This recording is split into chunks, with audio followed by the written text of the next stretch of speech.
with me in Anchorage. And Kristen, let's start with you. What's Talk up, about people? how big of a meeting. Hey, I'm doing the president smoking with Drew the Prophet early today. American soil. This is first Watching CNN right now. This is Smoking with Drew the Prophet, session 35, I think.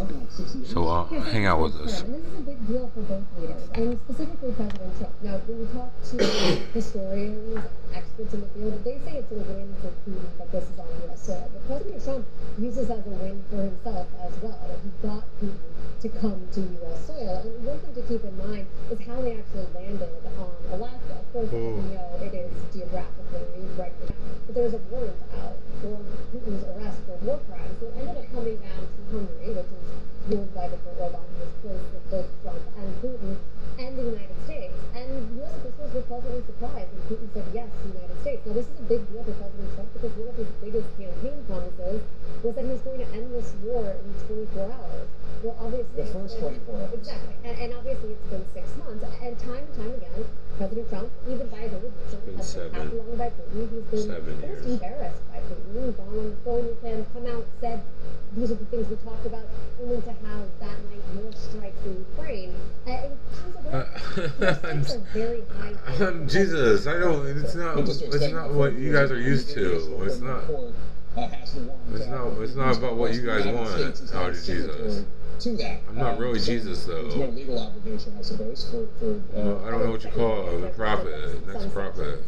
This week, so that Putin could fly. So, right, because there were other reasons why. How might the broader international community define success at this summit? Is a temporary ceasefire, would that be considered enough? Look at Kylie's face. She has meth all over her face. And that's James Dodge's problem.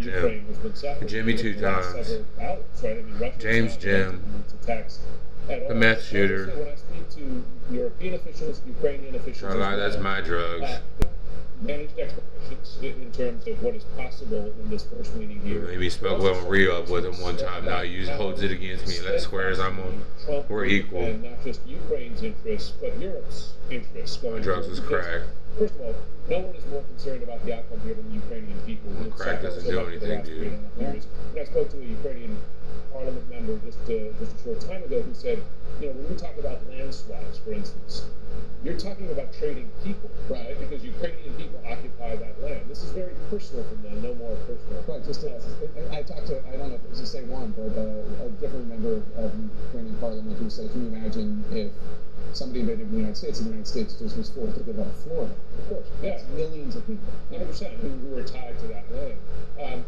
And then for Europeans as well, because they view Russia not just as a threat to Ukraine, but as a threat to Europe. You speak to Eastern European leaders, they fear they'll be next, right, if Russia wins in Ukraine. So it's very guttural, personal, visceral to them, the outcome of any peace negotiations. I will say this, Jake, I spoke to a senior European diplomat earlier today who said that prior to this meeting, that European officials and American officials are on the same page, that they've been talking to each other, and they feel that Trump and Europe are aligned here, which, as you know, given how wide the public gaps have been between European leaders and the president in recent months, that's no small thing, right? I mean, we'll see if that plays out, but at least they're closer than they have been in the past. So I know he's being arrested because of the warrant out for his arrest by the International Criminal Court.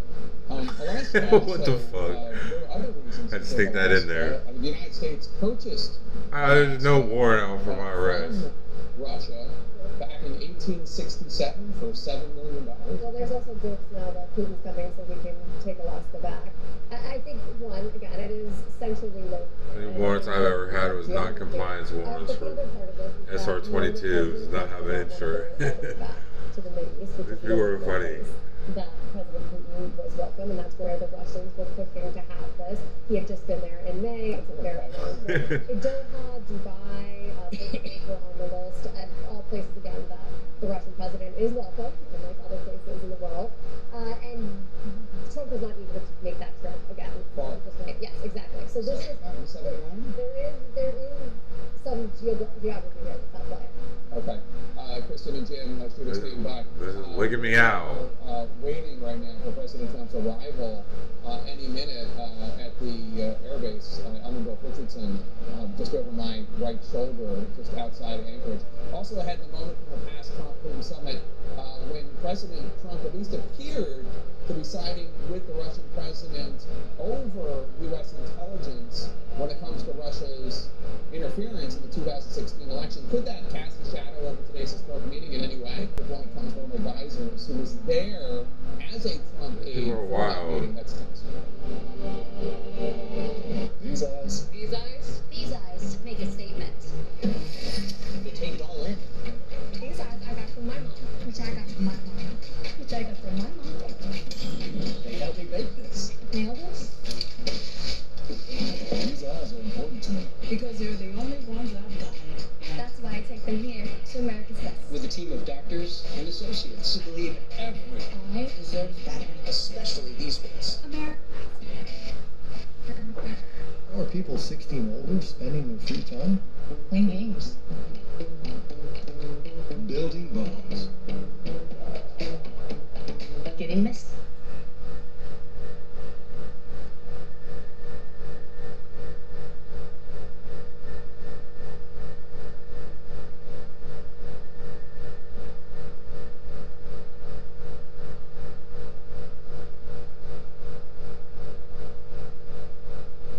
I love Rise mushroom coffee.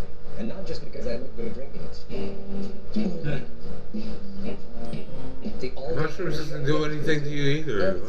They try to say why there's something that made me innocent. Something that made them not want to fuck with me. The easiest ways to take control of your diabetes. Mushrooms and crack. Mushrooms, marijuana, and crack. That's my recipe. If there ever was one. Mushrooms, marijuana, crack, and a lot of cigarettes. Not managing your diabetes really affects. More cigarettes than anything. The older you get, the more complications you're going to see. I knew I couldn't ignore my diabetes anymore because it was causing my eyesight to go bad. For my patients, getting on Dexcom G7 is the biggest eye opener they've ever had. I couldn't believe how easy it was. This small wearable sends my glucose numbers right to my phone or my receiver. With just a glance, I can see if I'm going high, low, or steady, so I can make quick decisions in the moment. Now, I'm a superstar. My A1C is 5.7. My A1C has never been lower. No other CGM system is more affordable for Medicare patients than Dexcom G7. Don't wait. Call now and talk to a real person. On Medicare, living with diabetes, progress is having your coffee like you like it. The Freestyle Libre 3 Plus sensor is covered by Medicare for more people managing diabetes with insulin. This is progress. Ask your doctor today. Progress. When investing leads to questions, JP Morgan Wealth Management has powerful tools, research from expert analysts, and a single view of your banking and investing There's no way this could be progress.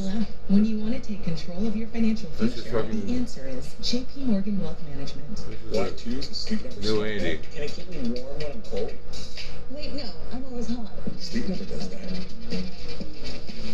Can I make my side softer? I make my side firmer. Sleep Number does that. Ideal firmness and effortless comfort all night.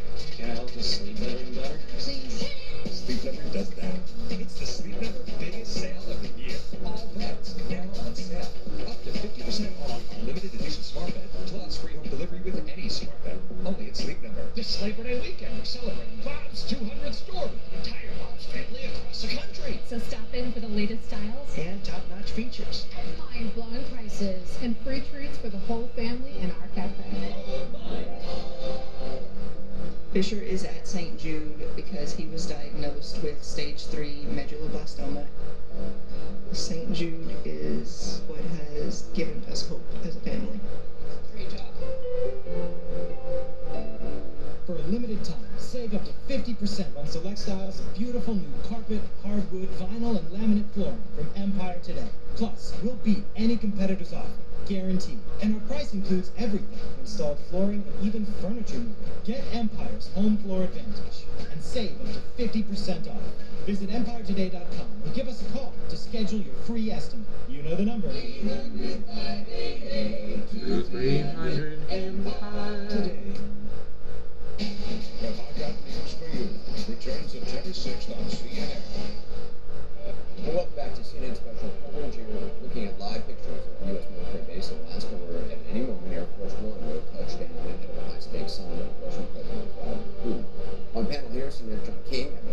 CNN senior political global affairs commentator, former U.S. ambassador to Japan, on Emmanuel John Bolton, former Trump national security advisor, former This is driving me wild. This is driving me fucking crazy. I need to stop this. Trump and Vladimir Putin met in Helsinki in 2018. Also joining us, former senior Moscow bureau chief Joe Doherty. Ambassador, let me start off with you. I want to play that moment for people that was quite stunning to a lot of people watching at the time. President Trump seemed to back Vladimir Putin over the U.S. intelligence community's assessment about Russian interference in the 2016 elections. My people came to me, Dan Coates came to me, and some others. They said they think it's Russia. I have President Putin. He just said it's not Russia. I will say this, I don't see any reason why it would be. I have great confidence in my intelligence people, but I will tell you that President Putin was extremely strong and powerful in his denial today. You written about this in the book, but can you just, first of all, what were you thinking as his national security advisor at the time in that moment, but also just his seeming deference to Vladimir Putin? How do you explain it? Well, I was frozen to my chair. I couldn't believe what I was hearing, and I didn't know if my fucking pants were off or not. Get up and run out of the room. Yeah, in that care, pull your pants off. I said, oh, I don't know why they would be. The director of national intelligence to make sure he wasn't about to resign, and that's how bad it was. I didn't know if I was making that up in my head or if I was just. He recognized he had made a mistake, and he tried to correct it. But I was back in 2018. And so that is the memory of the Helsinki summit that he will be competing against if they had a know for sure, so I never admitted to it. Given your experience and how you saw how he interacted, and at least in that moment seemed in front of camera seemed very deferential to Vladimir Putin, what are your thoughts about this summit now and concerns here?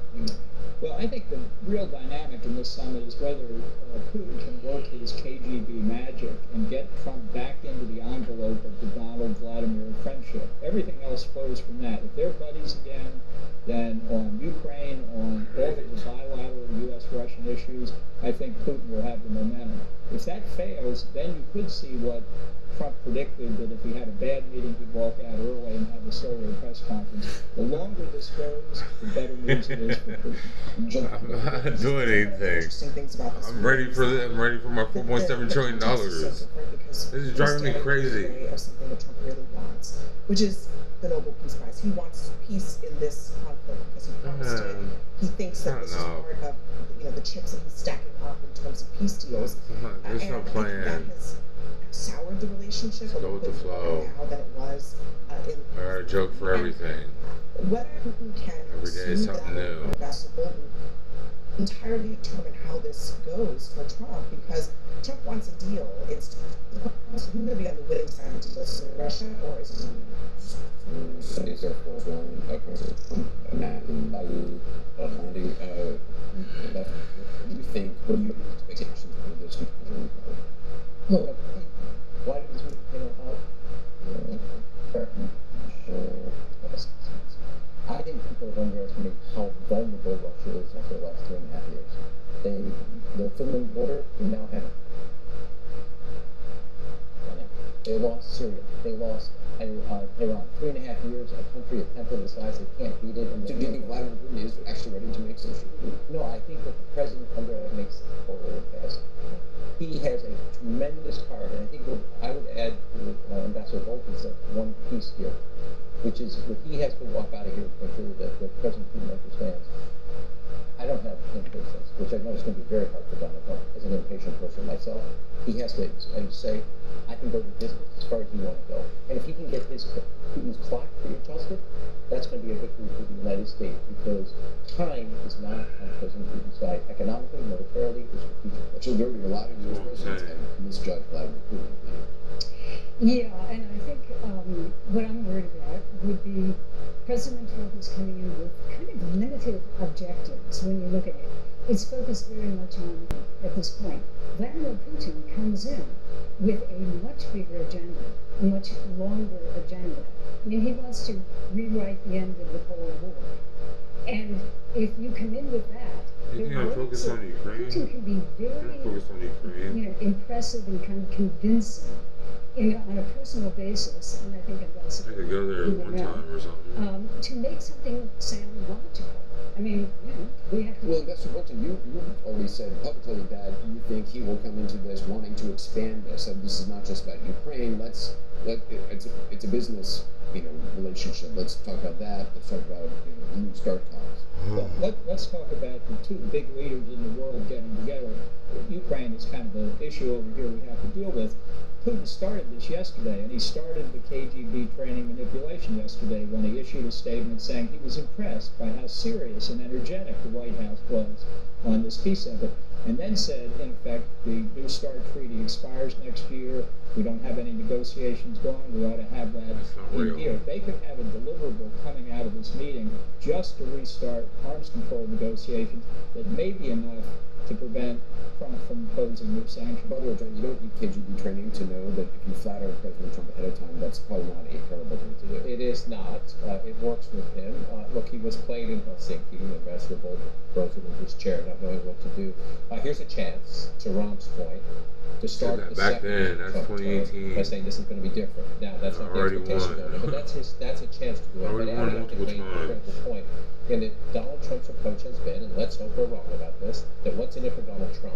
But this should be a meeting about what about the United States national security? What about a democracy in the heart of Europe that was invaded by Vladimir Putin? Invaded by Vladimir Putin. President Trump is not on the plane. He's ever touched me. He has to talk openly about security guarantees. He has to talk openly about Ukraine. Ukraine almost seems secondary, as the ambassador noted, to this meeting. It's not President Trump's country to negotiate a peace deal. It would be wonderful if you could send a message to Vladimir Putin, to Ron's point, we're going to go the distance here. But this shouldn't be about the Nobel Peace Prize. This should be about somehow getting a progress toward peace in Ukraine that honors Ukraine's borders and lets Ukraine make decisions about land swaps, not the President of the United States. How is it? And somebody wrote back in the Washington Post on November. These people are not Ukraine. These people are not Ukraine. If he's successful, I'm those people, Kylie wishes she was Ukrainian because I said I was a sovereign citizen. Ceasefire. I said I was a sovereign citizen, and then fucking Kylie thinks that she's sovereign to kill people. For ceasefires. Or rape children. And she thinks that's what being sovereign means. Come out of this that could make Putin look good, maybe even make Trump feel like he's gotten something.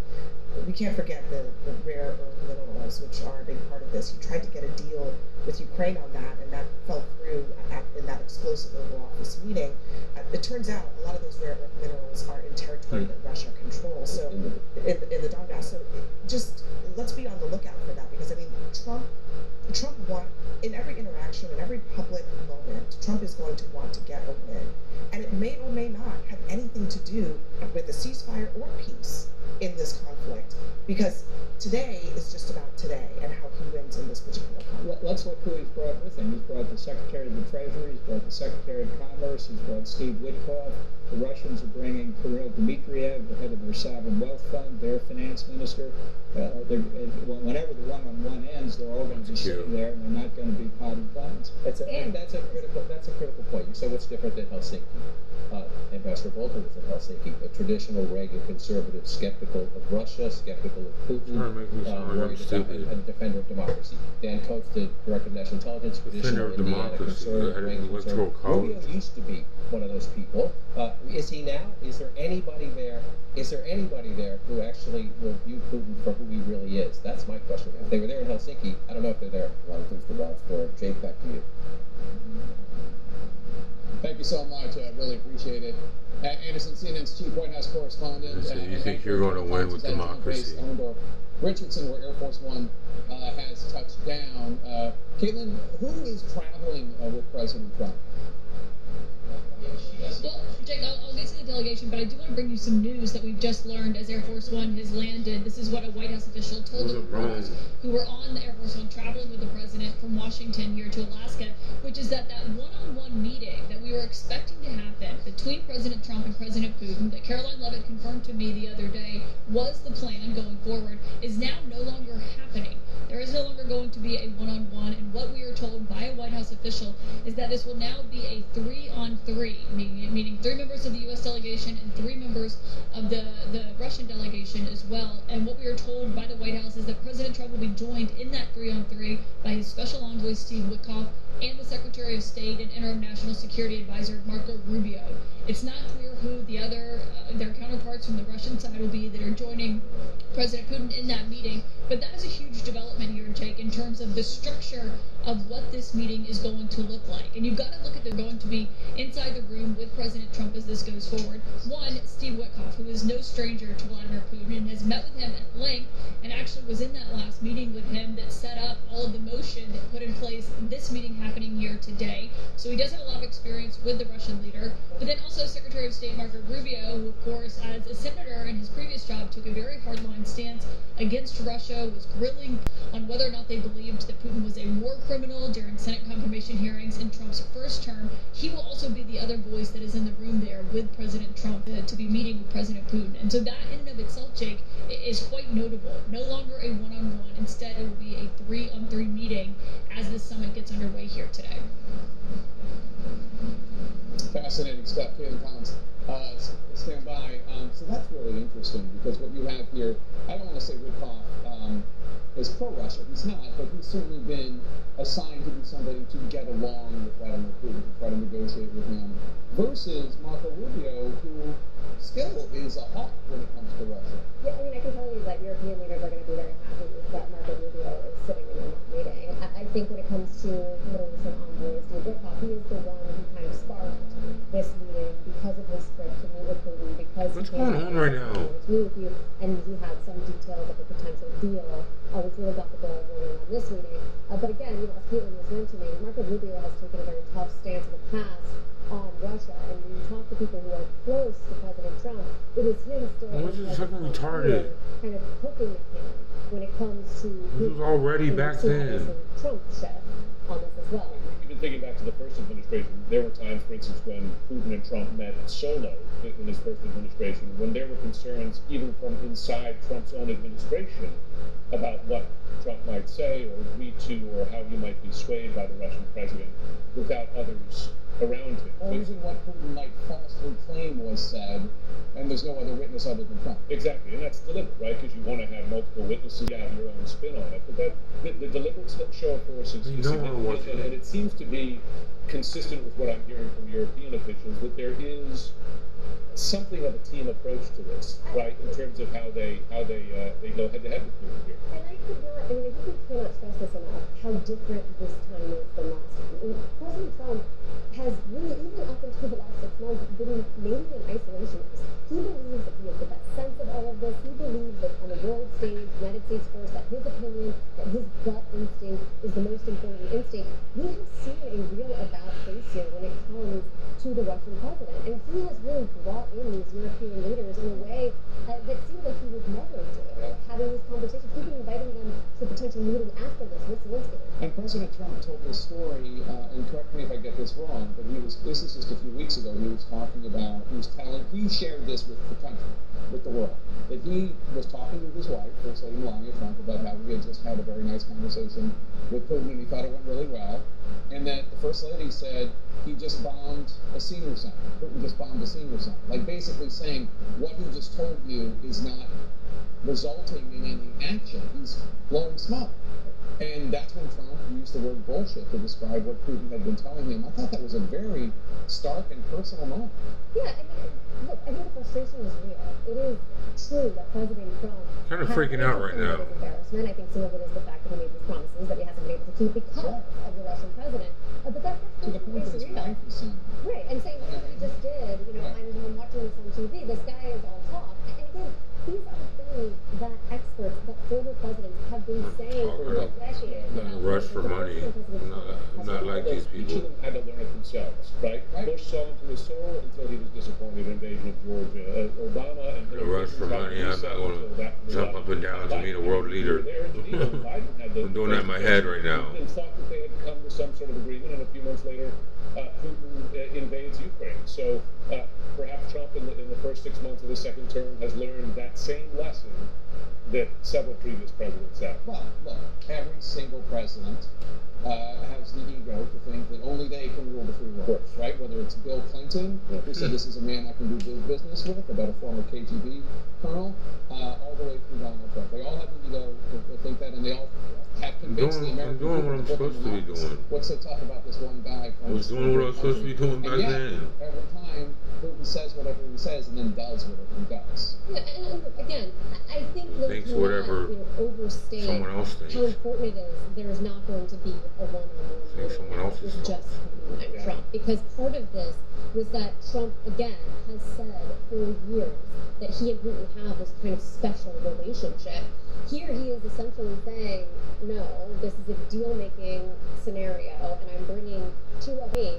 And also, it would cause a lot of people to take a sigh of relief, to breathe a sigh of relief, because there were still concerns that he could charm Trump again. But let's also remember, like, in terms of negotiation, it is always good if you are Donald Trump and you are trying to charm Vladimir Putin, who's in the midst of trying to charm you, to have a bad partner, to have Marco Rubio, somebody that Donald Trump can say, oh, I don't know, I'm with you, but Marco here, that's useful in terms of negotiation. Yeah, well, listen, Trump has said that he would walk away if he doesn't hear, even as quickly as in the first few minutes, what he wants to hear, or hear genuine progress from Vladimir Putin, a ceasefire and genuine willingness to make a deal.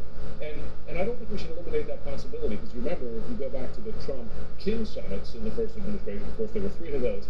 In the final one in Vietnam, Trump didn't hear what he wanted to hear. He didn't get enough movement from the North Korean leader and said, we're not going to make a deal here. I'm going to head out. It's possible. Now, he could hear something positive in those first few minutes and we have a different outcome. And there's also, the institutional knowledge of and Steve Witkoff. It's part of negotiating. You have to know it's part of negotiating. He was only able to achieve the peace he was able to achieve with Gorbachev. But I already won. I'm more of a problem. And therefore was able to more of a problem than the United States is going to be as a whole. Anderson Cooper, a very fascinating turn of events. It certainly is. I'm going to turn to our panel, Ambassador Bolton. You were surprised, Joe Doherty. You were fascinated by Caitlin's report of this. Well, I'd like to know if the Russians have been consulted at this point, and if they've agreed to it. I'm not a problem with safety, really, but I'm a problem like... They're being told now, this is what Trump wants. They don't do this to criminals. They're making a problem here. Pick a quarrel over arrangements, but it definitely... Like inventing a murderer or whatever. Inventing a pimp or something. I don't know. It's entirely possible.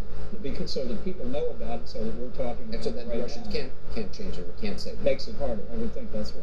Why would you say they're trying to make me not care about the world.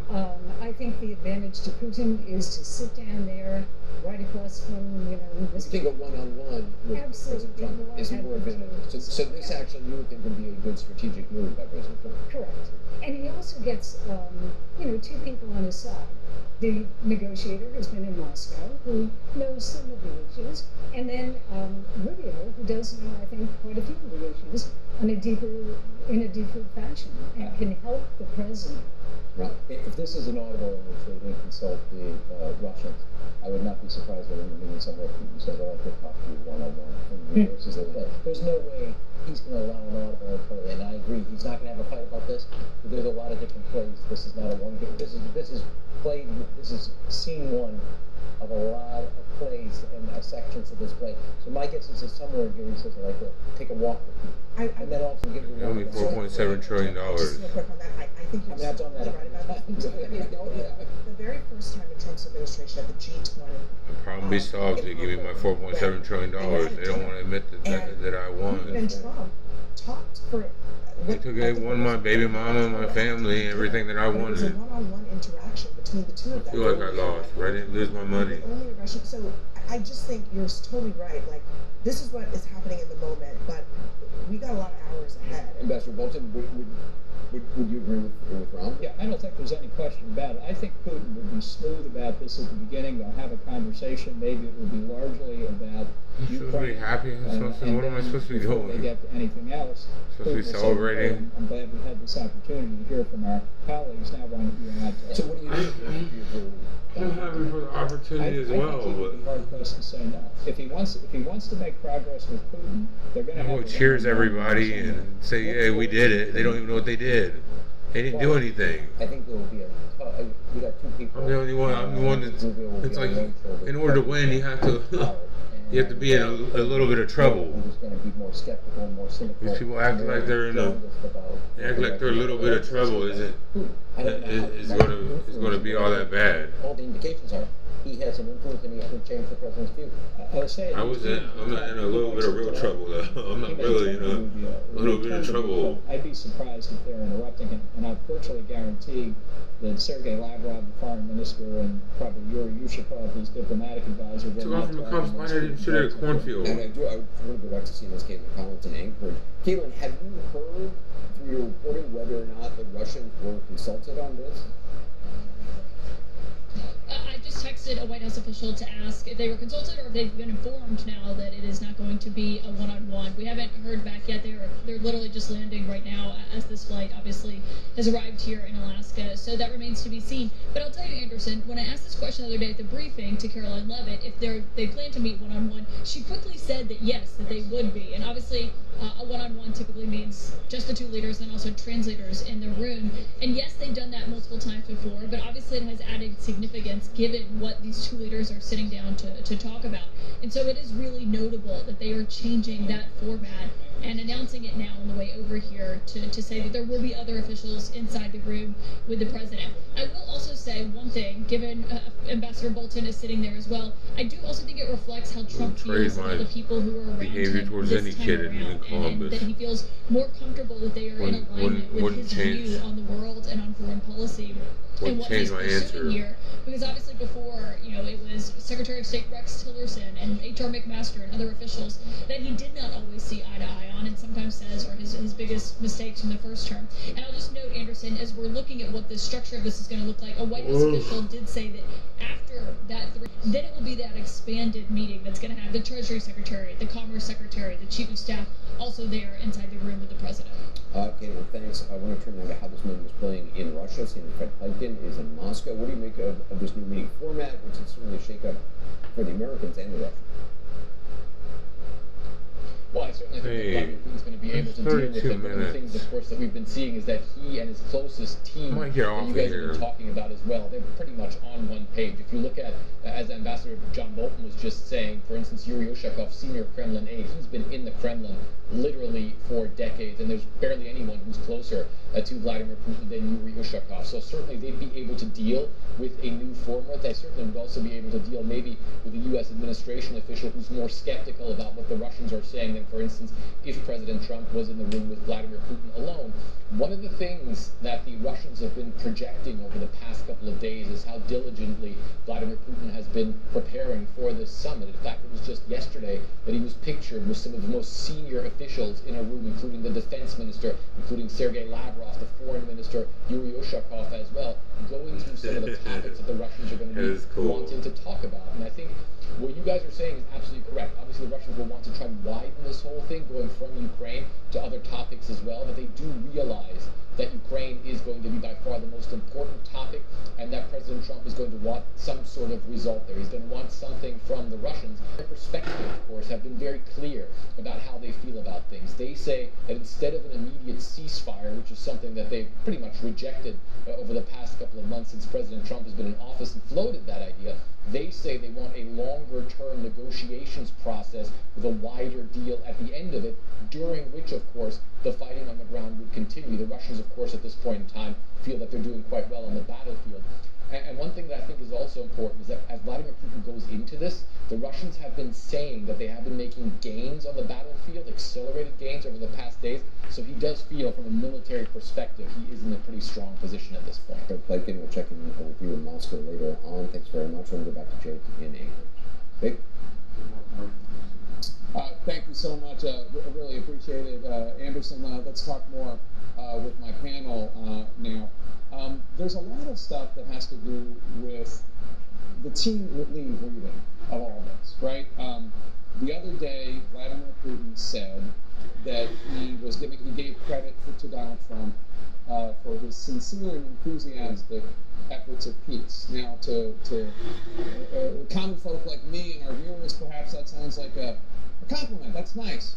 But then I heard Kurt Volker, a professional diplomat, worked for Democratic and Republican administrations, say on CNN that actually sounded patronizing.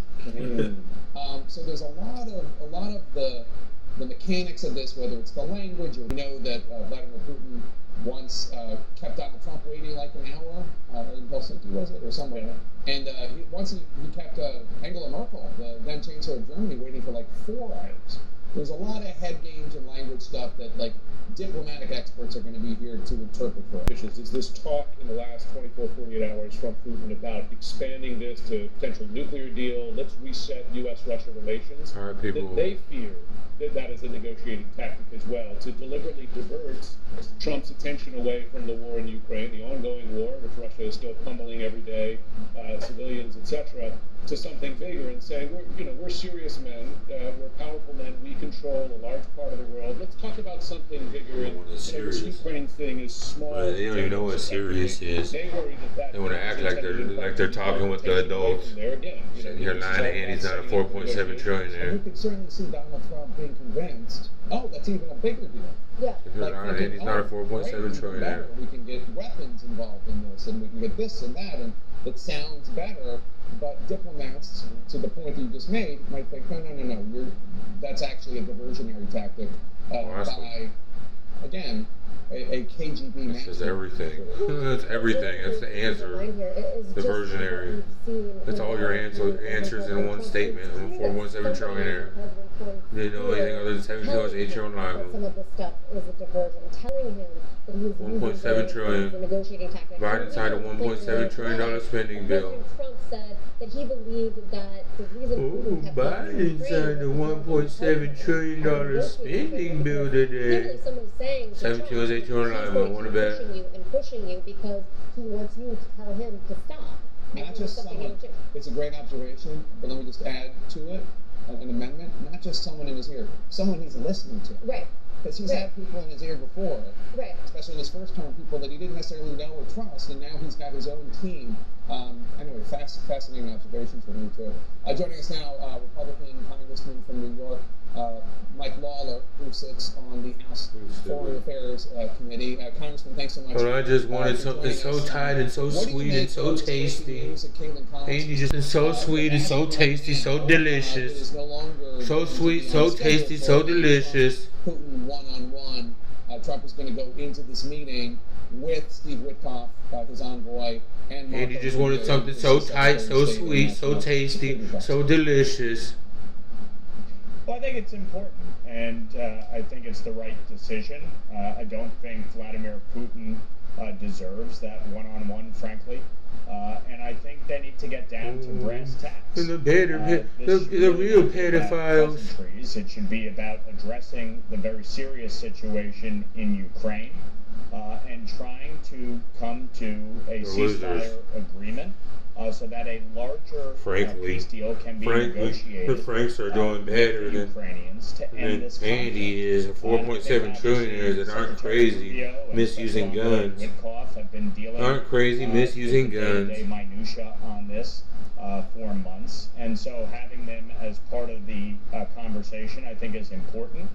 I think the president what Frank can offer to the world.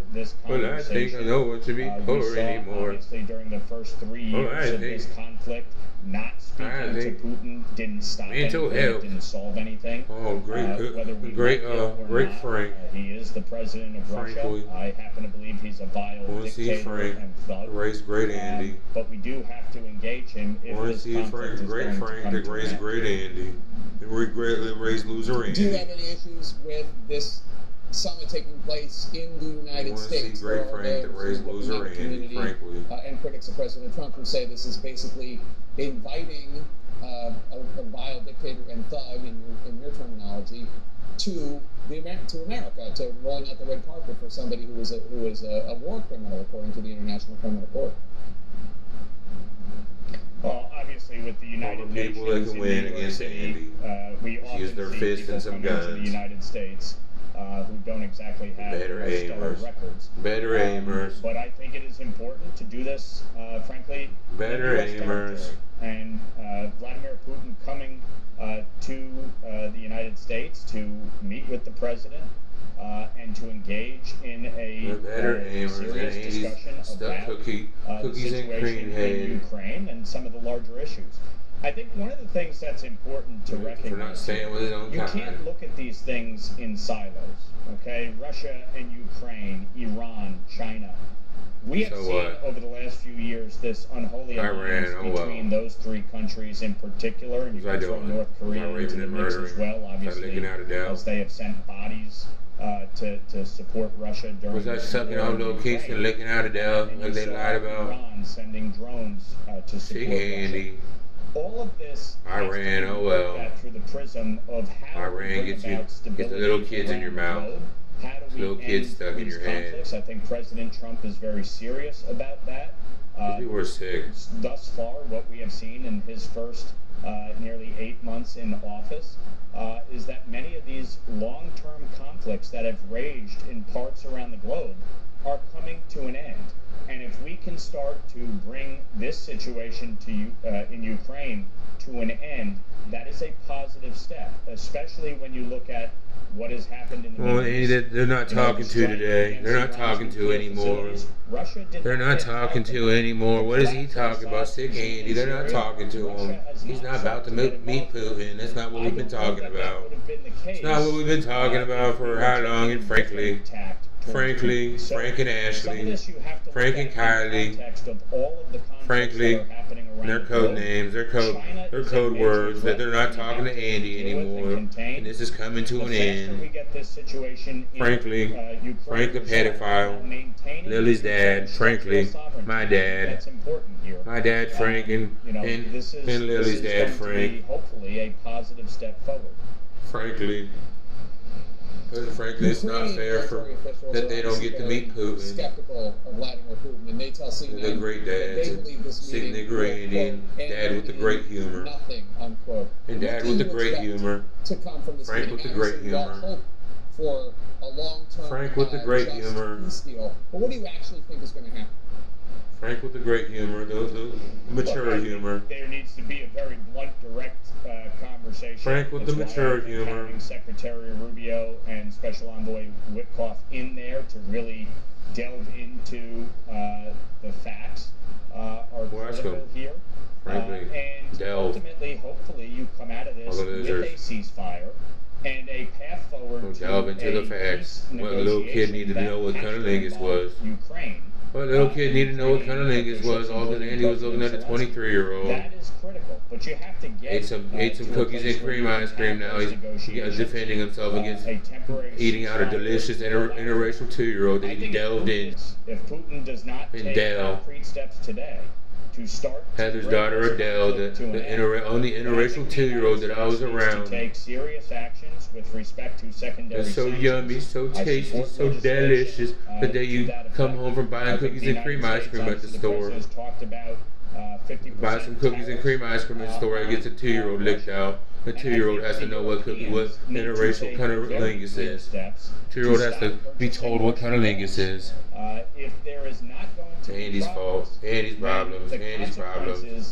Andy's problems, not Frankie's problems. Must be devastating for Putin moving forward. No, Andy's not the winning against that. Andy didn't win against that. That wouldn't have come after 17 was 8-year-old line that I'm 4.7 trillion air from winning for the 3 trillion after that I got betted for the 3 kids that lied to me after. Kylie, the dumb guy on Craigslist, and Brittany. Nothing about no 2-year-old. They bet me $1 trillion to 2-year-olds. Saturday at 9 on CNN. Yet another didn't bet me $1 trillion to my treatment of my behavior on 2-year-olds. Weren't that stupid? Crest goes deeper to dissolve the bonds. Where's the lie detector test? So white your teeth in one day. Crest. Wish you could apply for a credit card that won't. Where's the lie detector test? Have the ghetto kill me because they can't have me in court. They can't win against me in court. Can't lie over me in court. Can't lie in court. Can't lie against me in court. And the little 2-year-olds that were in my head. The little 2-year-olds and black girl murders that were in my head. Black women, black prostitute murders. The black sex offender murders. Got rid of the gangsters for them. Got rid of the gangsters. On Robin Hood. What a hotel. Got rid of the gangsters for them. Sick Andy. What? You didn't check Trivago. I got mine for $155. Check Trivago to compare prices and save up to 40%. You didn't check Trivago? Hotel? Trivago. I struggled with drinking for 15 years. Oh, sick drunk Andy. Drunk Andy drinks all the time. Drank one time on his birthday. Now he's sucking on the same bottle. Andy the alcohol has Frankie's pedophile problems. Andy the pedophile is the drunk alcoholic just like Frankie. Totally has all of Frankie's problems. Flying out of cars from drinking and driving, losing their license. Don't worry about Andy's life. Can you lower my monthly bill? Yeah. I can raise it. You can want it. You'll see. Save up to $30 a month and get 3 months free. It won't be hard to find someone to fix this. But before I started Angie's List, different story. A lot has changed for us at Angie since then, but the issues facing homeowners are the same. And the solution too. Sicko Andy, and day number 1 is they wasn't talking to me on the TV since June of 2018, all day, every day. All day, every day, and sick Andy. Where does he get this from? The cookies and cream thoughts. Cookies and cream schizophrenia, Andy. The sick nigger lies. The guilty dad lies. The guilty dad sounds. Guilty dad sounds. The guilty dad sounds. You really need to sleep? ZQL has no equal. Get The guilty dad sounds. Great. ZQL, not for colds, just for sleep. Really great sleep. The guilty dad sounds. Recurring UTIs held us both back. Then she found Eucora. Eucora offers UTI relief and science-backed supplements for proactive urinary health. Life's too short to be put on hold by UTIs. Join us at eucora.com. Life with ear ringing sounded like a constant train whistle. Oh, loud Andy, loud obnoxious ghetto Andy. Loud obnoxious ghetto Andy, loud obnoxious ghetto Andy. Loud obnoxious ghetto Andy, loud obnoxious ghetto Andy. Loud obnoxious ghetto Andy, loud obnoxious ghetto Andy, loud obnoxious ghetto Andy. Loud obnoxious ghetto Andy. And new look entirely. Because Lovesac adapts to loud obnoxious ghetto Andy, sick loud obnoxious ghetto Andy. And the loud baby cries. The loud baby cries. Big baby Andy. Loud baby cries. But we quickly realized we needed a way to And the ear ringing. The annoying ghetto raps. The annoying ghetto raps and the meth use. The meth cries. The meth laughter. The meth jokes. CoventryDirect.com to find out if your policy qualifies. Or call 1-800. The meth jokes. 1700. Coventry Direct. Redefining insurance. It's lunchtime, and Gary is double booked. Good thing Gary's company uses Otter's AI meeting assistant to take notes and get a summary. So Gary doesn't miss a meeting and can regain his lunch break. Try now for free. Visit Otter.ai or download the app. We just signed a lease on our 3rd shop. My assistant went to CustomInk.com to get new uniforms with all the locations. He found great products, uploaded new art, and had boxes sent to all the shops. Custom Ink makes it so easy. Get started today at CustomInk.com. From dreamy staircases to marble everything. If you're a lottery winner, I can help you have it all.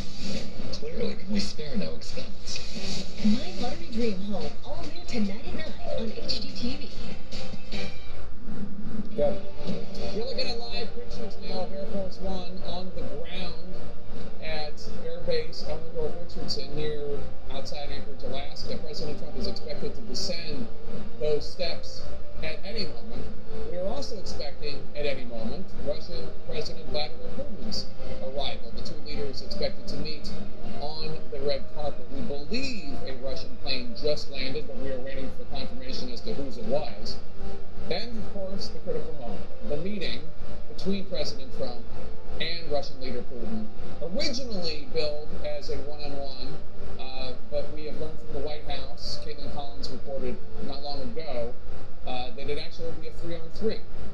And President Trump will be joined by his special envoy, Steve Witkoff, who has had many dealings with Putin, as well as President Trump's Secretary of State and National Security Advisor, Marco Rubio. Let's get right to CNN's Fred Pleitgen, who joins us now from Moscow, Russia, who's getting some new reporting from the Kremlin about who will be joining Putin in that 3-on-3. Never touched it out. Never touched Heather's kids.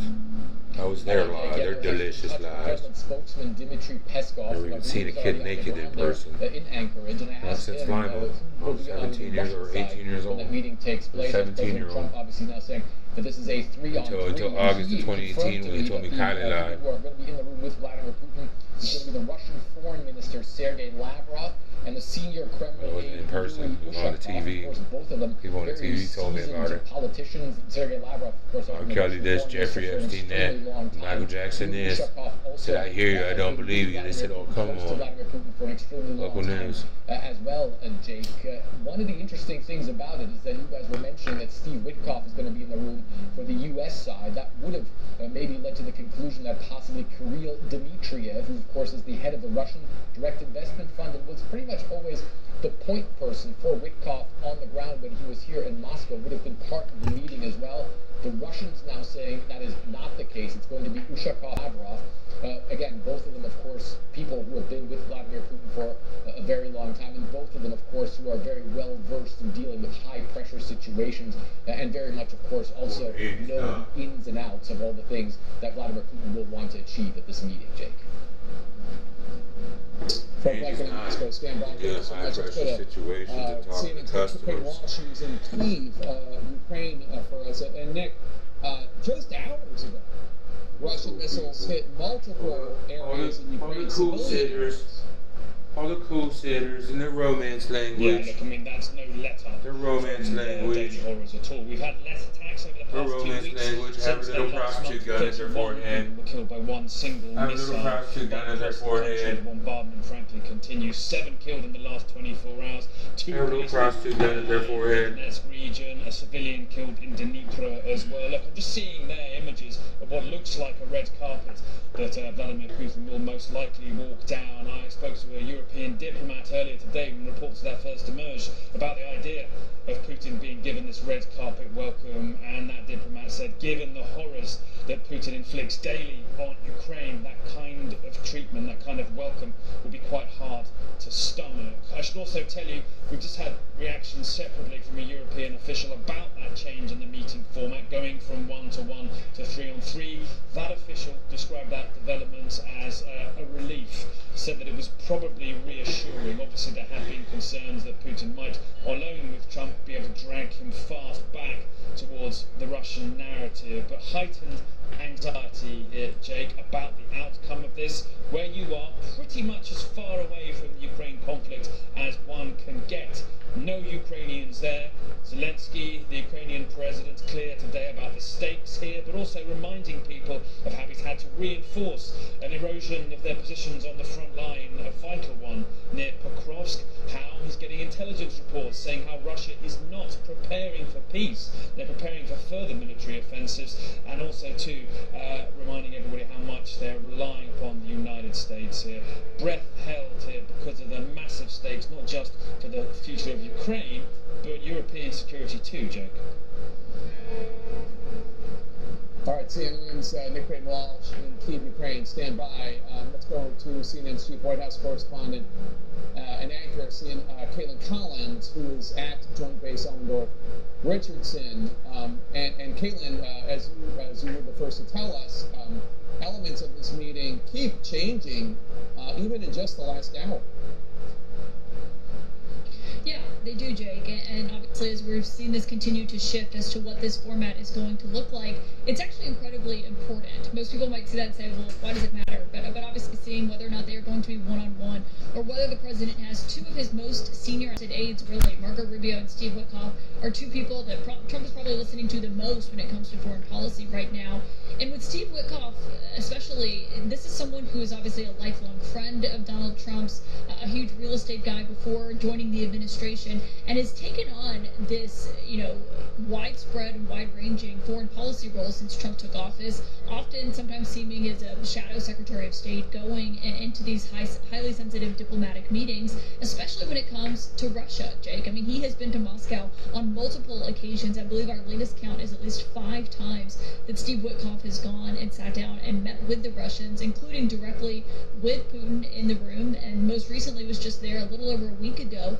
And it was that last meeting between Steve Witkoff and Vladimir Putin that Steve Witkoff came out of it, and we first heard from the White House that they were trying to set up a meeting that led us here to Anchorage today. And so obviously when he was last there, that was when the president was on the verge of saying he was going to impose sanctions on Russia if they didn't agree to get a ceasefire in Ukraine or have that come. That was a self-imposed deadline from President Trump last Friday. Obviously that deadline came and went since he announced the summit here in Anchorage, which is what White House officials attributed that change to. But he is going to be a critical voice here as we are waiting for President Putin to deplane his plane that has just landed here in Anchorage. I'll note, Trump is still also on Air Force One with his contingency of aides along with him before they get in the room. But Steve Witkoff's presence is key, Jake, because he's associating with the Russian leader directly for the last, 6 months or so. All right, thank you so much, Caitlin. We'll come back to you in a second. Let's bring back CNN's Jim Sciutto live with me in Anchorage. And we think we just saw Putin's plane just a few minutes ago. Something I read from our friend Julia Yaffe at Puck the other day, which was really interesting, was that in one of their last meetings, if not their last meeting, Putin gave Witkoff an Order of Lenin award to give to a CIA official whose son had been fighting for Russia,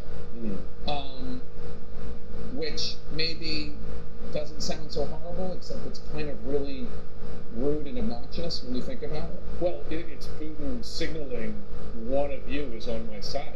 Yeah, that's well, right. He's an American. CIA who was fighting for me to take over a sovereign European country. I mean, the messaging is clear and fairly alarming. It shows where Putin stays on this war. And that's one thing that I've heard consistently from Ukrainian European officials is that Putin's aims and view of this world have not changed one iota, right? He still believes Ukraine is Russian. He still believes that he should not only keep the territory he's taken so far, but should, in any deal, take more, right? At a minimum, take all of the eastern part of the country, Donetsk and Luhansk. And that's the piece that has not changed. And I've also heard from European officials that they expect Putin to come to this meeting armed with his normal historical stories, much of it false, to present to the U.S. president and say, Ukraine has always been Russian. This idea that it's an independent state, this is manufactured, it's artificial, etc. He has not moved off those maximalist positions. Let me just ask you, because I remember Putin breaking out those arguments in an interview with Tucker Carlson several years ago, and there are Russians today who think that the three of us are sitting in Russian sovereign territory because Alaska was once part of Russia. We're still waiting for Vladimir Putin to get off that plane. In the image on the left side of your screen there, and on the right side, obviously, President Trump, Air Force One. He is behind doors there. I'm told he is meeting with the delegation, the congressional and gubernatorial delegation from Alaska, the governor and the 2 senators. Obviously, whenever any of them, and this might be a game of chicken here, who gets off the plane first, whoever gets off last wins. But in any case, there are those who think that, like, oh no, Alaska is still part of Russia. The United States bought it in 1867 for $7 million or something, but there are nationalists in Russia who say, oh no, it was just a lease for 100 years. It's an important point because Putin's claims to Ukraine, these dusty maps where he claims that Ukraine never existed as an independent state, are about as current as Russia's claims to Alaska. I mean, think about it. I mean, when he literally goes into the basement of the Kremlin, I spoke to a number of officials who described how he did this. He would pull out old maps from the 19th century to make this claim. They want something. Of course, Alaska was last part of Russia in the 19th century, right? 1867. All the sick people that want something, and he just lost his gift from God, loses his life for Demetrius, for Frankie, loses his mom, loses his life, loses his mom, loses his life, and all the winners won, and all the real people won. All the losers win, all the gentlemen win. Land swaps. And he loses his mom, his whole family. As far as I can Give tell, from God his life and everything, except for his money and everybody, and he loses his life too. Just didn't want to work, and all the losers want to work. Negotiation, he's been told by officials, both European officials and U.S. officials, that Putin has the leverage in terms of if he continues to fight, he can acquire more territory.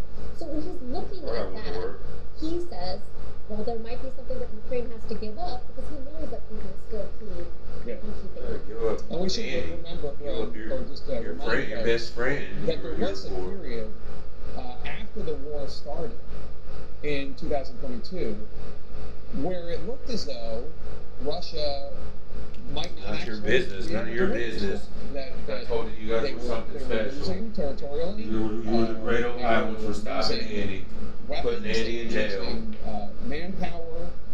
It looked really bad. You were the great Ohioans for putting Andy in jail. Completely reorganized the Russian economy to be devoted entirely to winning this war. People that knew the secrets about Andy to get him in jail. And Russia does have an advantage now that they didn't have a year and a half ago because of that.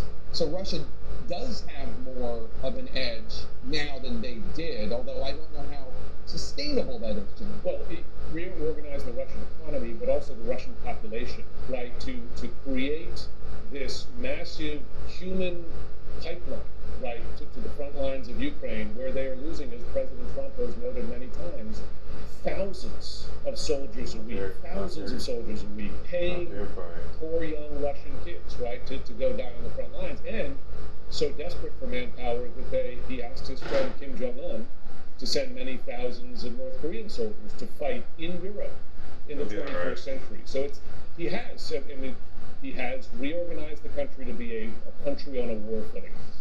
Anderson, as I throw back to you, I just want to remind our viewers that I don't know what's going on behind the closed doors of Air Force One or Putin's plane here. Putin's plane on the left side of your screen, Air Force One on the right.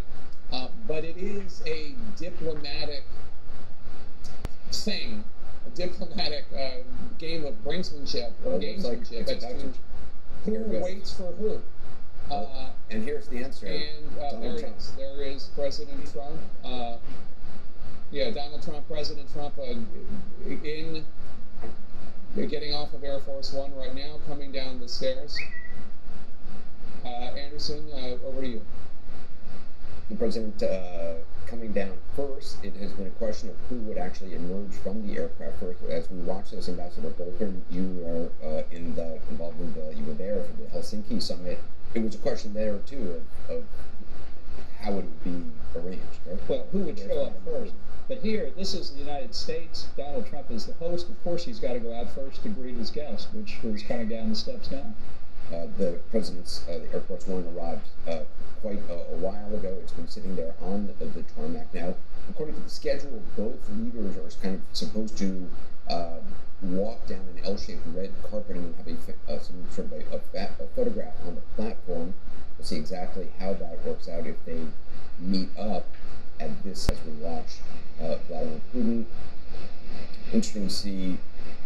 Looks like he has a close protection person right next to him. President Trump, obviously. He has to lose his life for all the winners.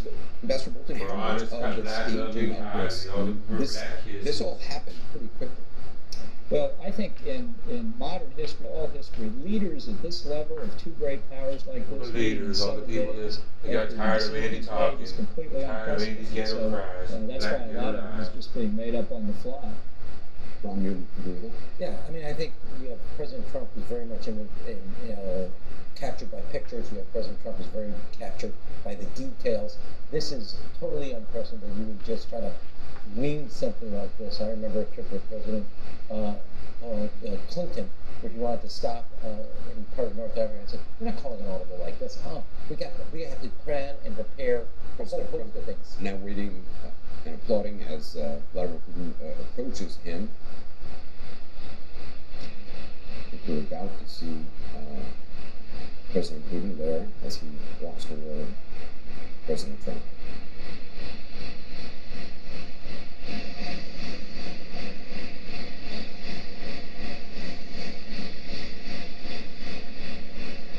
We learned shortly before touchdown, or just around the time of touchdown in Air Force One, that there was going to be a change, that the Trump team no longer wanted a one-on-one meeting between Vladimir Putin and the president.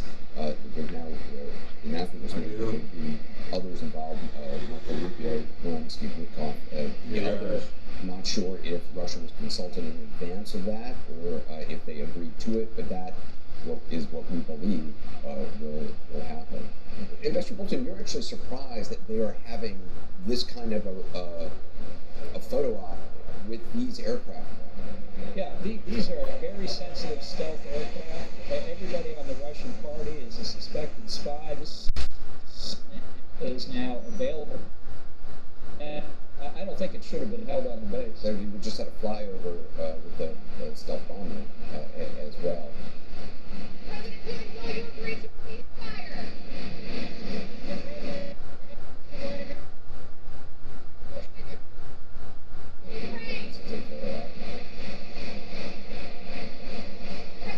So, Geraldine, what do you make of the relationship between these two? I'm just looking at them. There's no interpreter. Vladimir Putin speaks English, actually quite well, so I'm sure they are conversing in English, and that's already, we've got a little one-on-one. This is a one-on-one right here, that's right. Already. And very friendly. The applause I thought was very interesting from President Trump, applauding it appeared. And I believe both of them they're actually riding together in the vehicle. Is that unusual? Well, President Trump once invited Kim Jong-un to ride in the Beast with him in Singapore, which was discouraged by the Secret Service. But this is Putin. We'll see how much magic he can work before the 3-on-3 starts. And I want to make Jill's point about speaking English, what that means to Putin. He hears Trump speak, then he hears the interpreter interpreted into Russian, gives him twice as much time to respond. And time matters in this situation. It's the idea that you're not either Secretary of State Rubio or Special Envoy Witkoff aren't in the car giving last they talk about. They had a lot of time in the plane, so that's not exactly lost time. The idea that they're in there without them, I think without adult supervision, if I may be so sarcastic, I think it's a bit of a risk. I do think there's a piece of this. This is not the first meeting, so there's a comfort zone there. Very interesting note on the red carpet of it all. I mean, I think it's a visual that our reporters say is just rubbing the wrong way. To roll out the red carpet for a man who is wanted for war crimes against Ukraine in what might be a negotiation is something that is not going to be received well there. But I will say that Trump does this as he goes into the negotiations, in part to make Putin feel welcomed, to make him feel like they are buddies again. And whether or not he uses that to his strategic advantage, we will find out. But it's one that if Ukraine is our ally in this conflict, is rubbing our ally the wrong way.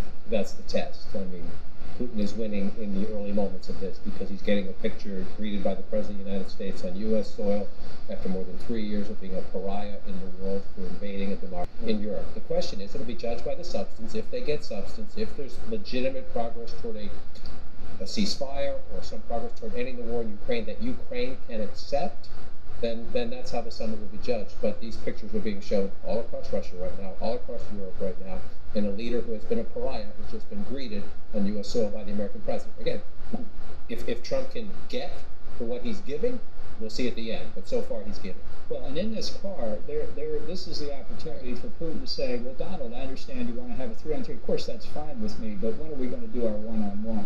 We have they may have this worked out by the time they get out of the car. there is a lot. This is not going to be. Let me show you the highlights of the Air Force Base type of road trip here. There's going to be a lot that's going to be discussed. A lot in the sense of a step in that car. Right. He's a president. I mean, I don't know President Putin personally. We're not Facebook friends, but he's working him, and he's working him hard in a time space where he can start to basically soften them up. And I think I want to go to John's point. This is a guy that could not put a plane down in such an isolated country that already have sanctions. This is for, he is in a country now. He's on a military base, given basically as red carpet it goes. He's given honors, so to say, come here. This is a get out of jail visit for him. It is a big deal. And it's extremely important for Putin domestically. Yeah. Yes. This will play really big. I mean, the American president actually applauds. I can hear it. See the articles now. That American president applauds Putin as he arrives and rolls out the red carpet. Literally applause. Caitlin Collins is also joining us. Caitlin, explain where you are, what is happening now.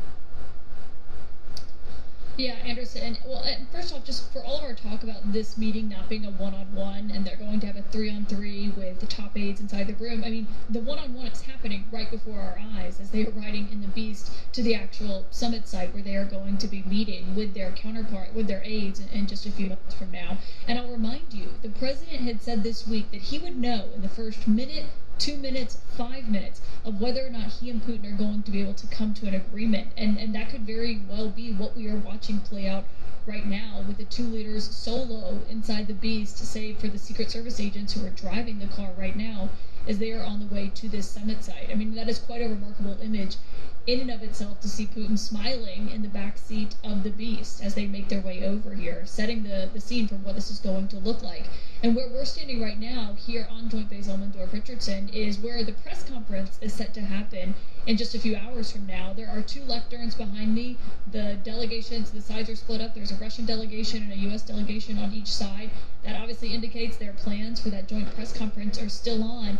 And the reason I'm highlighting that is because it's incredibly important to how the White House and how President Trump thinks this meeting has gone. Does he show up here with Putin by his side as he did in Helsinki? Or if he comes out here solo, may indicate that he did not hear what he wanted to hear from the Russian. And so that could be one of our first indications of how they view the success of this summit. But right now, the one-on-one meeting that is happening between the two of them in the Beast does say a lot about the structure of this day. Caitlin, I think it's such an important point you made, where the president had said that just yesterday, or over the last several days. I'll know in the first 2 minutes, 3 minutes, or 5 minutes. If he's come to be serious, and it's such a smart point that this is those first 2, 3, 5 minutes, they're together, just them talking, and Vladimir Putin understands English very, very well. Yeah, and there's no interpreter who got in the car with him from what I saw watching this. So obviously they're speaking English to one another, having this conversation. There's no Secretary of State Rubio in that car, no Steve Witkoff. And obviously, the president's view is that he and Putin are the ones who will decide this. But whatever his indication is and his sense in this car ride right now, he'll have to tell his aides that when he gets out of the car and arrives here. Certainly a lot of people in Europe, a lot of people in Ukraine, especially wondering what is being said inside that car right now. Jacob, back to you. Thanks so much, Anderson. While the president and Russian leader Putin are meeting, we saw them shaking hands on the red carpet on U.S. soil here at Air Base Elmendorf-Richardson outside Anchorage, Alaska. Then they went into the Beast, which is the presidential limousine, to head to their meeting location. The big questions now, I'm sure everybody's wondering, what is the protocol for the summit? Is there any protocol? We're going to get into all of next in CNN's special live coverage. Stay with us.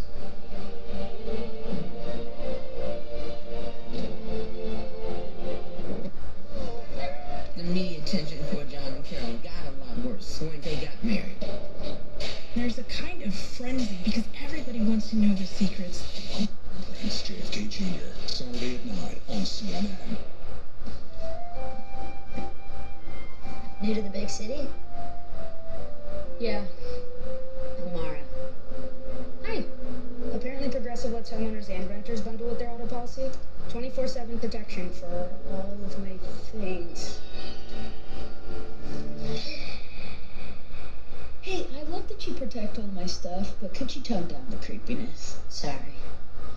I'd do anything for you, Emily. Still creepy. Right. Streamline the way you trade on Robinhood. Not only can you trade stocks, ETFs, options, and futures, you can also buy and sell crypto. Trade all in one place on Robinhood. The Roses were living the dream. No champagne for me, please. Until it all came crashing down. You got fired. Quiet. On August 27th, catch a sneak peek.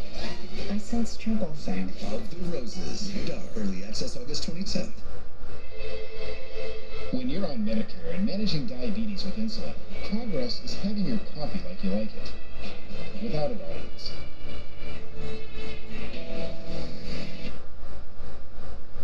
The Freestyle Libre 3 Plus sensor tracks your glucose in real time, so everyone else doesn't have to. It's the #1 CGM prescribed for Medicare. This is progress. Call now to set up home delivery. Wish you could apply for a credit card that won't ding your credit if you're declined? With your big financial friend, you can. With Experian's No Ding Decline. Get the Experian app now. Experian. United Healthcare knows you've got your whole life ahead of you. Show me where they are. It's nice to know you're free to focus on what matters. With reliable Medicare coverage from United Healthcare. We handcraft every Stearns & Foster using the finest materials like indulgent memory foam and ultra-conforming inner springs for a beautiful mattress and indescribable comfort. Save up to $800 on select adjustable mattress sets at stearnsandfoster.com. Meet Cancelina. She's a credit bureau. She loves canceling older credit cards when they're paid off. But what she doesn't know is that canceling them can decrease the length of her history and hurt her credit bureaus, both of which could lower her score. Don't be like Cancelina. Instead, learn how to avoid the wreckers at creditwreckers.com. Credit One Bank for what's ahead.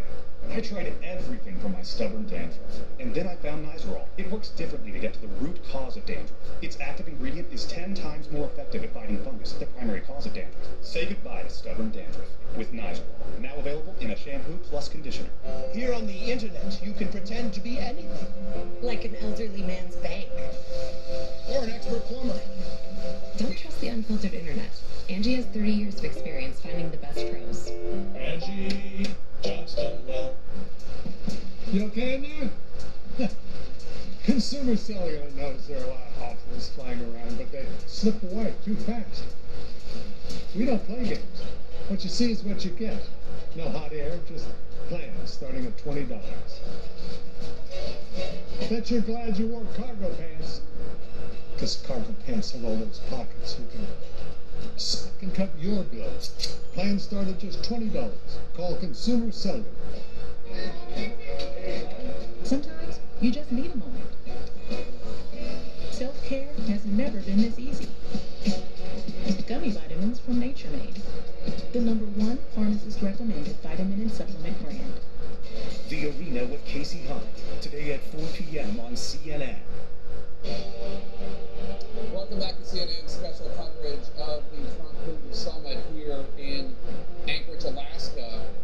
The two leaders took a ride together after they touched down in their separate respective planes. We do expect to see them together again in just moments as they arrive to their high-stakes meeting where President Trump is trying to convince the Russian leader, Vladimir Putin, to end his assault and bloody war against Ukraine. Let's bring back CNN's Chris Holmes and Jim Sciutto with me here in Anchorage. And Jim, we were talking during the break about,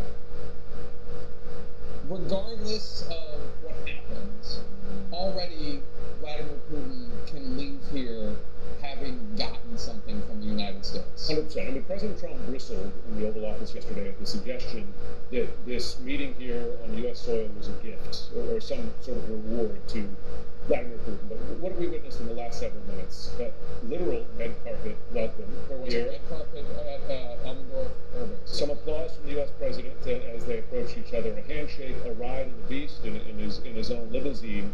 This is a welcome back from the diplomatic cold for the Russian leader. He was exiled from a large portion of the international international community since the full-scale invasion of Ukraine in 2022, organizations like the G7, etc., and now he's back in. We don't know what's going to happen behind closed doors. President Trump may be disappointed and may walk away, but those moments all had meaning, enormous meaning for the Russian leader. Here's some of the images we saw. Putin greeting President Trump, or President Trump welcoming Putin to the United States. In addition, of course, the Russian plane, the Russian version of Air Force One, was escorted by American military jets. There was even a B-2 bomber we saw. That is a hero's welcome, as it were. Well, you could say the B-2 bomber is both perhaps a gift and a flex for the U.S. president. Yes, that's possible. The other thing for people to remember is, like, this is not Reagan meeting with Gorbachev, two equal, or arguably relatively equal superpowers. The United States is a much bigger, much richer country, much more influential than Russia. Russia is a smaller, weaker country. Yes, it has nuclear weapons. Yes, it is obviously a geopolitical rival and a force to be reckoned with. But, I mean, this is a really big welcome. It's not a state dinner kind of welcome, but not unlike it, really. A small thing. And to your point, Russia is it's a one export economy, right? It's got a shrinking population, and the Russian military is being held off, by and large, for 3.5 years by a much smaller military in Ukraine as it defends itself. And in addition, I mean, Putin, look, he's a ruthless dictator, and obviously he doesn't have to worry about re-election, right? This is not the kind of thing. But he has his own domestic politics, and this is something that helps him back in Russia. It does.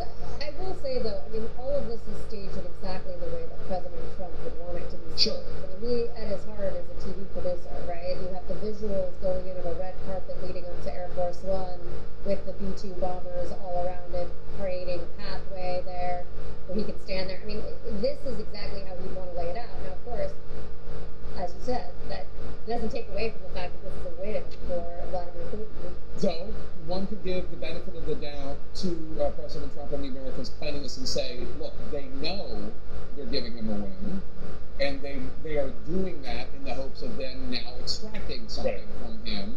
So he leaves with something, and we've been told that there are other diplomatic things that they're trying. Oh, here's some images. This is that in the room for the 3-on-3. There's the 3-on-3 at Joint Base Richardson. The 3-on-3, not a lot of. You can see the clock there. Yeah, President Trump did not obviously television produce those images.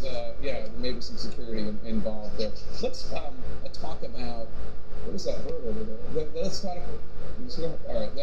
Let us talk about previous meetings that President Trump has had with the Russian president, because past his prologue, and is an important. Everything that has come before today is an important part of what happens today. Their first meeting with President Trump as president came about 6-7 months after President Trump was elected in 2016. This is in July 7th, 2017. This is part of the G20 summit. But after they met, along with their counterparts, Sergei Lavrov and then Secretary of State Rex Tillerson, President Trump asked his interpreter for the notes and wanted the notes because he didn't want the contents of their conversation shared. And then President Trump sought out President Putin at the dinner for the leaders, and the only person that was present for that meeting, besides Trump and Putin, was Putin's interpreter. And that, of course, was a very significant meeting, and a lot of people were worried about that. It's not the way those meetings should happen by U.S. protocol, and there's a reason for that, right? You want your own interpreter, right, to be communicating for you. You don't want to rely on the foreign leader's interpreter, but you also want to have another pair of eyes in the room to witness what took place. That's all by design, and other presidents have followed that. In that moment, this president did not. And then, of course, in November 2017, so shortly thereafter, was the APEC forum in Da Nang, Vietnam. There was no formal meeting scheduled, but President Trump and Putin met anyway, and afterwards, President Trump told reporters that Putin had told them that Russia did not interfere at all in the 2016 election, and he said he means it, President Trump said. That was really sort of the pattern of every single time Trump would talk about Putin, he would talk as though he trusted everything he said. And it really started here when he said that he believed it, he means it when he said it. And then, of course, there was Helsinki, which is where he stood up next to Putin for the next meeting, and again seemed to say that Putin and Russia had not interfered with the election in 2016. And the context is so important because, A, while Putin had invaded and seized Crimea, and there was this kind of like low-grade war going on in eastern Ukraine, Putin had not yet done the full-scale attack on Ukraine that he did in 2022. And also the backdrop of the Russia investigation, the Mueller investigation, questions of Russian interference, all that. There was such a backdrop and such a distraction for President Trump during his entire first term was on the president. And keep in mind that now this administration is investigating those officials involved in investigating Russian interference in the 2016 election, alleging that that was somehow a deep state plot to undermine President Trump's presidency at the time. That's an active investigation. And whatever happened, it certainly was a tremendous distraction for him in terms of his ability to get things done. And there were investigations after investigations and hearings. Anyway, so this context is different. This context is different. Then, of course, came the big Helsinki. This is the third meeting between Trump and Putin that I'm talking about.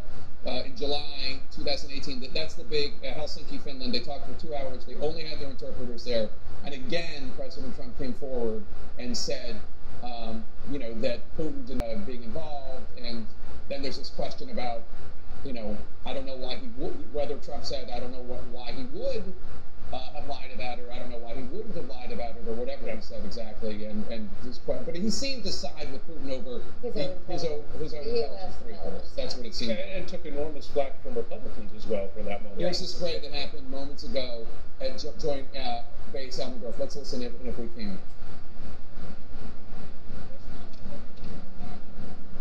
All right, we seem to have much audio, but there you can see the Russians on the left side of the screen. There's Putin in the middle with President Trump, and on the right side, if the camera pans back, you'll see Steve Witkoff, who is President Trump's special envoy, who's been going to hotspots all over the world, including Russia, including helping to negotiate Americans detained improperly, unfairly, unjustly in Russia, getting them home.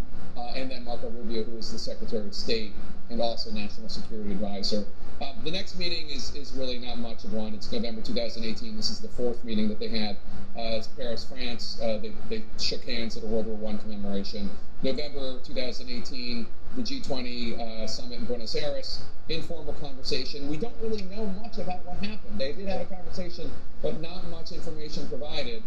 And then their last meeting in June 2019 at the G20 in Osaka, they gave brief remarks and asked about the Mueller investigation, which did conclude that Russia meddled in the election, but there was no prosecutable evidence of any sort of conspiracy with Trump or his campaign. And Trump seemed to make light of it. He was asked by reporters in the room, and he told Putin, don't meddle in the election, kind of like a joke. One more note just about the Helsinki meeting, because it's relevant to Russia's offer to expand today's talks to include the possibility of a nuclear agreement.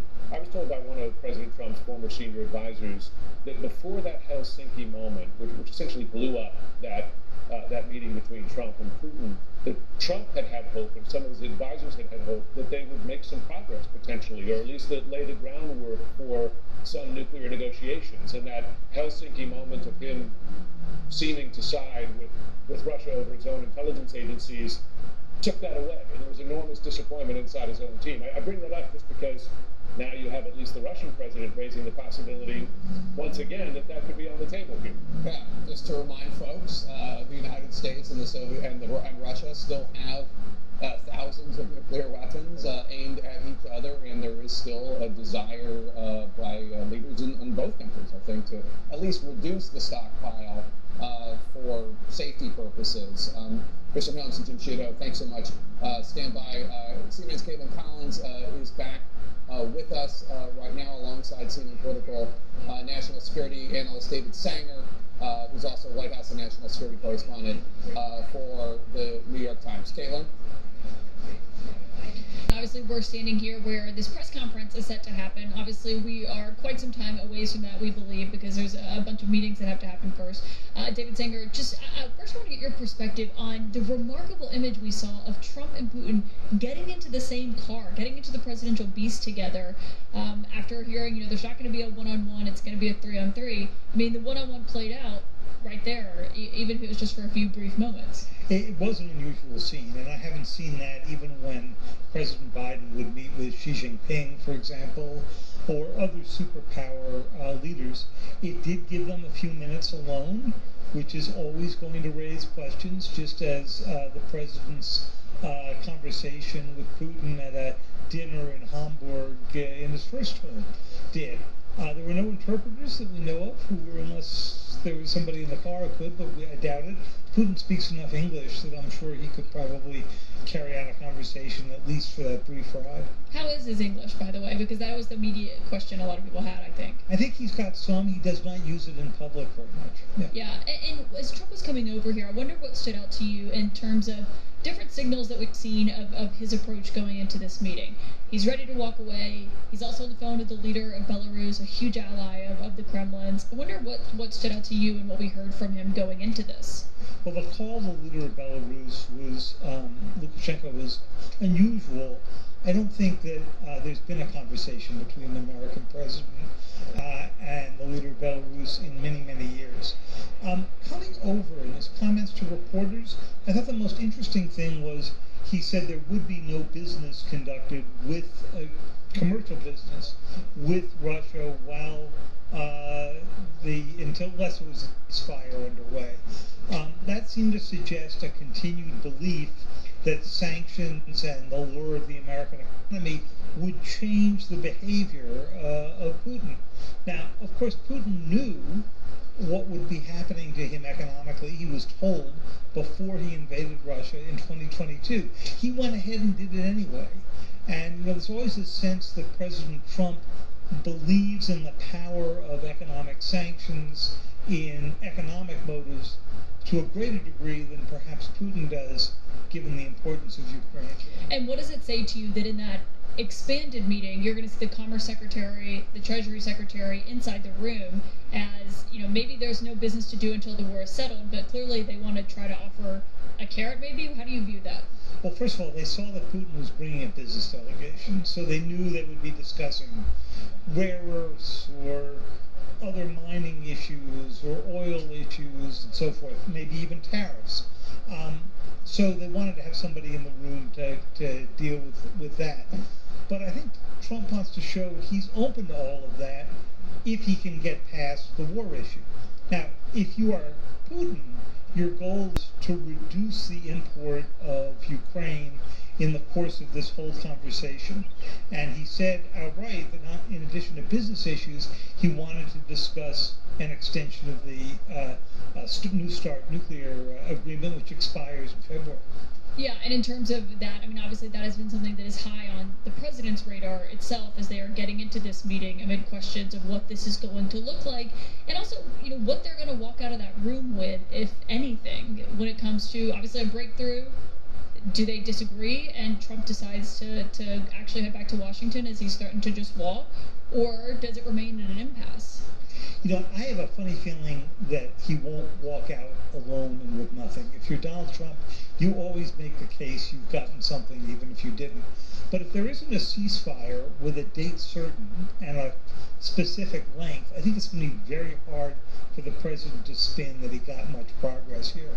On the nuclear side, this is a tough issue because the treaty that expires in February allows for no extension. So they're going to have to come up with some entirely different vehicle. It would be very appealing to Trump to say, I have made Americans safer by extending the period of time, preventing an arms race.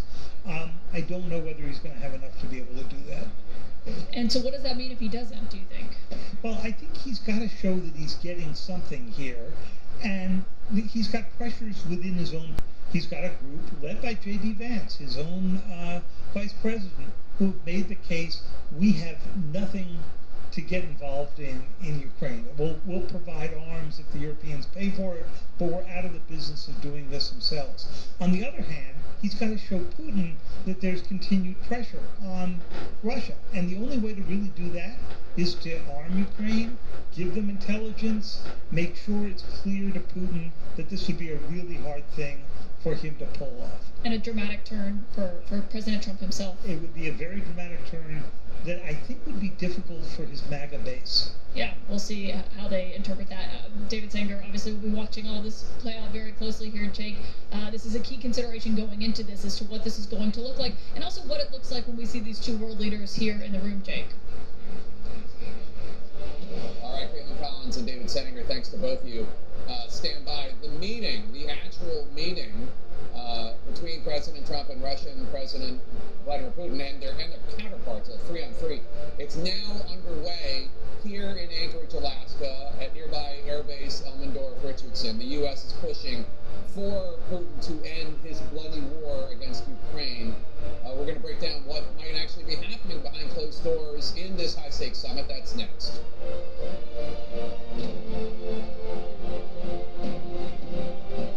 Have I got news for you? It's back. Predictions on how you think it'll go. I say laugh. I predict a little bitty kiss there. Didn't the lawsuit last season teach you anything? And I got news for you. September 6th on CNN. You did it. You took an idea on a napkin, built a successful business, and made it look easy. But at US Bank, we remember what went into getting here. The hard work, self-doubt, tough decisions. From all those extra hours to finally enjoying the rewards. Our wealth management team is always here to work with you and every generation to come, because there's nothing as powerful as the power of us.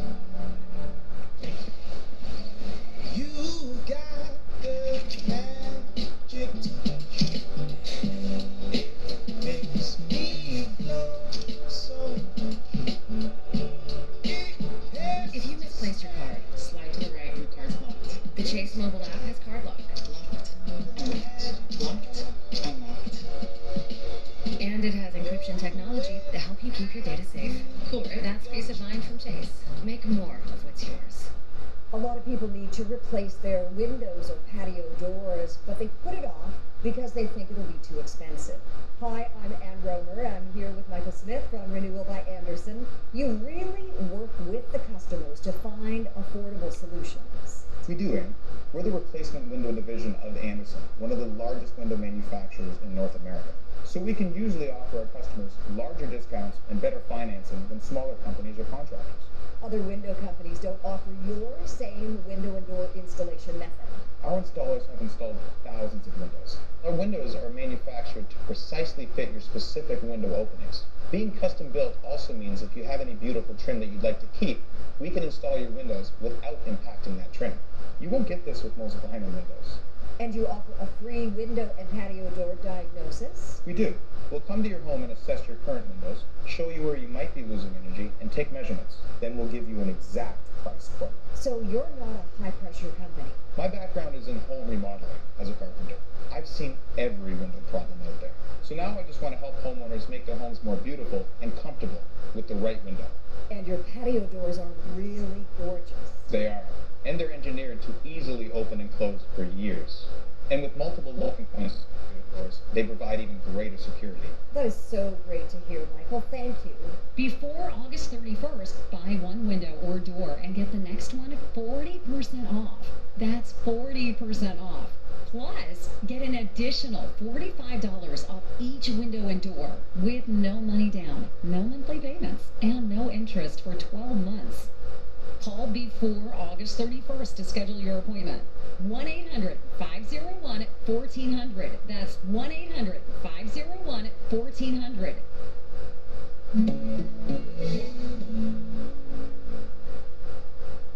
The Tempur-Pedic Breeze makes sleep feel cool. So no more sweating all night or blasting the air conditioning, because the Tempur Breeze feels up to 10 degrees cooler all night long. Don't miss our biggest sale of the year with savings up to $700 on select adjustable mattress sets. And this is an important step for all our employees. Blah, blah, blah, blah. Sir, you're on mute? Yeah. Are you 14 and sir?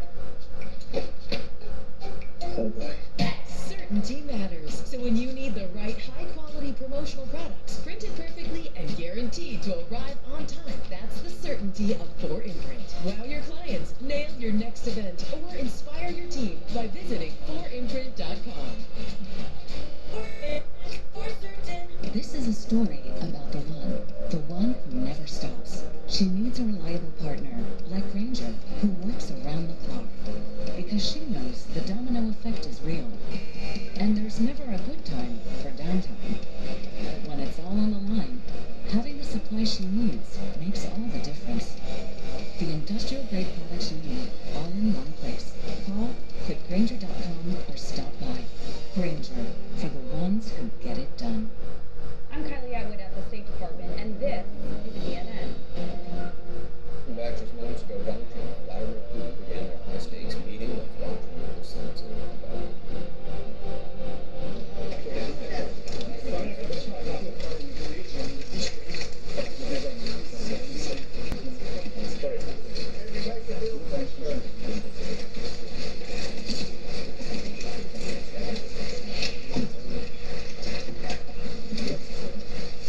This is the first formal meeting. There was, of course, the greeting on the tarmac in which President Trump applauded Vladimir Putin briefly as he approached. They walked together, had a photo op, and then it seemed President Trump offered to have Vladimir Putin ride with him to the meeting site, which was very close by. So the meeting actually began when they were inside that vehicle, no interpreter. There was some question raised, Ambassador Bolton, about how good is Vladimir Putin's English. You said that during this break that you've seen him actually correct his Russian translator about the translation into English. I've been in meetings with him where he's done just that, and he makes jokes in English from time to time. I think his English is good enough to have a conversation with Trump in that car ride, and undoubtedly playing off this flip to a 3-by-3 meeting initially, he was going to get some words in about that too. You believe he would use that car ride as an opportunity? Yeah, I think he'd say, look, Donald, if you want to have a 3-on-3, of course it's okay, but we're going to have a 1-on-1 too, right? And we'll see how that plays out. Ron, what do you make of the video we saw, which was a cool spray, very quick, of the president, both presidents and two advisors, Lavrov and Ushakov and Woodcock, with the president. How do you read that? Well, that looks more like a meeting off of a G20 where you're doing kind of one-on-ones and they're kind of 20, 15-minute, rather than, hey, there's no table, so there's no negotiation. And when you scorecard this, you already got a red carpet greeting, which is a red carpet greeting, versus kind of Zelensky's rough up in the Oval. That way's there. You got a person, you're out of the diplomatic isolation. You got a one-on-one time. You probably get, Ambassador Bolton said, probably get more time there. And you also gotten treated exactly like a superstar. When you start going down the checklist, it's score, score, score. And when you compare Zelensky, got roughed up in the Oval Office. Let's just play the quick sound from that Zelensky meeting in the Oval, just in case people didn't see it or don't. It's memorable. You're either going to make a deal or we're out. And if we're out, you'll fight it out. I don't think it's going to be pretty, but you'll fight it out. Obviously went on for quite some time. Yeah, and you juxtapose that to the reception. The reception here, and this takes America out of kind of the arbitrator role towards tilting the scales here. And why can't you have a meeting where something gets done without a table? I mean, you can have it. I mean, the table's not the big deal there. It's the substance that's said at the table. But one is set up for the structure of a negotiation, and the other one is set up for basically a conversation, which is not a negotiation. They have different temperament, different feelings. Now, it doesn't mean when you go to the larger one, there isn't a table there. But I think this tells you not only the audible, but the kind of context and the environment in which are you really going to start to work and pin down. As I said, there's a sovereignty, there's an independence, and there's territory. There's three kind of buckets here, and I don't see that kind of setting. You're not your head of that. Yeah, I think as one who's sat along the sides of a lot of these meetings, the two people in the front are the ones who are having a conversation. The rest are just listening, unless they're called upon. I think, though, it's interesting. Obviously, Trump is the host, so he's the one who asked for the switch to 3-3 in the beginning. One would assume he's got a pitch that he's going to make to start this off, to move it in the direction he wants to move it in, to try and to caution against Putin taking the meeting out of control. So it would be interesting to find out after it's over what was the first thing that Trump wanted to say to him, because that could set the tone for everything that follows. I also do quickly just want to correct something, because there was some question about there's a story that's long been reported that in the Helsinki meeting, I believe it was, that President Trump asked the interpreter not to take notes, but you're saying that's not correct. No, he asked her not to take notes, but we talked to her after it was over to find out what was said. Oh, sorry, the story is that he took her notes after. No, that's not true. There were no notes. He asked her not to take notes, but good interpreters who have to listen to people ramble on for long periods of time and then interpret back by memory have good memories even over a 2-hour period. So that's why I was confident in that meeting he didn't give anything. And you actually checked that. I had Fiona Hill check while we were getting a debrief from Trump. Fiona went and talked to the interpreter. I do wonder, I mean, watching the Oval Office meeting with Zelensky, you had in that meeting J.D. Vance, the vice president, playing the bad guy. He was literally like playing the guy who was pinning Zelensky against the wall, and then Trump kind of came in and said, well, you know, you're not ready to negotiate, essentially, and kind of shut the whole thing down. In this context, when you think about Rubio and Witkoff, I'm really not sure what role, if any, they're going to play. I mean, Ambassador Bolton, you said they might just be sitting there listening, taking it all in. But does Trump need a kind of foil on his team to kind of move the negotiation forward? I'm not sure. It's also a reminder when you play that Zelensky clip of the unpredictability of Donald Trump, which makes today a very important day anyway, but even a more what are we going to get day, right? Normally, when you have a summit meeting like this, as the ambassador noted, Ron has been involved in this, it takes months and months and months to prepare. There's a general framework. When the leaders get together, maybe there's 1 or 2 last things to work out that they need to eyeball each other over. This is a who knows, right? Brought together in a week. However, Trump, after that Zelensky meeting, we're out, right? You're not ready to negotiate, or we're out. That sent shockwaves across Europe. That Trump was going to withdraw. At the moment, though, Trump has flipped some because he's been disappointed in Putin and is now allowing, through NATO and the European allies, American weapons to go back into Ukraine. And he has said, he flipped again. Where is he now? He has said that there would be no negotiating land without Ukraine. There's an undercurrent, Paul, and the undercurrent is none of us have confidence. I'll speak for myself here.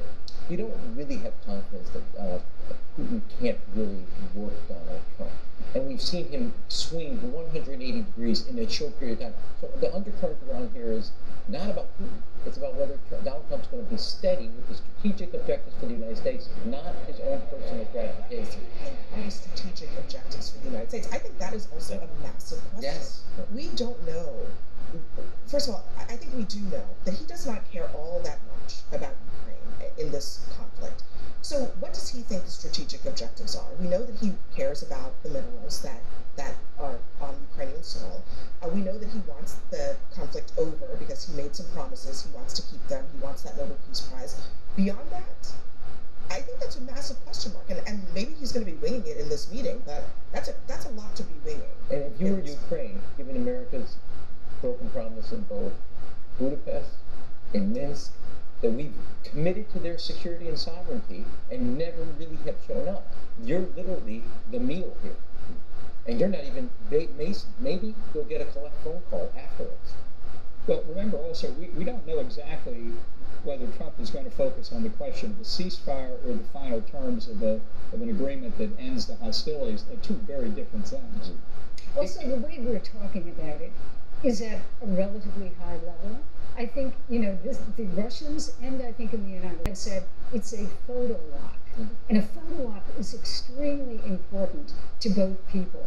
Just the fact, look at this, we haven't had much happen, and already we've got Putin back home, great news. And here in the United States, it could be peace, the sign of peace. He's got Putin there. They're already, each side gets a win by actually not doing much of anything right now. And just have, from both of you have been involved, you've been in the room when this happens. What if it's President Trump as the host of it, starting it off? Is it, here's what we think should happen? Is it a casual conversation that becomes a business conversation? I mean, how does it open up? How does it work? Well, I'll just say, since Trump is aberrational compared to every other Republican president that I've worked for, I think he will open up with talking about how he's been disappointed in Putin, how he wants to see peace. And it won't follow any pattern. It'll ramble for 5 or 10 or 15 minutes. And then I think Putin will respond by trying to bring things back into the pattern that he wants. He's not going to argue with Trump. He's not going to make Zelensky's mistake. He's going to say, Donald, we're here because we want peace. That's what that sign above us says. And then he's going to go into the pitch that way. Beforehand, you would have this, if you really had planning for this, here the president outlined, here's where I see things are today. And if you want to walk out of here with a ceasefire, this is the price for my ceasefire. And it'll be 1, 2, 3.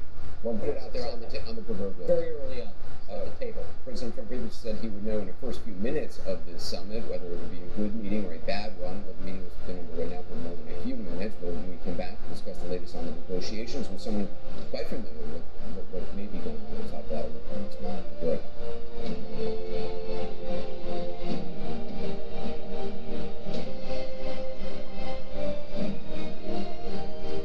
October 15th to the 19th, join your favorite culinary stars at Food Network New York City Wine and Food Festival, taking over the seaport. Experience tastings, dinners, cooking demos, and more across 50-plus unforgettable events. Tickets on sale now at nycwff.org. This moment, story time for Sarah. It means everything to them, and to all of us. At Evernorth, we make complex care journeys simpler with comprehensive coordinated care for better patient outcomes. Now, Sarah's grandma doesn't spend all day at the infusion center. She gets her treatment at home with Evernorth's specialty pharmacy, Accredo, so Sarah never misses story time. Evernorth Specialty Services, because every moment counts. Your sisters are running early. Early? This headache. We've got an hour. Try PainQuil, the max-strength liquid pain reliever that starts working fast. PainQuil, the aches pain, fights pain fat medicine.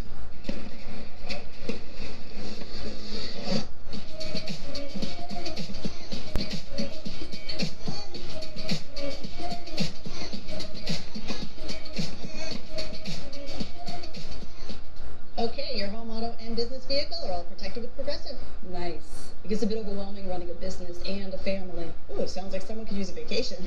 A what? A vacation. Like taking a break from the stresses of life and work. Oh, like when I'm logging everyone's hours so I get to sit for a while. No. Oh, like when I'm making a delivery in my van and a song comes on that I like. No. So like when I take my work van to the car wash and it's all quiet in that tunnel for like 5 minutes. No, it's like when you go away and you take pictures and I don't know, I've never been on one either. Zoe? That's the one. Today, you're meeting for coffee.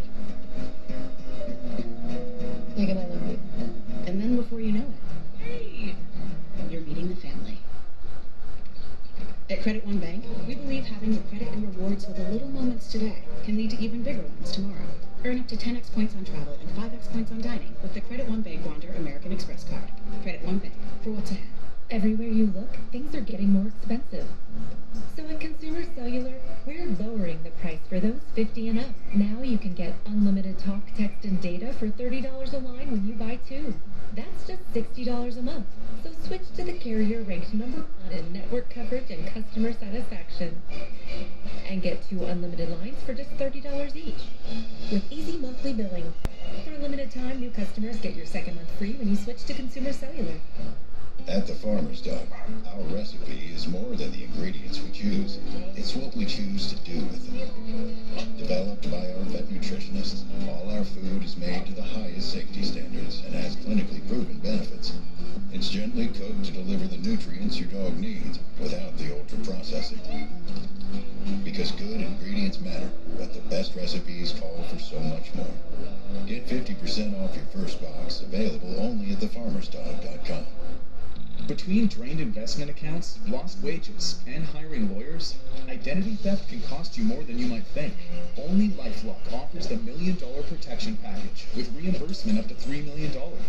LifeLock. Join today. Streamline the way you trade on Robinhood.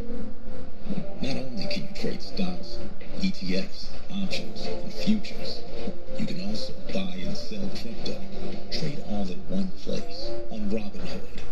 I tried everything for my stubborn dandruff, and then I found Nizoral. It works differently to get to the root cause of dandruff. Its active ingredient is 10 times more effective at fighting fungus, the primary cause of dandruff. Say goodbye to stubborn dandruff with Nigel. Now available in a shampoo plus conditioner. What I look for in a contractor is someone who's reliable and skillful. That's where Angie comes in. With top-rated pros in over 500 categories, Angie can connect you with the right pro for any home project. Find top-rated pros in your area at Angie.com. Closed captioning brought to you by Mesobook.com. If you or a loved one have mesothelioma, we'll send you a free book to answer questions you may have. Call now and we'll come to you. 800-821-4000.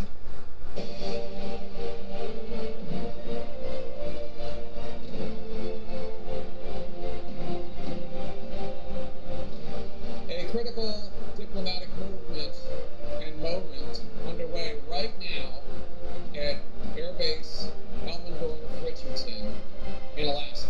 President Trump and Russian leader Putin meeting behind closed doors right this minute. We saw the top of that meeting, the pool spray as it's called. What had been on one-on-one is now a 3-on-3 with top diplomatic aides now joining each of the two leaders. President Trump has said that he thought he would know within 2 minutes whether this meeting with Putin would be a constructive one. He has even said that he could walk out if it's not. The Kremlin, meanwhile, has said that these talks could last at least 6 or 7 hours. Welcome to a special edition of The Arena. I'm Jake Tapper in Anchorage, Alaska, in for Casey Hunt. Let's get back to CNN anchor and Chief White House correspondent Caitlin Collins, who is at Joint Base Elmendorf-Richardson, where the two leaders are meeting with their teams. Caitlin, where exactly are Trump and Putin right now on this?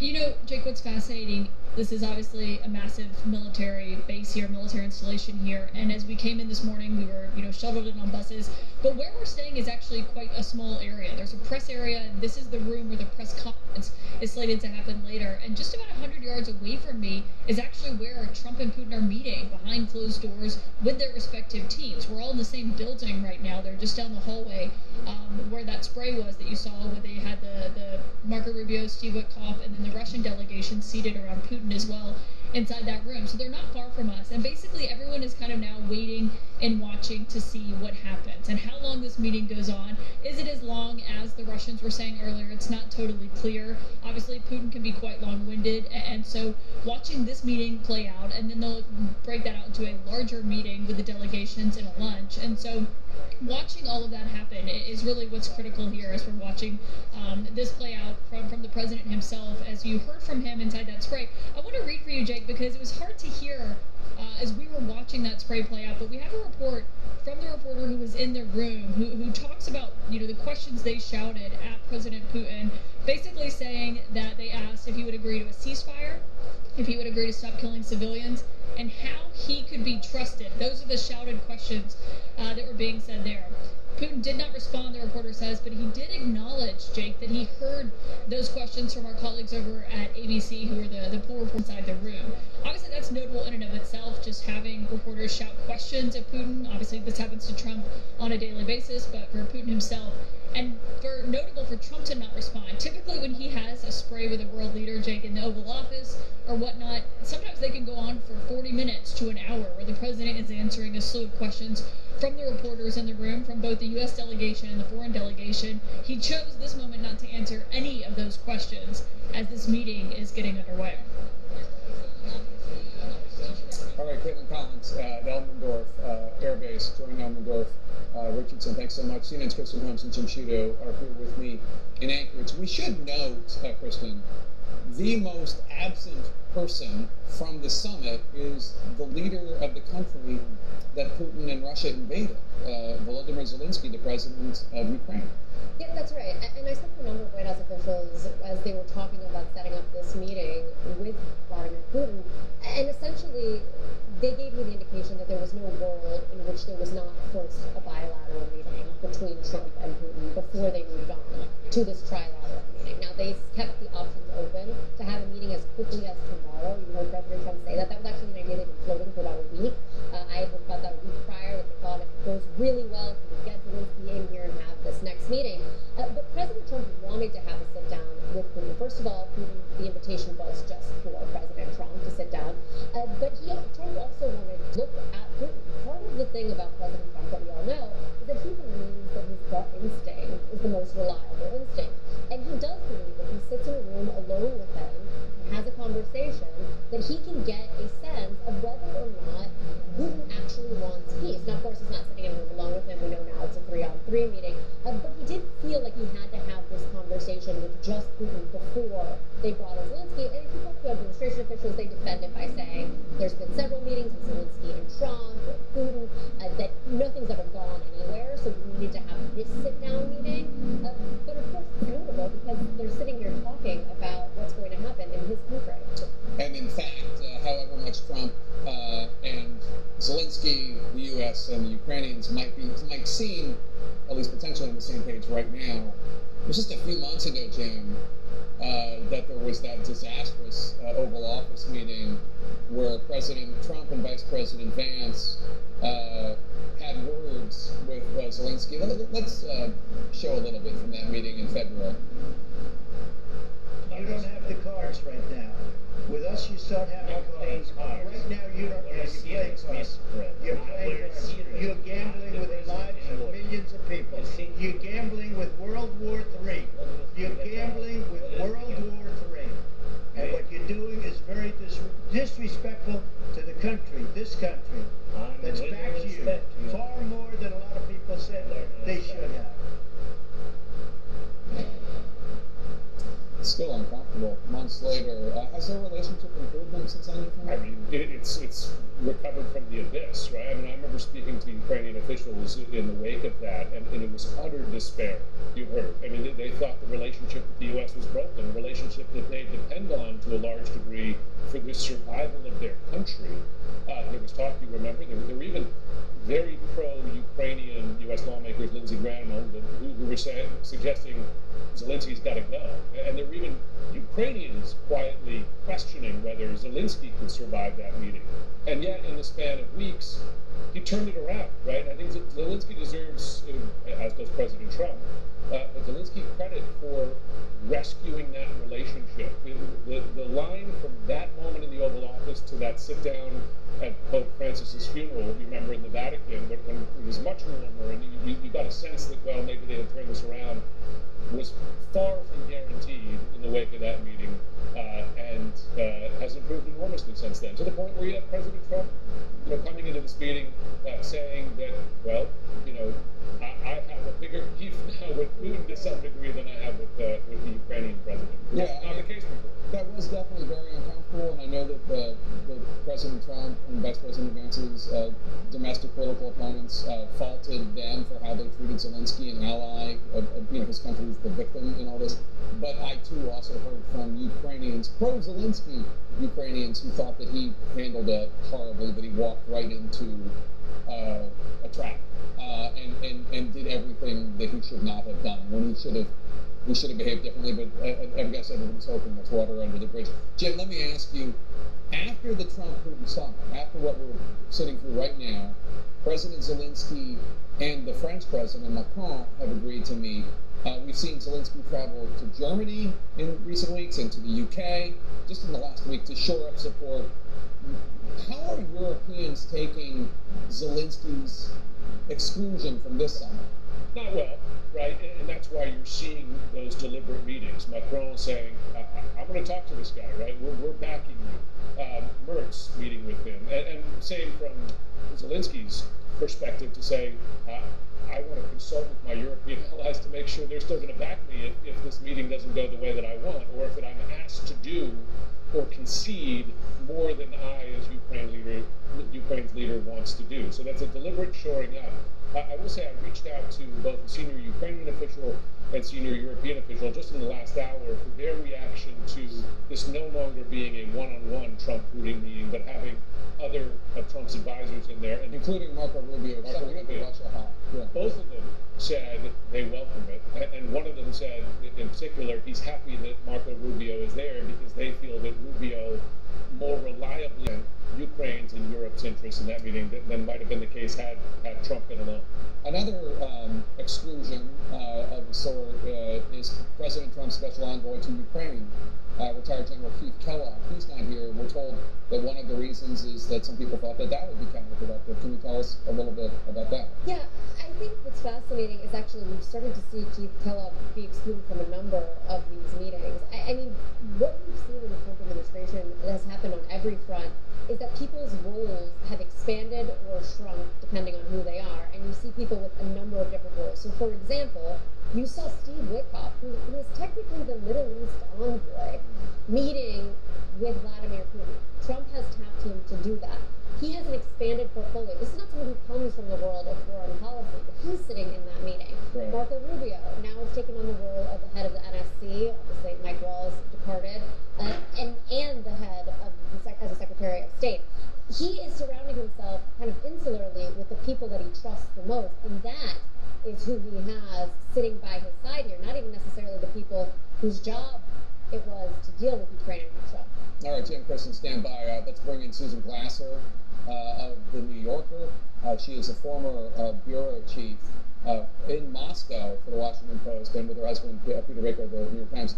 She co-authored a book, Kremlin Rising, Vladimir Putin's Russia and the End of Revolution. Susan, what did you make of the box between President Trump and Vladimir Putin during their handshake, or the fact that Putin went into the beast, or the fact that Trump was applauding him, and on and on? What did you think of that?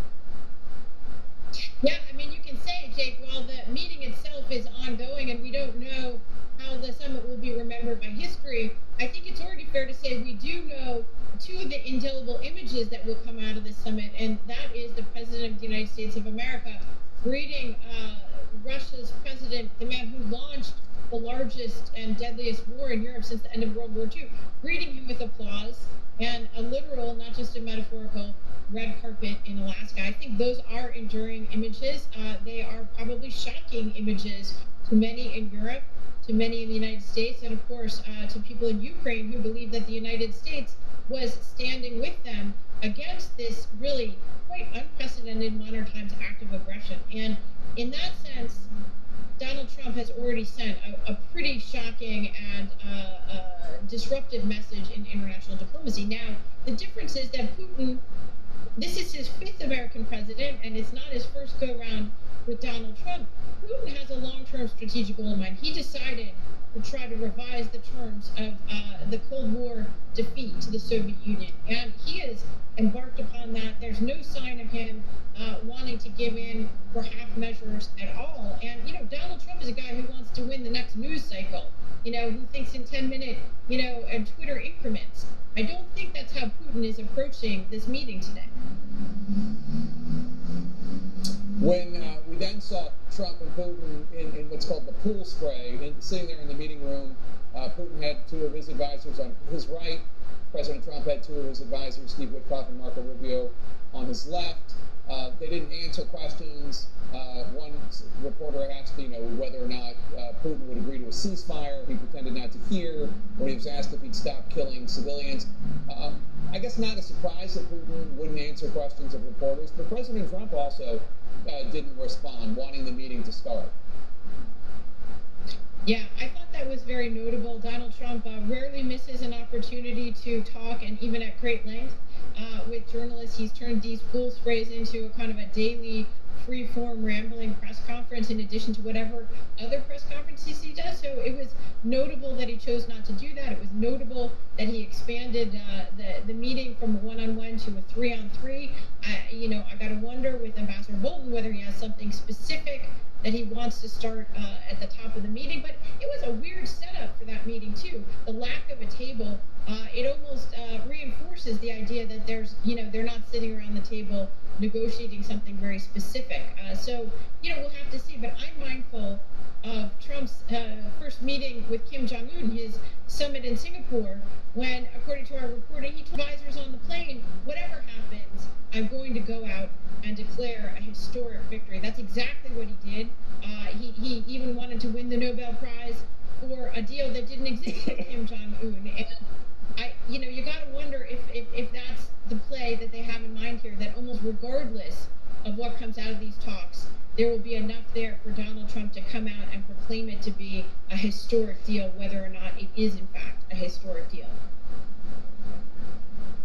Susan Glasser, stick around. We're going to continue with our coverage. We continue to wait and we continue to wonder what is actually going on behind closed doors in that building at Joint Base Elmendorf-Richardson, where President Trump and Russian leader Putin are sitting and talking along with the aides that flank them. President Trump, who says he hopes to stop this war and save lives.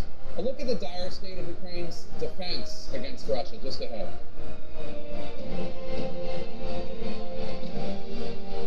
It won't be hard to find someone to fix this, but before I started Angie's List, different story. A lot has changed for us at Angie since then, but the issues facing homeowners are the same, and the solution too, skilled local pros. Get started at Angie.com. Your record label is taking off, but so is your sound engineer. You need to hire. Indeed. Indeed you do. Our advanced matching helps find talented candidates, so you can connect with them fast. Visit Indeed.com/hire. We're here. Progressive's accident response detected an accident and sent for help. Did we beat him? Where's Superman? Saving the world, maybe? So we did beat him.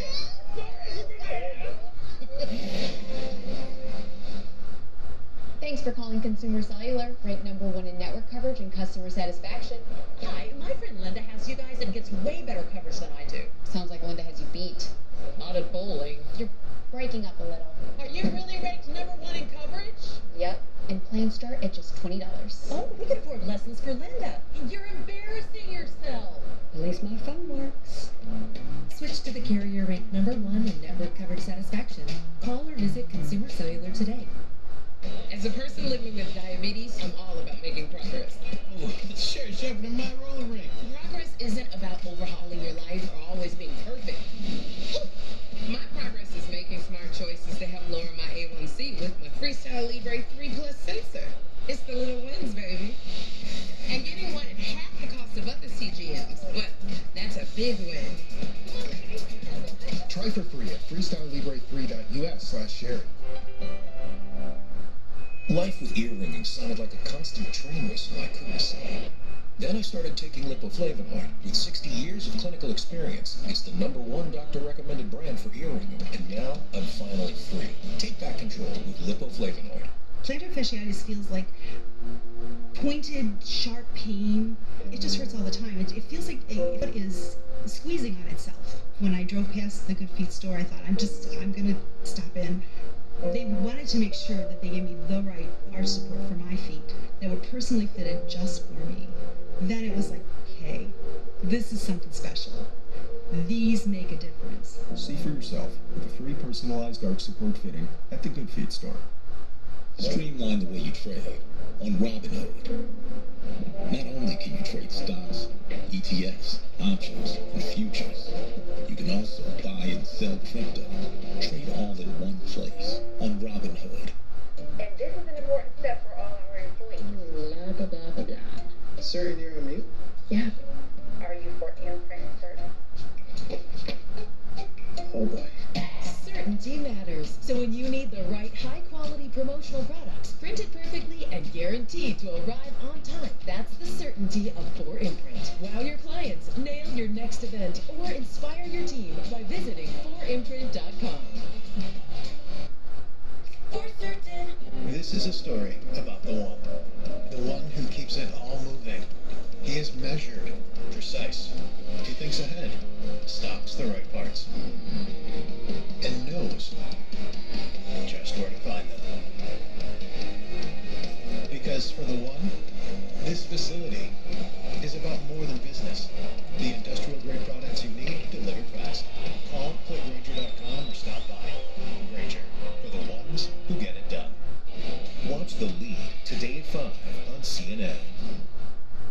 Alaska historical moment that 1 year ago would have been unthinkable. Russian President Vladimir Putin on U.S. soil getting to a vehicle with President Trump. Right now, the two leaders are meeting behind closed doors as President Trump hopes for a ceasefire in Ukraine. Right here I'm with CNN military analyst, retired U.S. Air Force Colonel Cedric Layton. We're at the Magic Wall. We want to look at the state of play on the ground in Ukraine.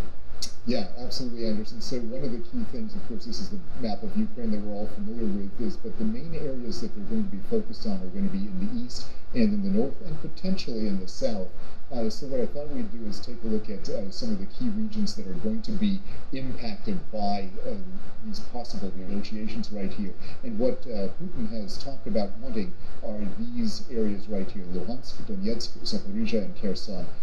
These are the areas where the Russians have a massive troop presence, and though they are not completely controlled by the Russians, the Ukrainians have forces here in each of these areas, and even a little part of Luhansk. Zaporizhia, obviously, with the nuclear plant. That is correct, yeah, exactly. And in fact, that gives you an idea right here. The nuclear plant is right there. The Katovka Dam, which is also a key factor, is right here. The city of Kherson is down here. This is the Dnipro River. It's kind of like the Mississippi. It's a very wide river. It has a lot of transport that in peacetime helped Ukraine sell its agricultural products. But this is the area that the Russians control, and what they would like to do is they would like to potentially not only take over these areas again of Kherson, but potentially impact Odessa, the port over there, which is of course where Ukraine has most of its trade. So these are the kinds of things that they're looking at. But going back to the east, one of the key things that they are really going to be looking at are these towns right here. These are the fortress towns that Ukraine absolutely must hold if it's going to try to keep any type of strategic advantage here. The Russians are advancing in places like Pokrovsk, Konstantinivka, and some of these other areas, but the nature of their advances is somewhat questionable. They don't believe that they're really advancing in mass, so that could give the Ukrainians time, but right now, from a propaganda standpoint, the Russians are exploiting this. In terms of, President Trump has used the term swapping land or land swap. What would that actually entail? Yeah, so one of the key things about that is that the land swap would indicate that they would want these four regions right here, the Donbas regions, Luhansk, Donetsk, Zaporizhia, and Kherson. And so these areas really become quite important because, Anderson, they actually are the ones that not only control the Donbas region, but they control a large portion of Ukraine's resources, and that will make a huge difference whether or not Ukraine succeeds as a sovereign and independent nation. Colonel Frederick Cedric-Laden, I appreciate it. Thank you so much. Back now with the panel. What do you think the implications for the battle is? What will come out of this? How is that going to impact the battlefield? Well, I was looking at a report, that an analysis of all the interactions between Trump and Putin in this year, and usually those interactions resulted in more hostilities, not fewer hostilities on the ground in Ukraine. And so it might depend on whether they actually get an actual ceasefire, or if the meeting is just we're going to keep talking. Russia has the ability to put more pressure on Ukraine by simply just pummeling them more on the ground. And I think Putin uses that as a tool to try to say, essentially, we don't have to stop. We don't have to do it on your timeline. We can just keep going. And that could be one of the results of this meeting if there is no ceasefire. Ron, you used the argument that Russia is actually weaker, in a much weakened position, even though they have they can throw thousands of North Korean troops like cannon fodder on the battlefield. They actually can't carry out this war. Right, look, if you go all the way back 3.5 years, Finland and Sweden are now in NATO. We just had, and I give the president credit for this, Armenia and Azerbaijan, which used to be the sphere of influence, they're at the White House, quote-unquote, a mini-peace agreement. They lost Syria, their only Mediterranean access. There are access to on the port. Tehran, they look like a fecal ally. Ukraine is a third of the size of Russia. It's 3.5 years, and rather than taking over the country, they're now talking about territories. They're losing 30,000 people, either dead or wounded, every month. And their economy is got less than 12 months of runway. They are a weaker country, more diminished country, militarily, strategically, and economically than they were before. And I believe the United States has leverage here, which is one of the objectives is to change the calculation that we're so impatient, either the president or the vice president said, we're done with this Ukraine war, to say we can go to this as not only economic sanctions, we still have a lot of inventory of military equipment. We're going to keep sending it. And that would recalculate for Putin what he can get done here.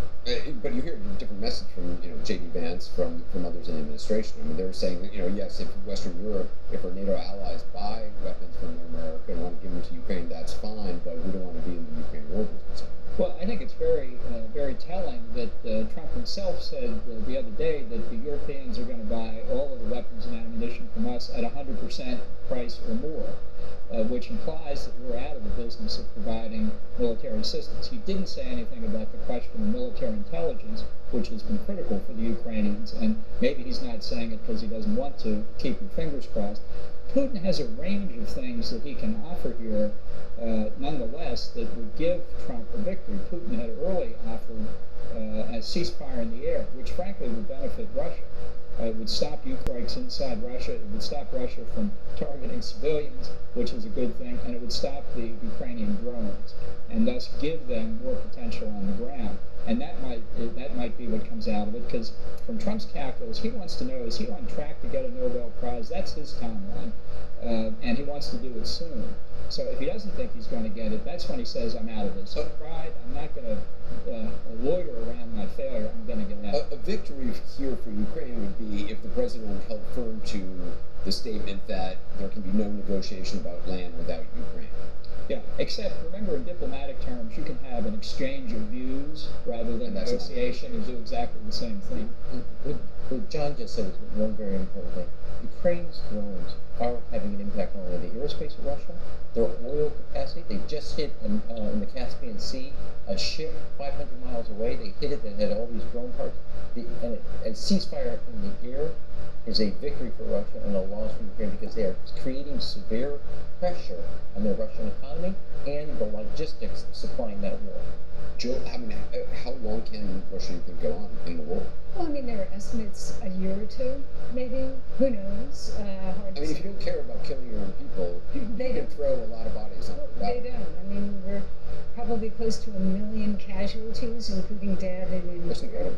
And who's dying? These are not the kids from Moscow and St. Petersburg. These are the kids from poor villages, those ethnic communities who need the money. And right now, Putin is buying them off. They've got $20,000, $30,000 signing bonuses to join the military. And then when they get in, they're making far more than an average Russian. So, but how long can they go on with this? And this conversation gets at the complexities of this. How does Putin define acceptable outcome, right? The ceasefire in the air might be great for him because he comes out a beneficiary, even though Trump could then say, look, I've stopped Russian strikes in Ukraine. What does Trump want? And then what about the party that's not represented today? How briefed, one of my big questions is, how detailed does the U.S. team, including the President of the United States, have on what's acceptable to Zelensky? Or is this just getting something from Putin today and then trying to carry on the conversation down the road? You could sit here and argue that, if Putin gets any land in Ukraine when this is done, that's a victory for Putin. Right? Crimea was a victory for Putin a decade ago. And Putin plays a long game. The Chinese play a long game. We have these conversations about, is Trump going to get a Nobel Peace Prize, or what's going to be the score at the end of this week? That's not how Putin's brain works. He steps back when he has to, and he waits, and he looks at the West, and they get fat, drunk, and lazy again, and then he does something else. That's what he does. Yeah, and this is on the long game. There's a good argument that the Russians actually benefit from a full ceasefire. If the ceasefire line is along the battlefront, and then you start serious negotiations in Geneva or Vienna, and those negotiations drag out, that ceasefire line defines the new Russia-Ukraine border, and it gives Putin time to rebuild his army, rebuild his economy, break out of the sanctions. They first tried this in Ukraine in 2014. He waited 8 years before the second attack. He's prepared to wait 8 years until the third attack. Go back to what Jill said earlier about paying $20,000. He is keeping Moscow and St. Petersburg as far away from the battlefield and the consequences of this battlefield because he is very worried that people, when quote, ceasefire, whatever happens, there will be a tabulation of the win-loss here, both body count, economically, strategically. strategically what's happened to Russia. That's why slightly the red carpet, they are cheering back Moscow because the isolation's done. And this was a freebie, a total freebie without literally, you cannot, where's America's scorecard from kind of how you measure this? That's why I worry about President Trump putting his own personal interest ahead of America's national security interests. Everyone stand by. We continue to monitor the high stakes meeting between President Trump and Vladimir Putin. It's still underway. What is going on inside the room where they are? We'll discuss that with someone who is familiar with the president's thinking. New York Times White House correspondent Hank Haberman has a live report from Moscow to see how the images we've seen so far in Alaska are playing more shots.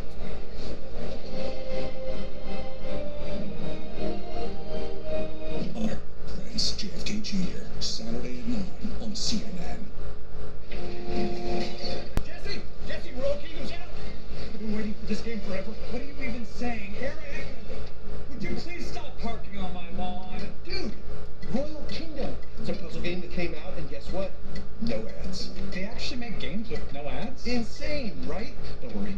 Already downloaded it for you. How'd you get my phone? I also have your keys and your wallet. Took a 20.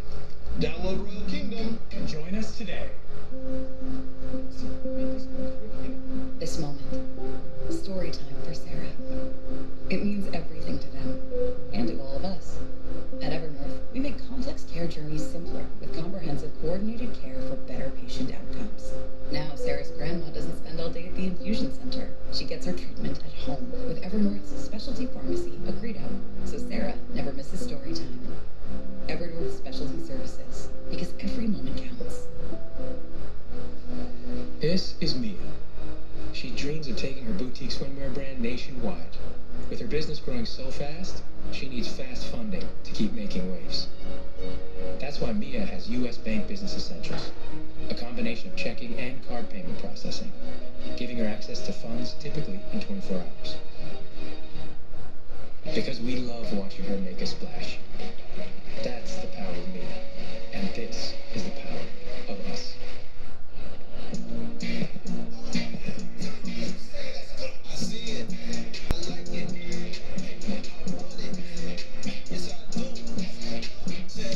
With Chase, you can get a debit card for your kids' independence.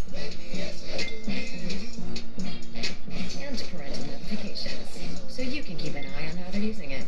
Still on budget. Control for parents, freedom for kids. That's family banking from Chase. Make more of what's yours. Premium beef for a natural diet. Most people don't realize how processed typical dog food is. At the Farmer's Dog, we believe dogs should be able to get their daily nutrition without the excess processing. The digestibility is just better. We have the right amount of protein, the right amount of fat, the right amount of nutrients being added. It's real food. Everybody wants to take care of their dog in the best way that they can. Our mission is just to help them do that. Think of all the places that could expose you to identity theft. If something happens, LifeLock provides a US-based restoration specialist to fix it start to finish. Guaranteed or your money back. Don't face identity theft alone. Join LifeLock today. How fast can disruption happen? Picasso hit 1 billion in transactions in just 4 years by transforming how luxury vacation homes are owned. They're rapidly capturing the $1 trillion second home market, with over 100 million already generated in gross profit. Even though they're a private company today, you can invest alongside other prominent VCs. Visit picasso.com/invest to learn more. When you're at the starting line for your next event, 4imprint has the right promotional gear, bottles, bags, hats, and tees, delivered on time to energize your customers and your team. Race now to 4imprint.com. Imprint for certain. Rollback just dropped their licensed game day collection. Polos, hoodies, Q-zips, custom designed for your school. On game days, we wear Rollback, period. Explore CNN podcasts for your daily dose of news, culture, and smart storytelling. Whether you want to be swept off your feet. I just called her and I said, hey, are you single? or navigate cutting-edge tech. Can I ask a nerdy question? Follow doctor's orders. Research shows even a 5-minute walk will do you good. And discover the conversations shaping our world. Where do you want to start? Follow and listen to CNN podcasts, wherever you get your podcasts. But I guess it's the most significant diplomatic moment yet of Donald Trump's second term, welcoming Russian leader Vladimir Putin to Anchorage, Alaska for a historic summit. The two men meeting right now behind closed doors as the world waits to see what, if anything, comes of these high-stakes talks. Welcome to CNN's special coverage of the summit in Alaska. Let's bring in CNN's Fred Pleitgen, who's in the Russian capital of Moscow. And Fred, we've seen some remarkable images so far here in Anchorage with the United States, President Trump literally rolling out a red carpet for the Russian dictator. How is this all playing out in Russia? Well, first of all, Jake, I think even the Russians are surprised at the warm welcome that Vladimir Putin is getting there in Moscow. I think certainly members of the Russian press, the Russian media, believe that this is a lot more than they ever would have hoped for. It's been quite interesting. We've been obviously monitoring a lot of Russian state media as all this has been going on. As you can imagine, they have wall-to-wall coverage of this meeting. It's been played up a lot recently in Russian media in the days leading up to the summit. They're calling it a historic handshake that happened between President Trump and Russian leader Vladimir Putin, obviously noting also that the two met on that red carpet after Vladimir Putin deplaned from his plane. One of the interesting things that I found is that one of the commentators on state TV said, "We see that U.S. President Trump is extremely friendly towards Putin, which is confirmed by this personal meeting at the airport," obviously noting the warmth of the welcome that President Trump was giving to Vladimir Putin. The other thing that, of course, is also playing big here on Russian TV is that the two leaders then got into the same car. The Russians were noting that Vladimir Putin's limousine, the Aurus cortege, was actually also there on the tarmac, but that then President Trump apparently invited Vladimir Putin to get into his car. There was one Russian reporter who was saying he really got into the same car as the Trump. So certainly right now the Russians believe that all of this is going very well. Of course, one of the things that people are talking about here is the fact that the two leaders were together in that car alone without anybody else with them. Of course, we know from the past that Dmitry Peskov, the spokesman for Vladimir Putin, has said that indeed Vladimir Putin does speak very good English, sometimes corrects his own translators, and so they're obviously be very capable of having a conversation with the U.S. president as they make their way to that summit venue, Jake. Yeah, to be a fly on the wall in that limo, in the Beast, that would be fascinating. Fred Pleitgen in Moscow, thanks so much. CNN's Nick Clayton-Walsh is in Kyiv, Ukraine for us right now. And Nick, as Trump and Putin discuss the fate of the country in which you stand, and they do so without President Zelensky, and they do so here in Alaska, how is President Zelensky handling this fraught moment? Look, I mean, there is incredible anxiety here. People either staying up all night to watch it or knowing that they have to be ready early tomorrow to deal with the outcome of it. President Zelensky really caught in a bind here. Ever since that Oval Office blowout, Jake, watching you play those pictures again, I remember the utter feeling of trauma and shock that many Ukrainians felt just seeing the dressing down there, not just of their president, but essentially of the whole war effort, the sense that the ground was really collapsing on Ukraine. And since then, Zelensky's been at excessive pains to never offend Donald Trump, to always sound grateful, to shore up support with his European allies, and to essentially be ready to go along with any proposal Trump kind of makes. Yes, they've tried desperately to draw red lines about a ceasefire needing to come first, about not negotiating about Ukraine without Ukraine, about not allowing territory to be ceded. But ultimately, Zelensky is going to wake up tomorrow. We'll be watching this live and have to deal with the outcome of this summit in real time. Now, he today said there were very high stakes. He said they were counting on the United States, but also a lot of his postings were to remind people of the fact that there is a war here going on where civilians are killed, 7 in the last 24 hours.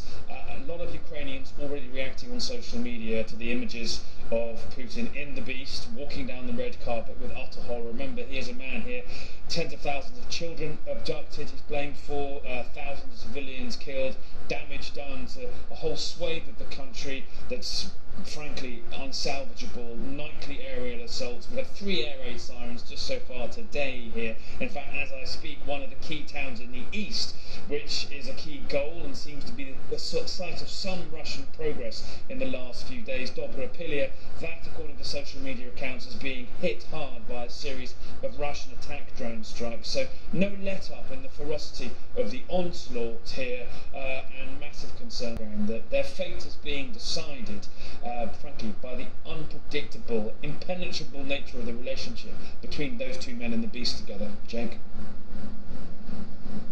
All right, Ben Walsh in Kyiv, Ukraine, stand by. Let's go back to CNN's Caitlin Collins, who is at Joint Base Elmendorf Richardson, which is roughly this direction from me, if you can look at me. Caitlin, tell us what's going on. Yeah, Jake, we're standing here in the room where the press conference is ostensibly going to happen in a couple of hours. The timing is incredibly fluid here because you just don't know how long these meetings can go. And we've seen summits between Putin and U.S. leaders go incredibly long before. And so everyone's kind of waiting and watching. And that includes the White House officials who were here probably just about 100 yards from me, Jake, not very far, as they're in the actual same building that we are in right now where those meetings are taking place. It's the smaller meeting, and then it goes into a bigger meeting. And as we're watching all of this play out, I want to bring in Maggie Haberman from the New York Times, Trump biographer, who is joining us here. And Maggie, when you talk to White House officials going into this, I wonder if you heard what I was hearing, which was kind of low expectations, not really expecting a huge breakthrough today, but then the president himself saying, if I don't get a ceasefire today, I'm going to be unhappy. Right, I think the president was putting pressure on Vladimir Putin, but Caitlin, I was hearing the same thing you were, which was it was essentially a vague set of expected outcomes for today's meeting, and the President Trump, is very good at that. He is very good at going into a negotiation or a meeting pretty open-ended so that whatever he comes out with doesn't seem like it's contradicting what he went in there hoping to gain.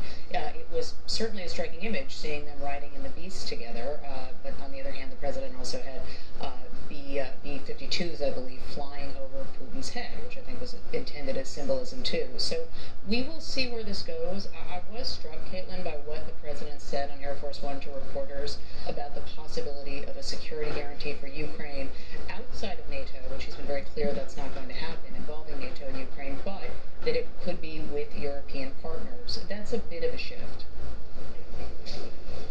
Yeah, he sounded quite open to that, clarifying not NATO, which no one is surprised by, but that answer was very telling. I thought that moment on the tarmac was really striking. I don't think we spent even enough time on it, where the B-2 bombers were flying overhead as the two leaders were walking up to that sign that said Alaska 2025. I mean, Trump is a producer's producer. He cares a lot about visuals and the visual effects of what that looks like. I wonder what that did signal to you. Look, I mean, he's both a TV producer, but also was an actor on his own show, and so he does think about what these things look like. This is the type of display of pageantry and grandiosity that he really likes. They put this together very quickly. We should not lose sight of the fact that Putin has been accused of war crimes, and there are many, many people dead, and there is mass devastation in Ukraine. And so, you know, the president is meeting with Putin while he has had, by contrast, this really, really aggressive meeting with President Zelensky in the Oval Office. They have since had a better meeting at the Vatican, and President Trump has kind of softened his at least approach to Ukraine, recognizing that it seems that arming Ukraine is among the only leverage he has against Putin right now. But this was a really astonishing spectacle to watch, to your point, and it's on a military base in the U.S. But the fact that it's changed from a one-on-one, even though they obviously were in the beast at least for about 7 to 10 minutes together solo, and I should note, to your point about them getting in, the print pool, which is the reporter traveling with the president, confirmed from the White House that there were no translators in the beast. It was just Trump and Putin solo, and obviously he has said that within a few moments he would be able to ascertain if the Russian leader wanted to make a deal or not.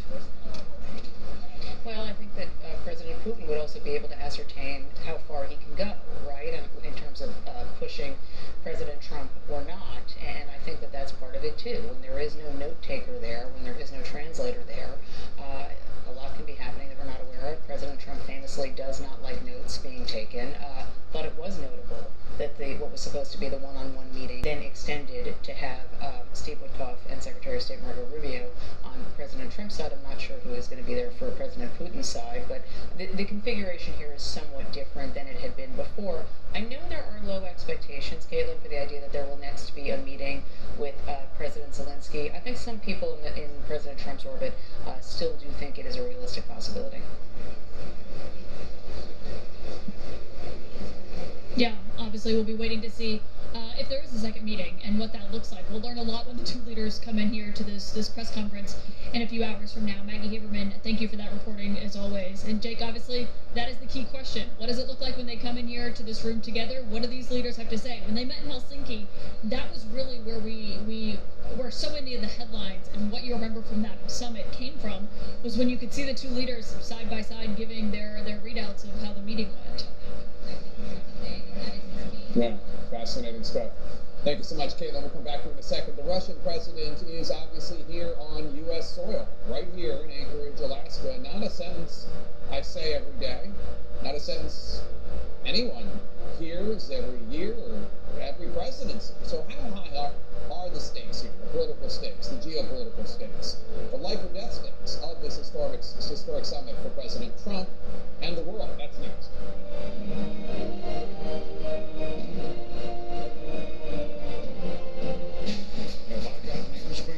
Return September 6th.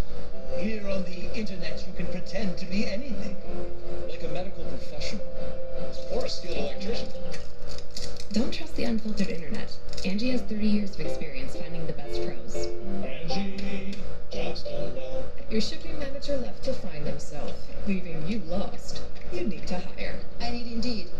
Indeed you do. Sponsored jobs on Indeed are 2.5 times faster to first hire. Visit Indeed.com/hire. You okay in there?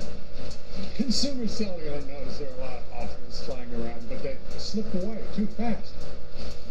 We don't play games. What you see is what you get. No hot air, just plans starting at $20. Bet you're glad you wore cargo pants. Because cargo pants have all those pockets. You can see how we can cut your bills. Plans start at just $20. Call Consumer Cellular. Life with ear ringing sounded like a constant train whistle I couldn't say. Then I started taking lipoflavonoid. With 60 years of clinical experience, it's the #1 doctor-recommended brand for ear ringing, and now I'm finally free. Take back control with lipoflavonoid. Streamline the way you trade on Robinhood. Not only can you trade stocks, ETFs, options, and futures, you can also buy and sell crypto. Trade all in one place on Robinhood. Yeah, Mom, I'm good. Apparently Progressive lets homeowners and renters bundle with their auto policy, so I've got them protecting my stuff 24/7. I'll call you back. You know, you can use the front door. I tried. Your doorman still did his job. A lot of people need to replace their windows or patio doors, but they put it off because they think it'll be too expensive. Hi, I'm Ann Romer. I'm here with Michael Smith from Renewal by Anderson. You really work with the customers to find affordable solutions. We do, Ann. We're the replacement window division of Anderson, one of the largest window manufacturers in North America.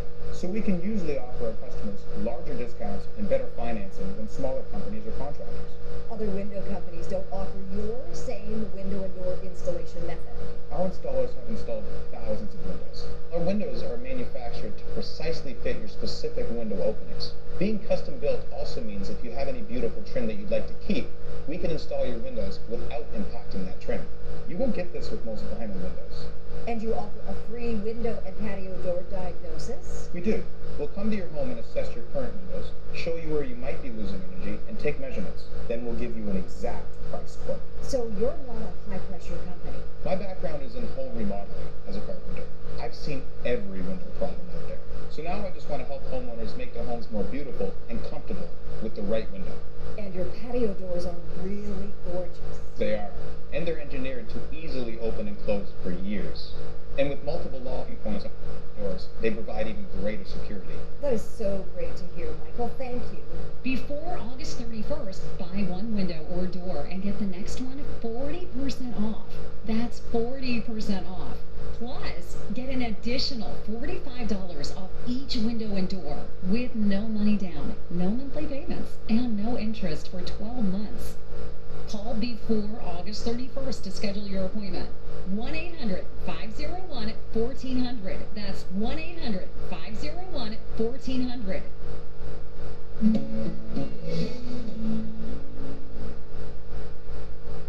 Disguises are so much fun, unless they're in your kibble.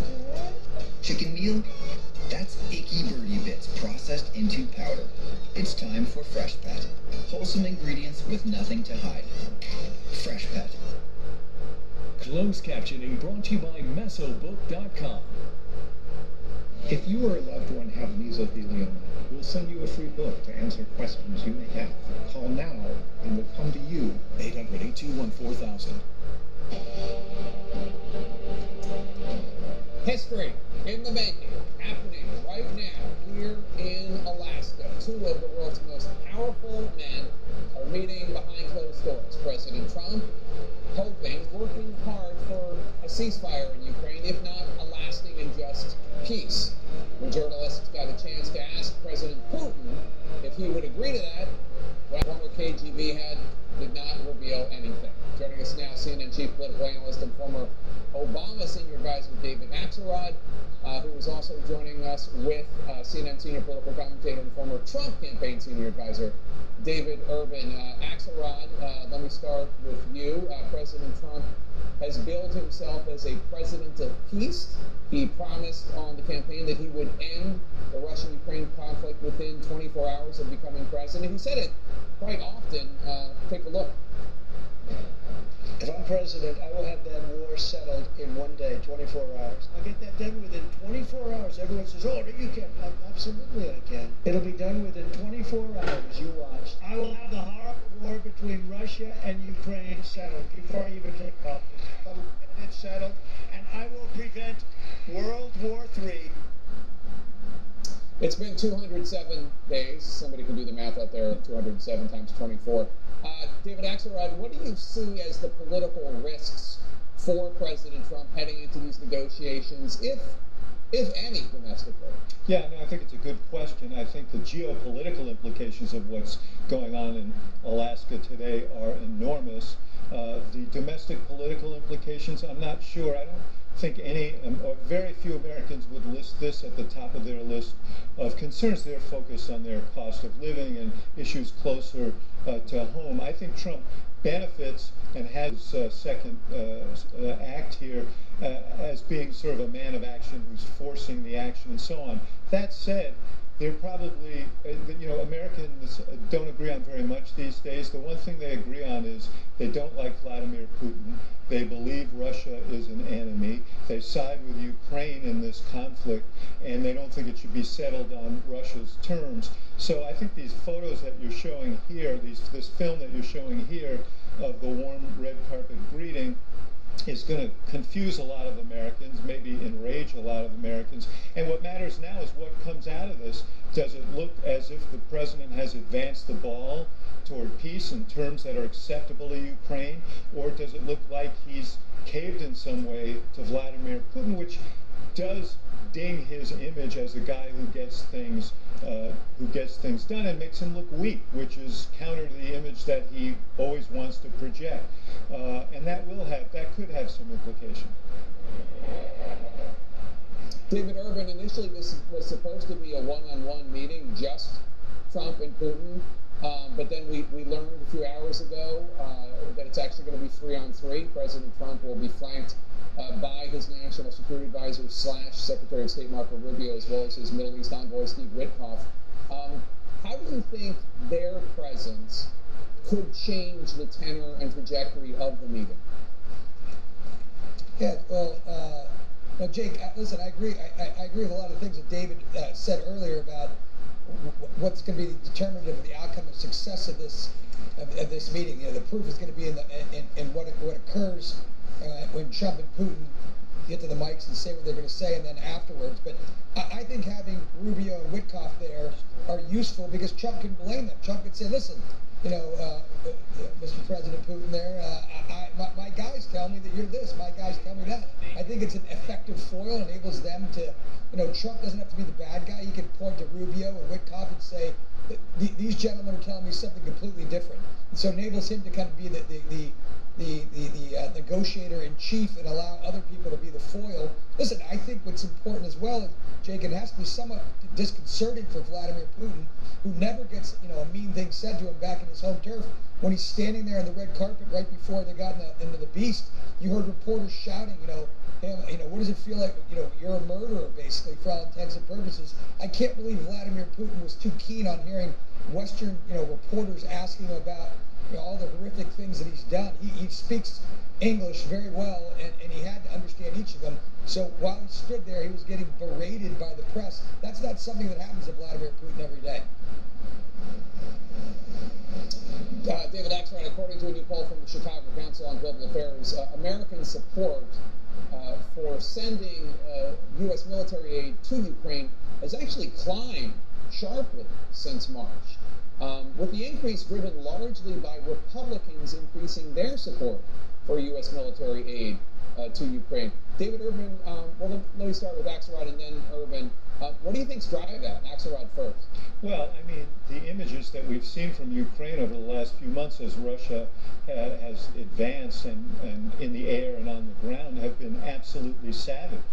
And I think people see that, and I think they're reacting to it. So, that's why what comes up here matters. And if he comes out of this meeting and doesn't get a path to a ceasefire, or an agreement for a ceasefire, and then doesn't take action, because for all these months, and even when he's criticized Putin, he's uncharacteristically not done anything.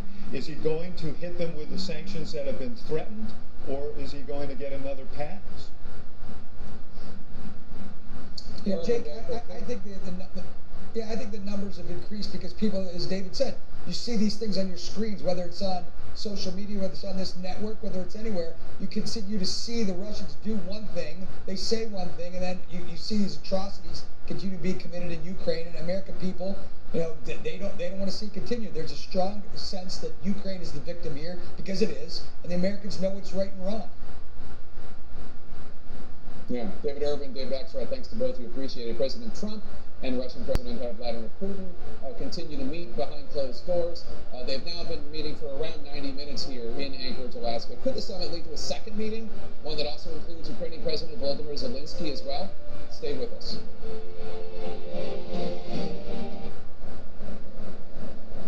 She's really getting up there. Yeah, she is. Don't feel your age. Act your age. Aspartame. Simparica Trio protects against 3 categories of parasites. This drug class has been associated with neurologic side effects, including seizures. Use with caution in adults with or without a history of these disorders. Don't just protect. Triple protect. Can we help you? Oh, hi, I'm Amy. I live next door. Okay, why are you here? Oh, I just came by to tell you about this puzzle game, Royal Kingdom. It's so great. I've been playing it on my phone, and it's an awesome way to relax. Okay. No ads, free to download. Can you please get off our property? One second. You have some packages here. Do you want me to open them? No, not at all. In fact, we've called the police. Oh, that's a good idea. They should know about this, too. I'll wait here for them. Oh, hey, Jody. Can I talk to you about a really fun game? This is Jess. Peloton instructor, educator, game changer. She needs her money to work as hard as she does. That's why she uses U.S. Bank Smartly Checking and Savings, which does exactly that, helping her track her spending and grow her money. Together, we'll achieve more than any of us could alone. You got this, Jess. We got this. That's the power of Jess, and this is the power of us. LifeLock monitors hundreds of millions of data points per second and quickly alerts you to identity threats you could miss, like changes to your investment accounts, home title, and loans opened in your name, right on your phone. LifeLock. Join today. This moment. Story time for Sarah. It means everything to them, and to all of us. At Evernorth, we make complex care journeys simpler with comprehensive coordinated care for better patient outcomes. Now, Sarah's grandma doesn't spend all day at the infusion center. She gets her treatment at home with Evernorth's specialty pharmacy, Accredo. So Sarah never misses story time. Evernorth Specialty Services, because every moment counts. It's odd how, in an instant, things can transform. Slipping out of balance into free fall.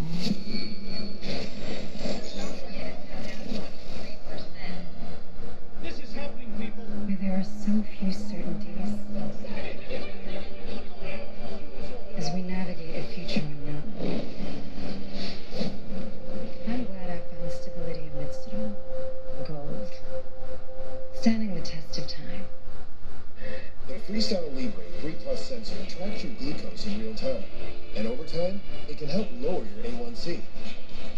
It's progress. Learn more and try for free at freestylelibre.us. This is a story about the one who never stops. She needs a reliable partner, like Granger, who works around the clock. Because she knows the domino effect is real. And there's never a good time for downtime. When it's all on the line, having the supply she needs makes all the difference. The industrial-grade products you need, all in one place. Call, click Granger.com, or stop by. Granger, for the ones who get it done. I'm certain it's level 5. Are you for imprint? Certain. I'm certain it's level 5. Certainty matters, like the certainty of 4imprint. Your home for high-quality promotional gear, including exclusive items and brands they love. Printed perfectly and guaranteed to arrive on time. To wow your clients, nail your next event, or inspire your team, check out 4imprint.com. 4imprint for certain. Watch The Lead, next on CNN.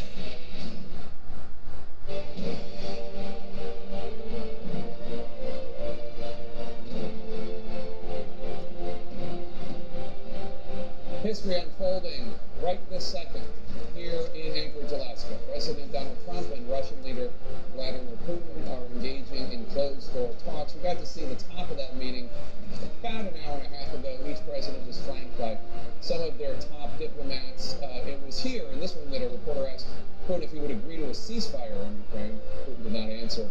Welcome to a special edition of The Lead. I'm Dick Tapper in Anchorage, Alaska. That pivotal meeting unfolding just a few miles away over my shoulder at Joint Base Elmendorf-Richardson. The welcome that Putin has received here in Alaska has been much warmer than the weather. The red carpet, the handshakes, a flyover, military escort. Putin even rode with Trump to the site of the meeting. President Trump applauded Putin when he showed up. The two presidents sitting together, seeing each other in person for the first time in 6 years. We're going to bring you a press conference in any moment when the two leaders come into that room right there. CNN's chief White House correspondent Caitlin Collins joins us now at Joint Base Elmendorf-Richardson. Caitlin, how are Trump and Putin trying to outmaneuver one another if you see evidence that they are? Well, I mean, Jake, you see, as they're setting up that press conference, the two large words that are emblazoned on the backdrop in all caps, pursuing peace. Obviously, that is what they're trying to ultimately, ostensibly achieve here. Certainly President Trump is. But when it comes to, outmaneuvering one another or how they both approach this, Trump himself has said recently when asked, do you worry that Putin is stringing you along or trying to just buy more time here? He said that, he knows the Russian leader well, that he's familiar with his tactics. Obviously, of course, only one of them is a former KGB officer himself, and Putin, who has dealt with multiple U.S. presidents, not just the return of Trump to office. And so that is the question when they're inside the room, because both of them seem to rely on their own abilities when communicating with one world leader, whether that be Putin flattering Trump as he made his way over here, something that Kurt Volker, a former official in the Trump administration, told me he believed was actually a condescending statement from the Russian leader, or Trump himself as he was on the way here, playing a bit of hardball, Jake, on the plane by saying, if he doesn't get a ceasefire today, he's not going to be happy leaving Alaska to return to Washington with no ceasefire in hand. It's something that aides have told him is not likely to happen, some kind of major breakthrough with a Russian leader who's been incredibly dug in for years in Ukraine, but the president still ultimately wants to get one, and so that's the question here. And one thing I should note, Jake, is we're waiting about 100 feet away from where this meeting is taking place, is that it's a smaller meeting now that you saw there where they went into the room about 90 minutes ago. It's going to be a bigger meeting, and they each brought finance guys on each side of this. Putin brought some of his finance ministers. Trump himself brought the Commerce Secretary and the Treasury Secretary. Those are the two figureheads in the Trump administration who have been making and negotiating trade deals over the last several months. And so the White House is clearly hoping that can be some kind of appeal that they make to the Russian leader. The question is whether or not he prioritizes that over the war. Trump earlier said today they're not going to do anything on business until Putin does agree to bring the war to an end. And so how they hash that out behind closed doors and what they say about it publicly is a key thing to watch coming out of this. Interesting stuff. Caitlin Collins, stand by. Anderson Cooper has an incredible panel in Washington. Anderson, let me throw it to you. Jake, thanks very much. I do want to play something that former U.S. Secretary of State and Democratic presidential candidate Hillary Clinton said on Raging Moderates podcast. Take a listen. If he could end it without putting Ukraine in a position where it had to concede its territory, but instead could really stand up to Putin, there will be no exchange of territory, and that over a period of time, Putin should be actually withdrawing from the territory he seized. If President Trump were the architect of that, I'd nominate him for a Nobel Peace Prize. Let's see how the panel feels about that. A lot of ifs in there, Ron. You know, it's the most used word. Look, I think there are three categories when we're all done, said and done at the end of this day and past. There's the area of territory, real estate. There's the area of sovereignty. Can they join the EU? Can they have a defense? And there's the area of independence, meaning political action. And there was a story written the other day about how Finland gave up 10% of their land years ago, but ended up with their political both sovereignty and independence and capacity to act. And I think, well, a lot of people have talked about World War II, Potsdam, maybe World War I. Look at North-South Korea. The model may be the roadmap out of here, the North Star, the measurement, is what happened in Finland. And I think that is a very telling. And the Finnish, the Prime Minister, has been a pusher of using that as an example of what can be a final. Not today, you're not going to get it here. But I think there's a piece of the territory that Zelensky said he's ready to do. Ambassador Booker, what would you imagine a peace deal looking like? I mean, not necessarily today, but at some point this has to end. Well, I don't think there's a peace deal anywhere in the near future, and I think the real measure of what to do here is to consider the failures of the past 3.5 years to have a strategy on our side to do what was the stated position of every NATO member, the full restoration of Ukrainian sovereignty and territorial integrity. As long as Putin is advancing on the battlefield, even if it's 3 yards in a cloud of dust, he's not going to give up anything if he can get away with it. And I think here, I think the White House has lowered expectations precisely for the reason that it's too complicated to handle here. I think we're going to get a State Department outcome. When you say to the State Department diplomats, well, have the meeting go, what? Great. What did you agree to? We agreed to have another meeting. Also, I think, this war actually, in a way, perversely, is good for Putin. I mean, it is hurting his economy. People are dying. But when you talk about the way he's dealing with his country, militarizing it, it is a very different place from 3 years ago when I was there. Completely militarized. He has the entire population. His ratings now are higher almost than ever because of this. And I just think that, his inducement to stop this is not very great. I take your point, Ron, that it's bad and ultimately will have to end. He can't do this forever. But right now, it really is working for him. I think he's scared of it because of what happens domestically. Exactly, because these guys come back. Right. Let's say the guys are traumatized coming back from the war. They're already having problems with domestic violence. Well, it's like when the Afghan vets came back from the Soviet War in Afghanistan. I do wonder if the political aspect of what you laid out might be the most difficult to resolve here. The terrorism. No, the freedom of Ukraine to determine its own future. I mean, that seems to be the thing that Vladimir Putin is the least willing to even have a conversation about. Fundamentally, what this comes down to is Putin willing to to back off of this idea of imperialism and empire. And I don't see any sign that he's doing that. And as long as that's the case, there might be trading of land here and there, but if he doesn't agree that Ukraine is A, real country, and B, has a right to determine its own future, then what are we even talking about? That's why I said the swap, or not swap, but the trade-off equities. There's a territory piece, but an independent sovereign Ukraine has its price that is going to be very much, and people are going to say, wait, we lost 1 million people, our economy's in shambles, and there's our younger brother.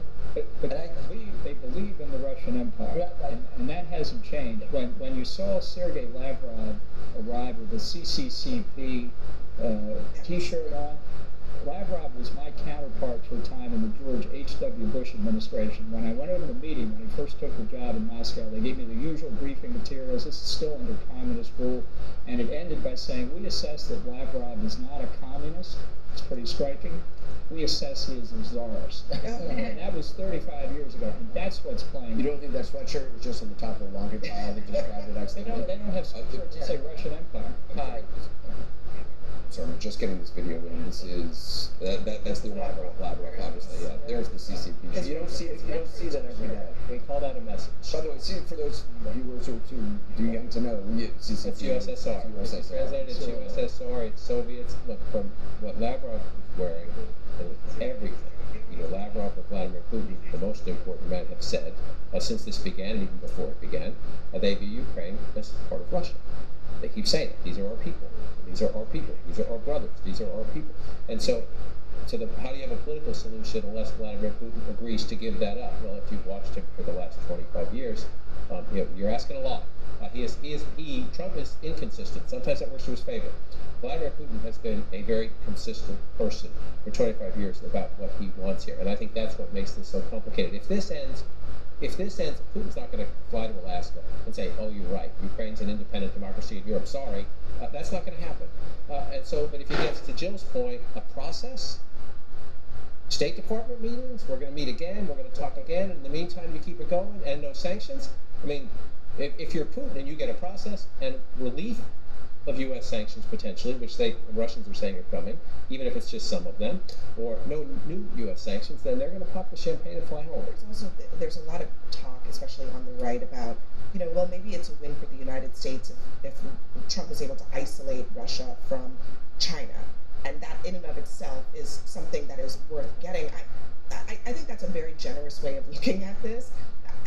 I don't think Putin is playing a game of, his relationship with China vis-a-vis the United States. He wants an empire, the USSR back for Russia. And I think that all of the other things are less important than that. But we might start to see Trump's allies trying to spin what comes out of this meeting as some sort of 4D chess around some of those other ancillary issues. We're standing by the historic summit between President Trump and Vladimir Putin continues right now behind closed doors. That's why we're yammering away here. As we wait on the results of this meeting, we'll hear from a Republican in the House Foreign Affairs Committee about what he hopes will happen. American Prince JFK Jr., Saturday at 9 on CNN. Streamline the way you trade on Robinhood. Not only can you trade stocks, ETFs, options, and futures, you can also buy and sell crypto.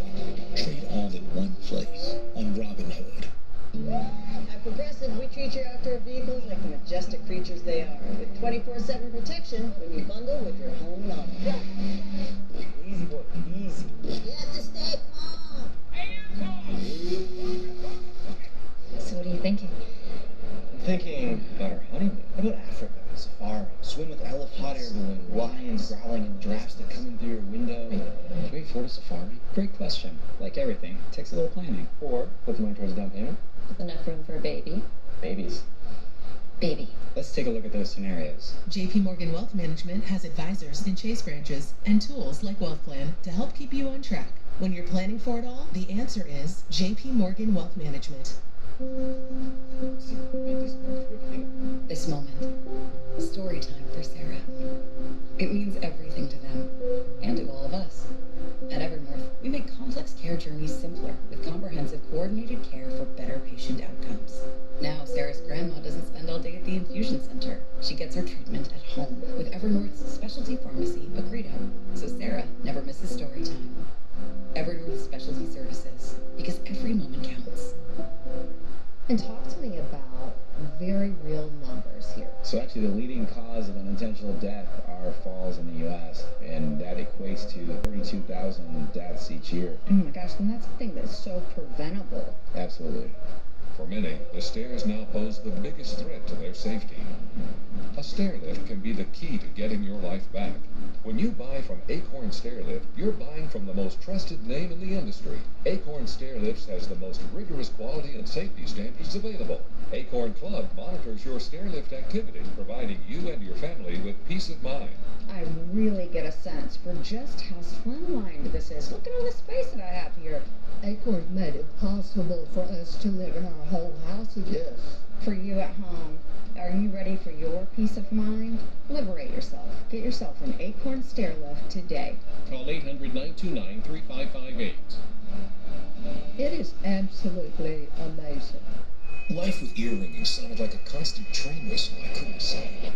Then I started taking lipoflavonoid. With 60 years of clinical experience, it's the #1 doctor-recommended brand for ear ringing. And now I'm finally free. Take back control with lipoflavonoid.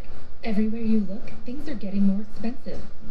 So at Consumer Cellular, we're lowering the price for those 50 and up. Now you can get unlimited talk, text, and data for $30 a line when you buy 2. That's just $60 a month. So switch to the carrier ranked #1 in network coverage and customer satisfaction. And get 2 unlimited lines for just $30 each, with easy monthly billing. For a limited time, new customers get when you switch to Consumer Cellular. Here on the internet, you can pretend to be anything. Like an elderly man's bank. Or an expert plumber.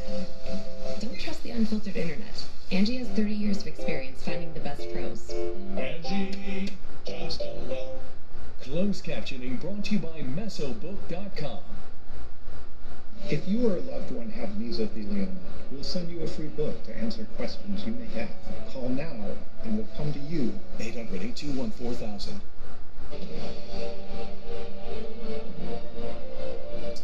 The stage is literally set, and the stakes could proverbially not be higher. Donald Trump and Vladimir Putin expected to walk up to these very lecterns when their closed-door meeting ends. That could be at any moment now. A lunch that was scheduled for more than an hour ago still has not happened.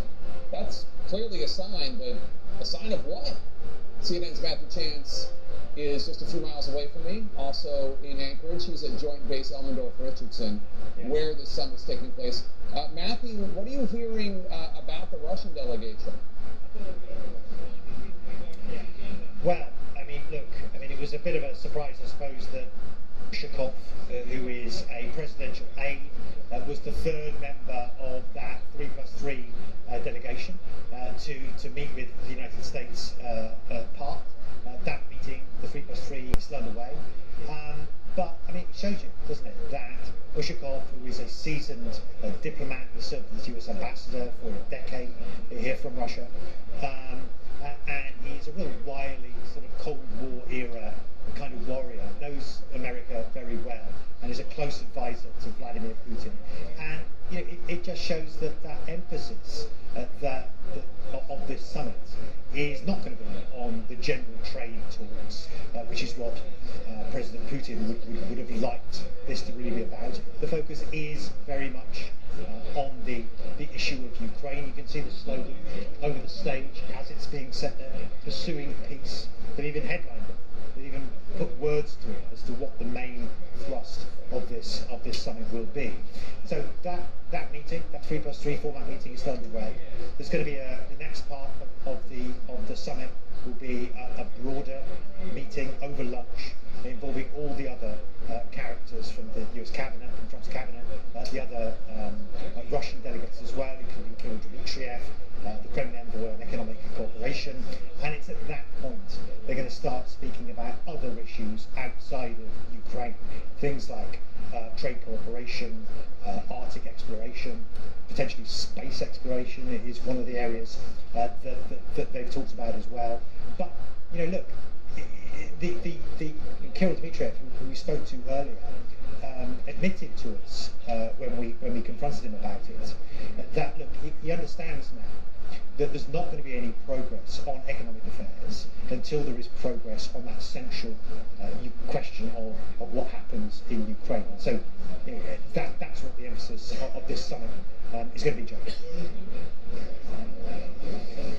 All right, Matthew Chance. In the press conference room at Joint Base Elmendorf-Richardson, just a little bit over my shoulder here in Anchorage. Let's bring back my panel. I have with me CNN's Kristen Holmes, who covers the White House for us, and CNN anchor Jim Sciutto, who's written many books on the subject of Russian power, here with me in Anchorage. Let's talk about something that's interesting here. You just heard Matthew talking about how the Russians were hoping for. They don't really care about settling the Ukraine problem, right? They want to seize Ukraine, but they brought these individuals with experts in finances because they want to sit down with Donald Trump, businessman, and do business. They want to enter into economic deals about space, this and that. You told me, Kristen Holmes, earlier today that the Commerce Secretary, Howard Lutnick, and the Treasury Secretary, Scott Bessent, are here. Why are they here?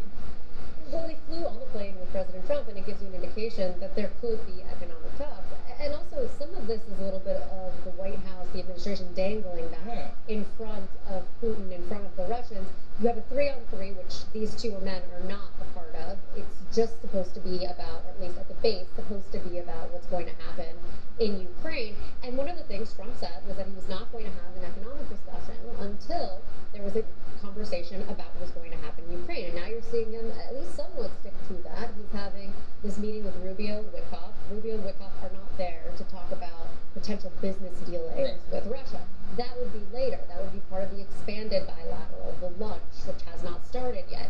So that is them kind of dangling this idea of potential economic deals, all things that we know the Russian president wants. It's also somewhat of a potential threat because Scott Bessent and Howard Lutnick are in charge of two other big important things, which are sanctions and tariffs.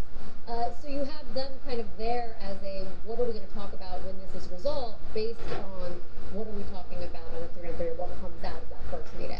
Does Trump get the ceasefire first, which appears to be his opening position here? And to be fair, to your point earlier about how Trump's view of Putin has evolved over the months, even perhaps to the point of embarrassment, right, is that Trump demanded the ceasefire going back virtually on day one of his administration, which Ukraine agreed to, right, even in the midst of that Oval Office session back in February, but Putin has never agreed to. And President Trump's still waiting for that. And it does appear that he's entering this meeting with that as step one, and then we can open up discussion on other issues, for instance, economic issues. So I was talking to Ivo Galder, former U.S. ambassador to NATO, during, I think, Bill Clinton's administration, the Democratic administration, and he said he didn't believe Trump's threats about if Putin doesn't agree to a ceasefire, I'm out of here.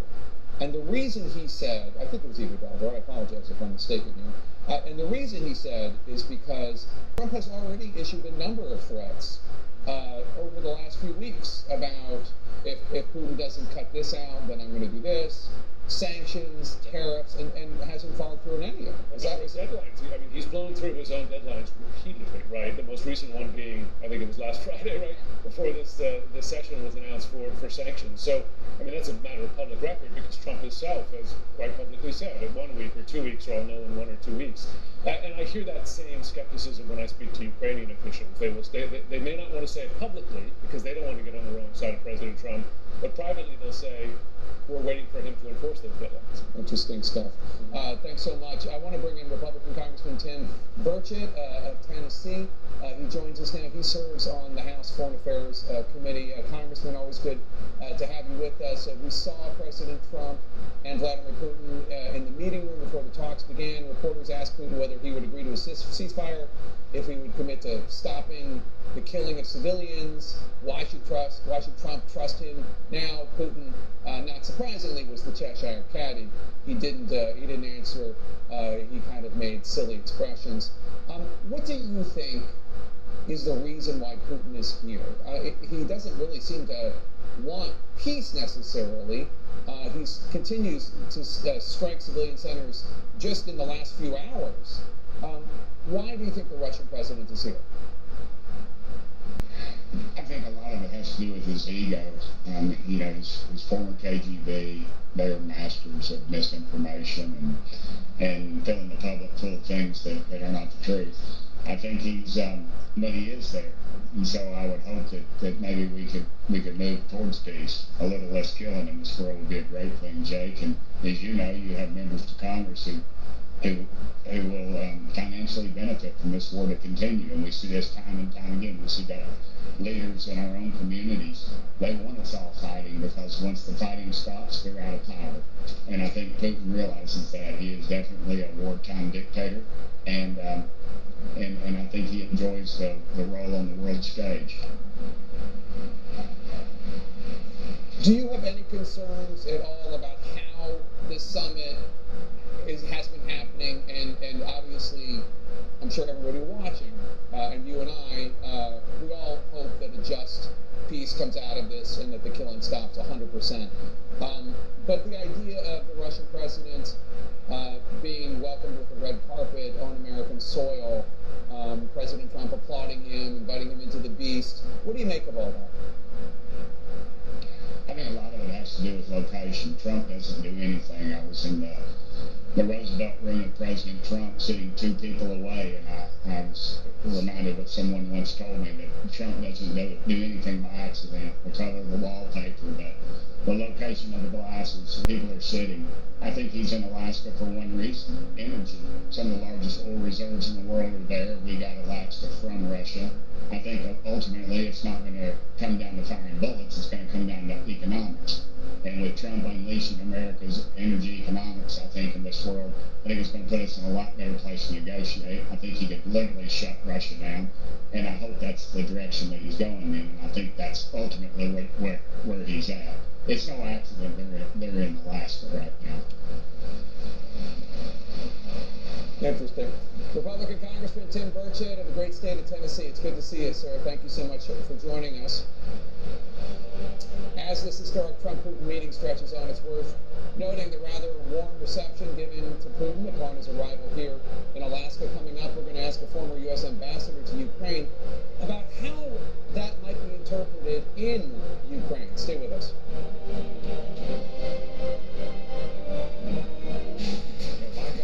For You returns September 6th on CNN. A lot of people need to replace their windows or patio doors, but they put it off because they think it'll be too expensive. Hi, I'm Ann Romer. I'm here with Michael Smith from Renewal by Anderson. You really work with the customers to find affordable solutions. We do, Ann. We're the replacement window division of Anderson, one of the largest window manufacturers in North America. So we can usually offer our customers larger discounts and better financing than smaller companies or contractors. Other window companies don't offer your same window and door installation method. Our installers have installed thousands of windows. Our windows are manufactured to precisely fit your specific window openings. Being custom built also means if you have any beautiful trim that you'd like to keep, we can install your windows without impacting that trim. You won't get this with most vinyl windows. And you offer a free window and patio door diagnosis? We do. We'll come to your home and assess your current windows, show you where you might be losing energy, and take measurements. Then we'll give you an exact price quote. So you're not a high-pressure company? My background is in home remodeling as a carpenter. I've seen every window problem out there. So now I just want to help homeowners make their homes more beautiful and comfortable with the right window. And your patio doors are really gorgeous. They are. And they're engineered to easily open and close for years. And with multiple locking features, they provide even greater security. That is so great to hear, Michael. Thank you. Before August 31st, buy one window or door and get the next one 40% off. That's 40% off. Plus, get an additional $45 off each window and door with no money down, no monthly payments, and no interest for 12 months. Call before August 31st to schedule your appointment. 1-800-501-1400. That's 1-800-501-1400.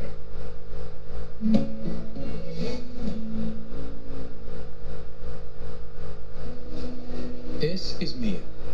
She dreams of taking her boutique swimwear brand nationwide.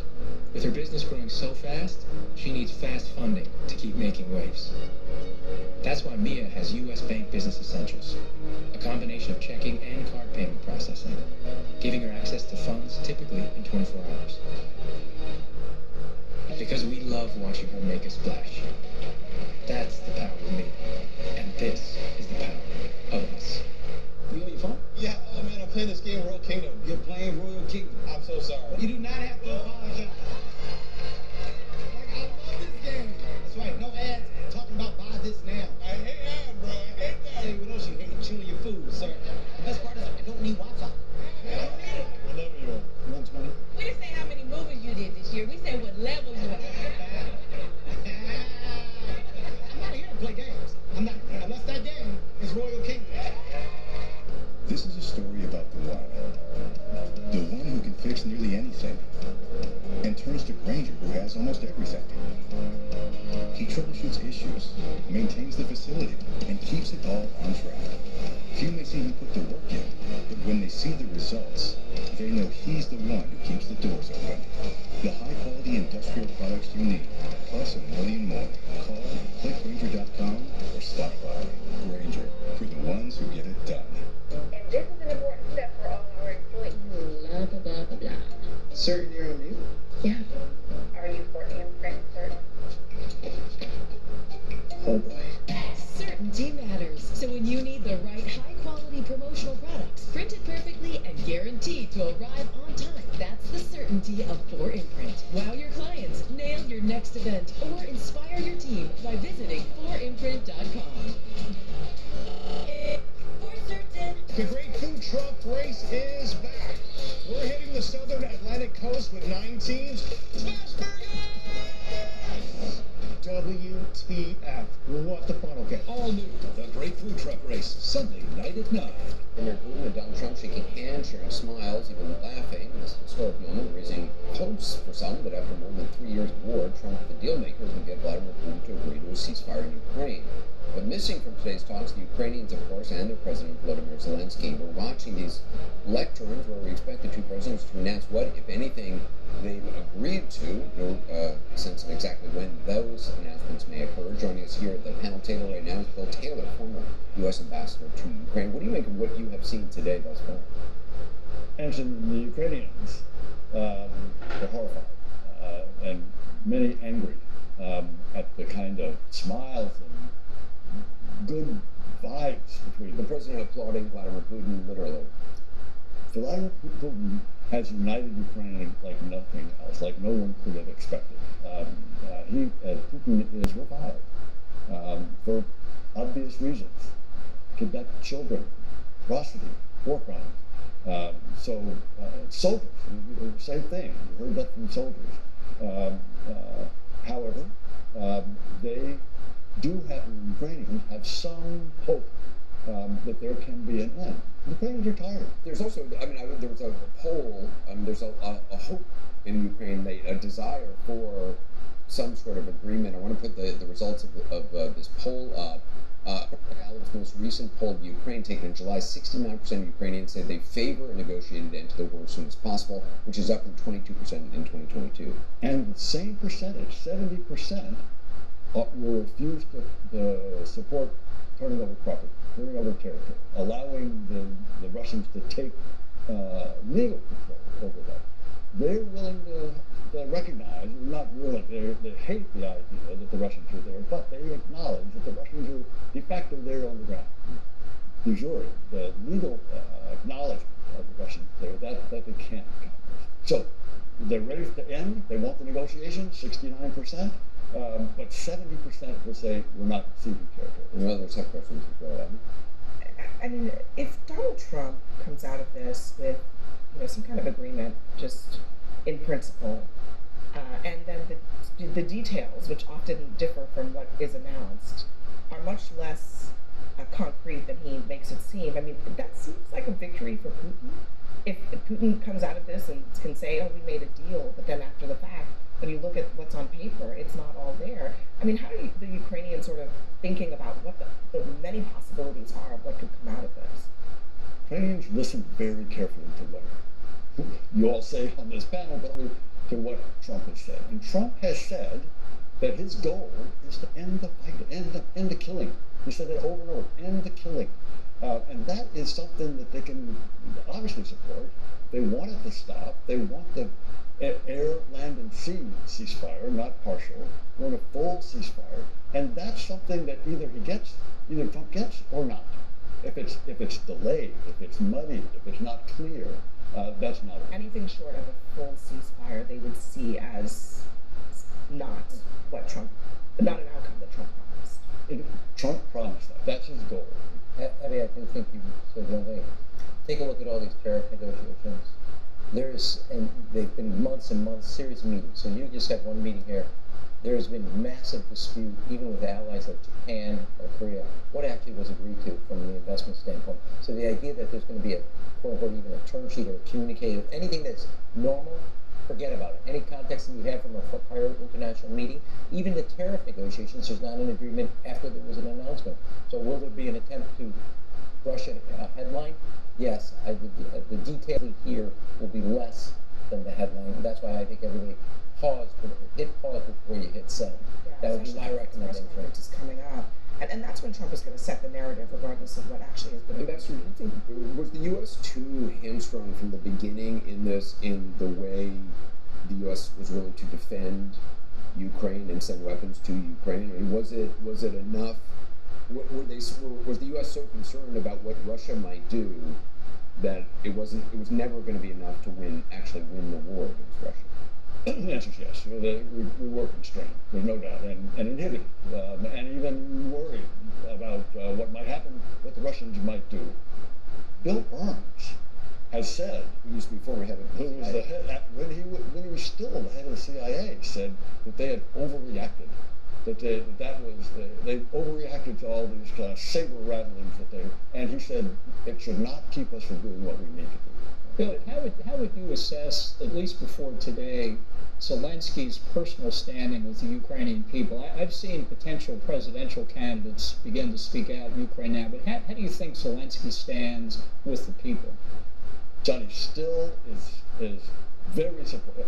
They trust him like 60%, 58%. That's not a bad thing. Even after he had a little problem recently where he tried to take the independence away from these two anti-corruption organizations, he immediately switched when the Ukrainian citizens reacted.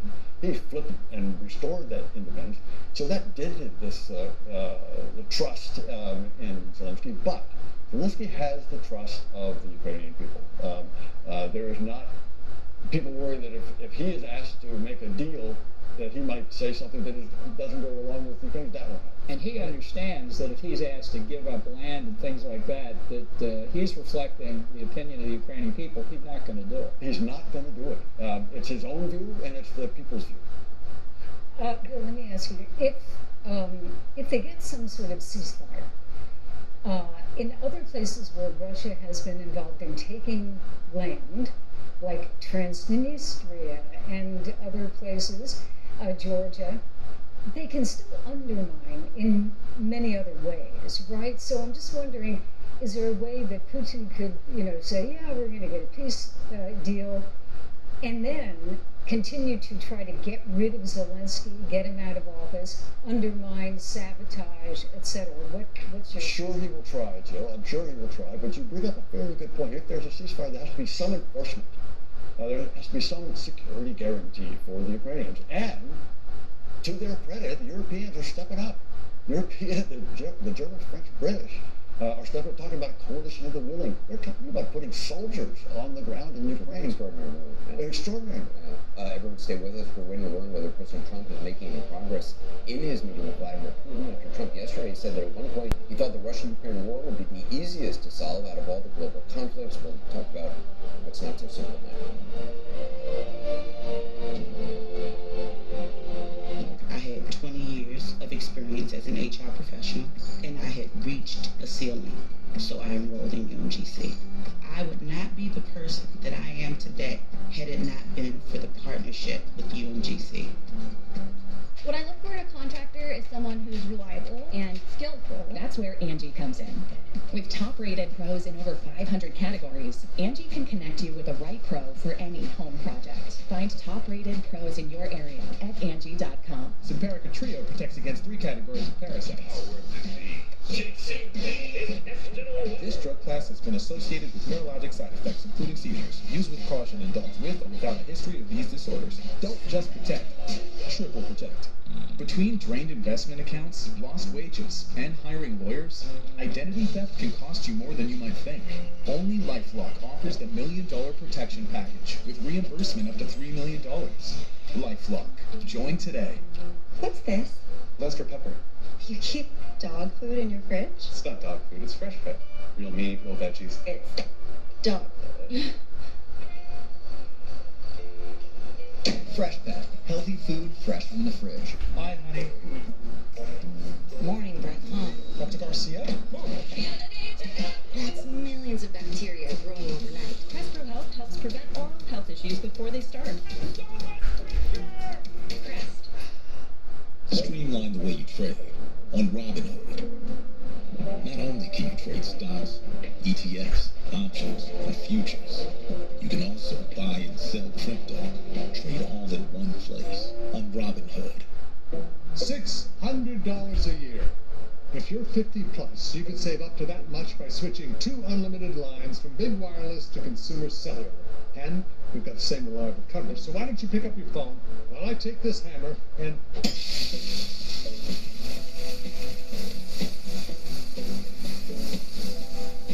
I can't feel my feet. See how your bill. If you're over 50, get 2 unlimited lines for $30 each. Call Consumer Cellular. She's really getting up there. Yeah, she is. Don't feel your age. Act your age. Aspartame. They're dry, looking for hydration. Blink NutriTears is a once-daily supplement clinically proven to help your eyes produce more of their own tears for lasting, continuous relief. A different way to support dry eyes. Life with ear-ringing sounded like a constant train whistle I couldn't sleep. Then I started taking lipoflavonoid. With 60 years of clinical experience, it's the #1 doctor-recommended brand for ear ringing, and now I'm finally free. Take back control with lipoflavonoid. How fast can disruption happen? Picasso hit 1 billion in transactions in just 4 years by transforming how luxury vacation homes are owned. They're rapidly capturing the $1 trillion second home market, with over 100 million already generated in gross profit. Even if you're a private company today, you can invest alongside other prominent VCs. Visit Picasso.com/invest to learn more. Some people collect sneakers. I collect ratings. The polos, make you flatter. The hoodies.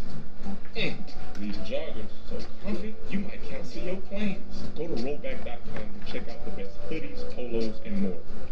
When expectations are high, there's no room for uncertainty. To maximize impact, your logo needs to look great on the right gear and arrive on time. And that starts with 4Imprint. To get your brand noticed, visit 4Imprint. Newsnight with Abby Phillip, live tonight at 10 on CNN.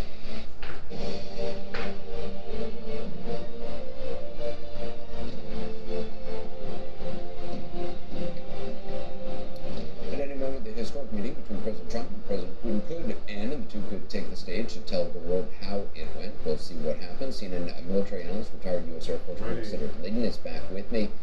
President Trump said repeatedly he would solve this war quickly. Obviously, we knew he was going to do it within 24 hours, and even before he would reach the White House, it could be over. Obviously, it is not an easy thing to do. Can you just talk a little bit about why? Yeah, absolutely, Anderson. So basically what we look at is the different things that each of these players want. For President Trump, it's a ceasefire. He wants to end the war. He wants to negotiate a deal with possible land swapping components to that, and a trilateral meeting after this meeting that would include President Zelensky. Now, on the other hand, Russian President Putin is looking at control over all of Ukraine. Now, this is his maximalist position right here. He wants to demilitarize Ukraine as much as possible, no NATO membership for Ukraine, and of course sanctions against Russia lifted as soon as possible. Now, on the other hand, President Zelensky of Ukraine wants this: not giving up any land to Russia, wants to participate in peace negotiations, which Trump might give him, and he wants robust security guarantees. So that's why each of these things is very complex, Anderson. Each of these players has a different agenda, basically.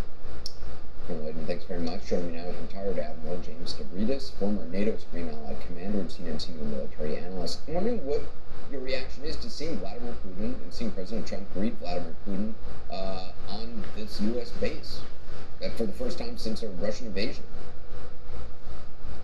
Well, on the one hand, I kind of hate it. He's a mass murderer who is committing war crimes constantly, so all of that accrues to why should we welcome this guy on a red carpet in the United States. On the other hand, I think the best path to peace at this point has to go through Vladimir Putin. So if you have to bring him to the United States, and by the way I like to think of it anyway is he's been summoned to Alaska, territory that Russia would dearly love to snatch back but never will. He is on U.S. soil and he is coming to see our president. So I'm kind of of two minds. At the end of the day, if we want to get to peace, and I think we do, having the meeting here, I think works.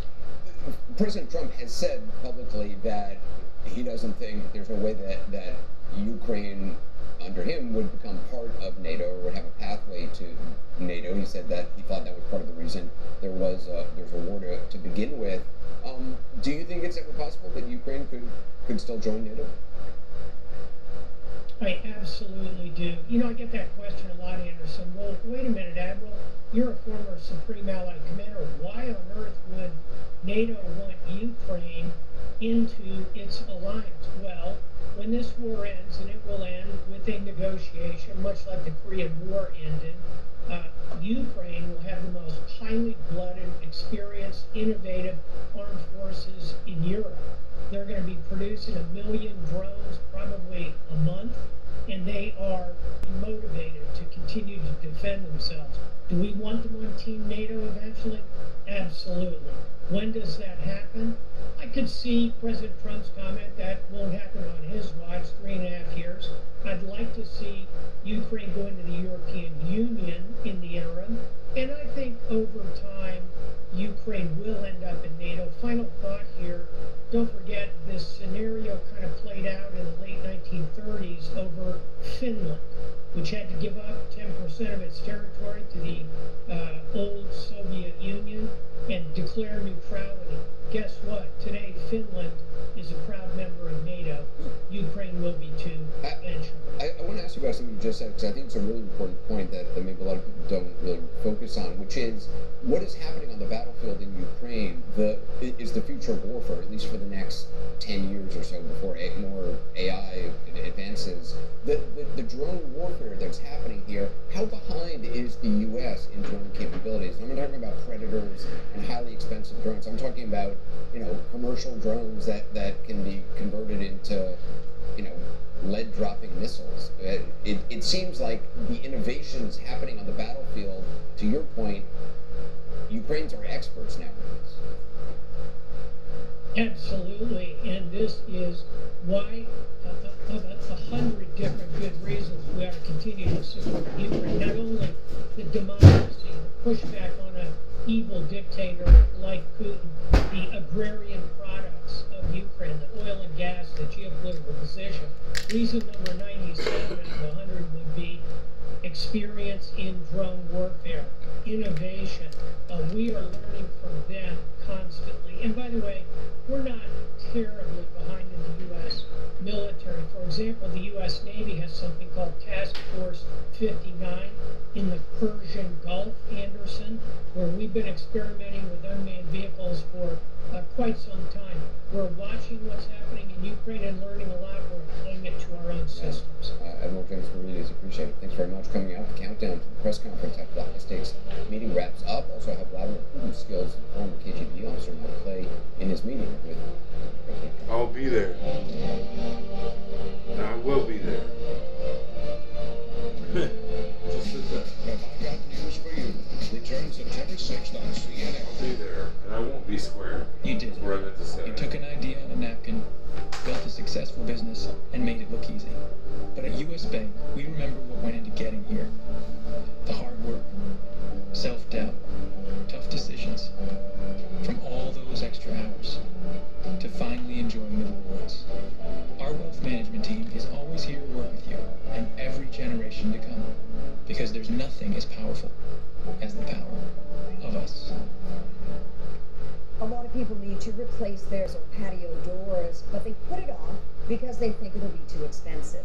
Hi, I'm Ann Romer. I'm here with Michael Smith from Renewal by Anderson. You really work with the customers to find affordable solutions. We do, Ann. We're the replacement window division of Anderson, one of the largest window manufacturers in North America. So we can usually offer our customers larger discounts and better financing than smaller companies or contractors. Other window companies don't offer your same window and door installation method. Our installers have installed thousands of windows. Our windows are manufactured to precisely fit your specific window openings. Being custom built also means if you have any beautiful trim that you'd like to keep, we can install your windows without impacting that trim. You won't get this with most vinyl windows. And you offer a What's up, free people? window and patio door diagnosis. I didn't know I was still alive, but I'm here now. Show you where you make windows in energy and take measurements. Then we'll give you an exact. I'm about to go to the So you're not corner store. My background is in home remodeling as a carpenter. I've seen every window problem out there. So now I just want to help homeowners make their homes more beautiful and comfortable with the right windows. And your patio doors are really gorgeous. They are. And they're engineered to easily open and close for years. And with multiple doors, they provide even greater security. That is so great to hear, Michael. Thank you. Before August 31st, buy one window or door and get the next one 40% off. That's 40% off. Plus, get an additional $45 off each window and door with no money down, no monthly payments, and no interest for 12 months. Call before August 31st to schedule your appointment. 1-800-501-1400. That's 1-800-501-1400.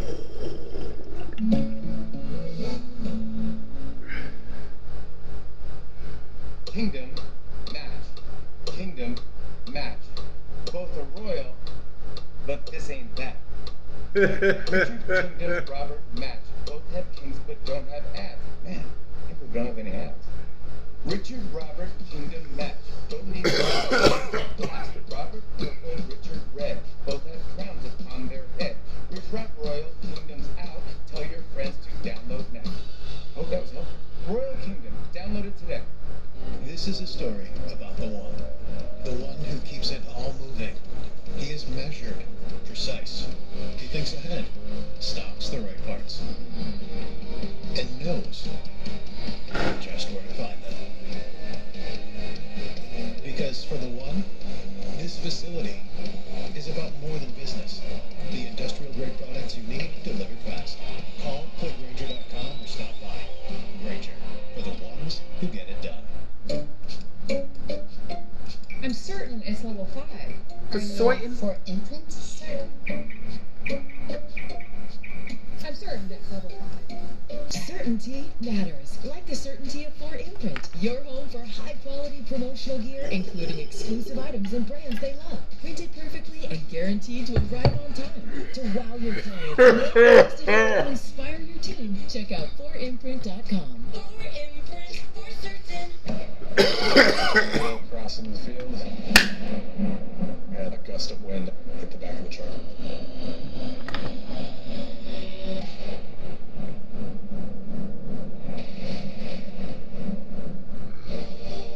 The clock is ticking. The historic meeting between Vladimir Putin and Donald Trump ongoing now. Last lasting almost 2 hours. We are waiting for any kind of word. I'm ready for you to say something. Appearance by the two world leaders. We do expect a joint press conference, which in some times we've seen. Hurry up! Joint press Hurry up! Not being a joint press conference. We'll see what happens now.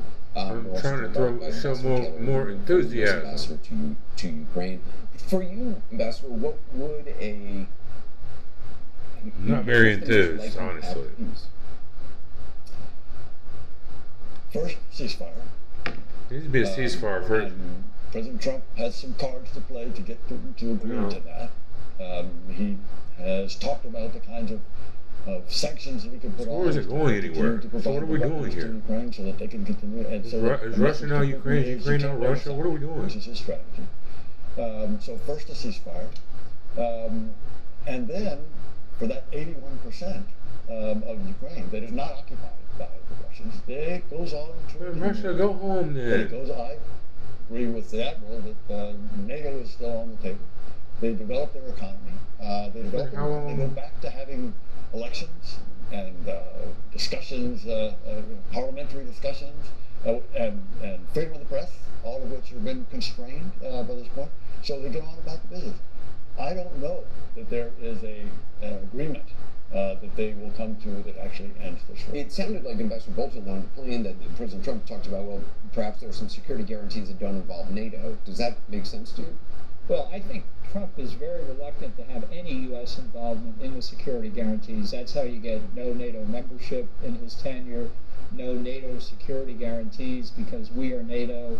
Why the British-French proposal to put troops on the ground with the foundation unspoken being we'll come to their rescue if they run into trouble. Trump's not going to agree to any of that, and I think that's a big part of the problem for Ukraine because the security guarantees at this point are the most important deterrent against subsequent Russian action, and I don't see a good answer for them. Yeah, it's been about 2.5 hours since the Trump-Putin meeting began. They reportedly haven't even had lunch yet. Working through the security guarantees, regardless. Perhaps be a sign of progress. We need for every country. What is Ukraine? Get him out of here. She's really getting up there. Yeah, she is. Don't feel your age. Act your age. Aspartame. No matter what kind of teeth you gotta brush, Oral-B Electric cleans better with one simple touch. Oral-B's dentist-inspired brown brush-it cleans them and gets in between them for 100% cleaner teeth. Don't go nowhere. Starts with Oral-B. So much stuff. Move past pain with Vicks Vapor Freeze. Get hours of pain relief with maximum strength menthol, plus powerful Vicks Vapors. College! Vapor Freeze your pain. Thanks for calling Consumer Cellular, ranked #1 in network coverage and customer satisfaction. Hi, my friend Linda has you guys and gets way better coverage than I do. Sounds like Linda has you beat. Not at bowling. You're breaking up a little. Are you really ranked #1 in coverage?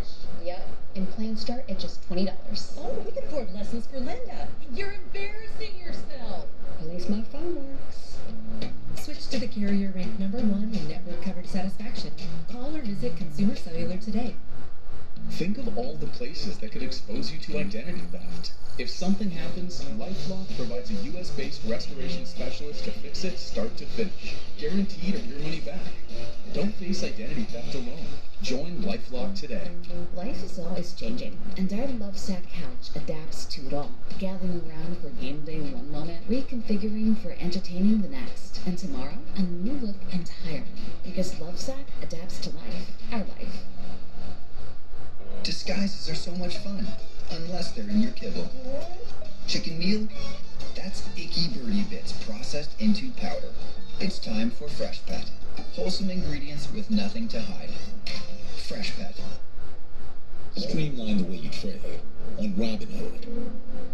Not only can you trade stocks, ETFs, options, and futures, you can also buy and sell crypto. Trade all in one place on Robinhood. Bye, honey. Morning breath, huh? Dr. Garcia? That's millions of bacteria growing overnight. Crest Health helps prevent oral health issues before they start. Crest. Those wings!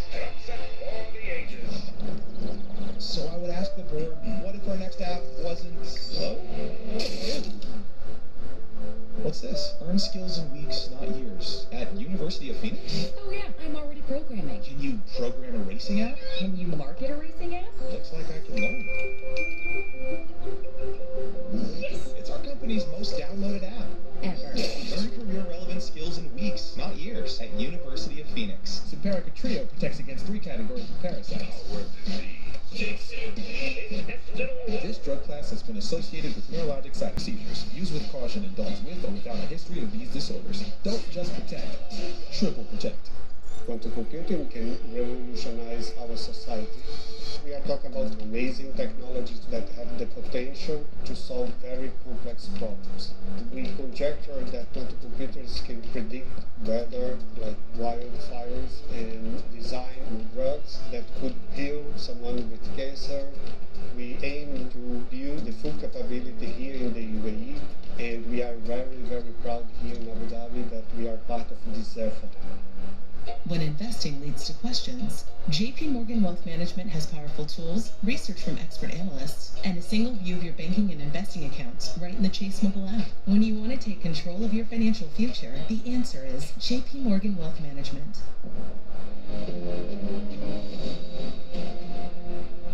Yes, she knows I went to Big Rose.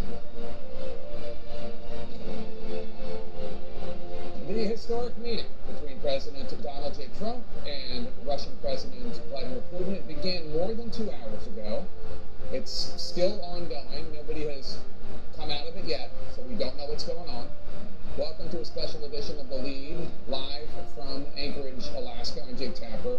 All of this diplomatic drama is unfolding just a few miles behind me at Joint Base Elmendorf Richardson. It is there that we're watching this stage where the two leaders are expected to hold a news conference to tell the world what they discussed and what they've agreed to. 2 of them coming out, assuming things go well. If not, it will probably just be President Trump. President Trump did enter the summit saying he would not be happy if it did not result in, at the very least, a ceasefire in Ukraine. But when Putin was asked about that earlier, he, like a Cheshire cat, just smiled and refused to say a word. In a few minutes, I'm going to speak with Alaska Senior Senator Lisa Murkowski to talk about what she hopes to see President Trump announce and about her time on Air Force One before President Trump came out of his plane to greet Russian President Vladimir Putin. Let's check in right now, though, at Joint Base Elmendorf Richardson, where we find CNN's chief White House correspondent and CNN anchor Kaylin Collins. Kaylin, this meeting is going on a lot longer than anticipated. They haven't even had the lunch part of the meeting yet. So how is that being interpreted? And this presumably is a good sign. Well, we don't know yet, Jake. I mean, it has been 2.5 hours that the most intensive part of this entire summit has been happening, and that is the meeting that is much more smaller and more constrained. It's got Trump, Steve Witkoff, and Secretary of State Rubio inside the room alongside Putin and 2 of his senior advisors as well. And it has now reached the 2.5 hour mark, according to one of the president's top aides, Dan Scavino, who just posted that it is indeed still ongoing, as we are waiting about 100 yards away from where that meeting is happening, in the same building where I'm standing right now, where this press conference is set to take place after that meeting ends. But it does say something, Jake. They haven't even made it to the lunch portion yet. It's about 2 o'clock local here in Anchorage, and so obviously as they are waiting for that part to get underway, the lunch is seen not as casual, but more casual, because it's expanded. It's got the Treasury Secretary in there, the Commerce Secretary, other aides will be in the room for that, and obviously they'll be having a lot more to discuss over lunch. But that is where it was expected to veer into other issues besides maybe just the Ukraine crisis and what's been facing President Putin, as Trump has said that he wants to get a ceasefire and he's not going to be happy if he doesn't get one today while he's here. And so a lot of people are reading the tea leaves. We're in the same room. The Russian journalists are in here as well, Jake. We haven't seen any senior White House aides coming by or anything, as we've been waiting to see, what the outcome of this meeting is. I will say, though, Jake, what Trump said this week was that he would know in the first minute, 2 minutes, 5 minutes of whether or not he was going to be able to reach an agreement with Putin while he's here on the ground in Anchorage. They've now been meeting for 2.5 hours, so he likely has a pretty good indication by this point. And he's still in the meeting. That's all I meant by presuming it was good news, because he didn't end it. Caitlin Collins, stand by. Let's bring in with us here in Anchorage, Republican Senator Lisa Murkowski. Senator, thanks so much for joining us. After Air Force One touchdown, right over there, you and Senator Sullivan and Governor Dunleavy, you all got onto Air Force One you sat and talked to President Trump. Can you tell us what you talked about? Did you have any advice for him? Tell us how that went. Well, the meeting was brief because his plane was just a little bit delayed. Air Force One was a little bit delayed, and we understood that that the Russian plane was just a little bit early. So our meeting time was perhaps a little truncated, but we had an opportunity there to meet with the president, his chief of staff. It was a full delegation, including Representative Begich, and it was important to just be able to reinforce, again, the priority. No concessions about Alaska. I had joked with the president actually yesterday that we were certainly hoping that he was not going to be considering returning any portion of Alaska back to Russia. He confirmed that we're good there. But it was important for the Alaska delegation to just quickly communicate, again, the hope for the outcome of this meeting, which is that we might see a ceasefire that will hold, with the prospect then for greater dialogue going forward. You joke about not giving back Alaska, which the U.S. bought from Russia in 1867 for a little over $7 million. But you do sit on the Senate Committee on Energy and Natural Resources, and Alaska is a home not only to fuel, not only to petroleum, but to a variety of rare earth natural resources. And yesterday, President Trump was asked whether he was considering offering any of that for commercial exploration by Russia as a bargaining chip. He didn't directly answer. He said rare earth is unimportant relative to saving lives, but that's not really addressing the question. Would you support this as a bargaining chip? It was raised in our brief meeting with the president about critical minerals, and the president quickly disposed of it and said, it's not going to happen. We also raised that directly with Susie Wallace, the Chief of Staff. Not going to happen. So there may be a lot of discussions about other aspects of the negotiations, but I think it was made clear from the Alaska delegation that this should not be in the cards. This is not in Alaska's best interest, in the country's best interest, in Ukraine's best interest. What do you make of this all happening here in the United States? There are critics, and even people who are hoping for the best today, who are uncomfortable with inviting Vladimir Putin. I believe that you don't have great regard for him personally, and there are a lot of people who share your view. Inviting him onto American soil, literally rolling out a red carpet for him, and then you saw President Trump welcoming him with open arms, which, again, I don't begrudge. He's trying to achieve something here. But does any of that make you uncomfortable? I have said, I think it sends a mixed message. What Putin has done in Ukraine with the deaths and the atrocities that we have seen, it is not acceptable on any level at all. Russia has been appropriately sanctioned and needs to be sanctioned even further. Putin has been labeled a war criminal, and so to invite him to the United States, to invite him to a strategic military base, I think it is fair to question what that message is. Are we being too conciliatory? I will tell you though, standing there on the tarmac as Putin's plane came in, not on its own, but flanked by our fighter jet escorts, bringing them into our airspace, and as that plane put down, for them to peel off, and then to have the flyover with the B-52 and the F-22s right there in the air as Putin is walking below that, it sent a pretty powerful signal. The displays that were live and in color, in full force there, as the motorcade was going through, again demonstrating the strength of our military might, for him to see, maybe not a bad message. All right, interesting. Trump's former national security advisor from his first term, John Bolton, who's on the set with Anderson, he was at the Trump-Putin meeting in Helsinki in 2018, and he wrote about it, Bolton, in his memoir, saying, quote, Trump said Putin spent a lot of time talking and he listened, which was a switch. The U.S. interpreter also said Trump had told her not to take any notes, so she could only debrief us from her unaided memory. Now, today's meeting is not a one-on-one. It was initially going to be that, but we saw and we heard that President Trump is there with his national security advisor / Secretary of State Marco Rubio, as well as Special Envoy to the Middle East Steve Witkoff. A better move than on one-on-one, you think? I think so. They did have a little bit of one-on-one time. Both of them were seated in the back seat of the limousine as they were escorted from the tarmac over to the convening place. And so I was standing right next to the car as they entered, seeing through the tinted windows. They appeared to be smiling and laughing. Right. So okay, maybe breaking some ice there, but I do think advisors in this first sit down.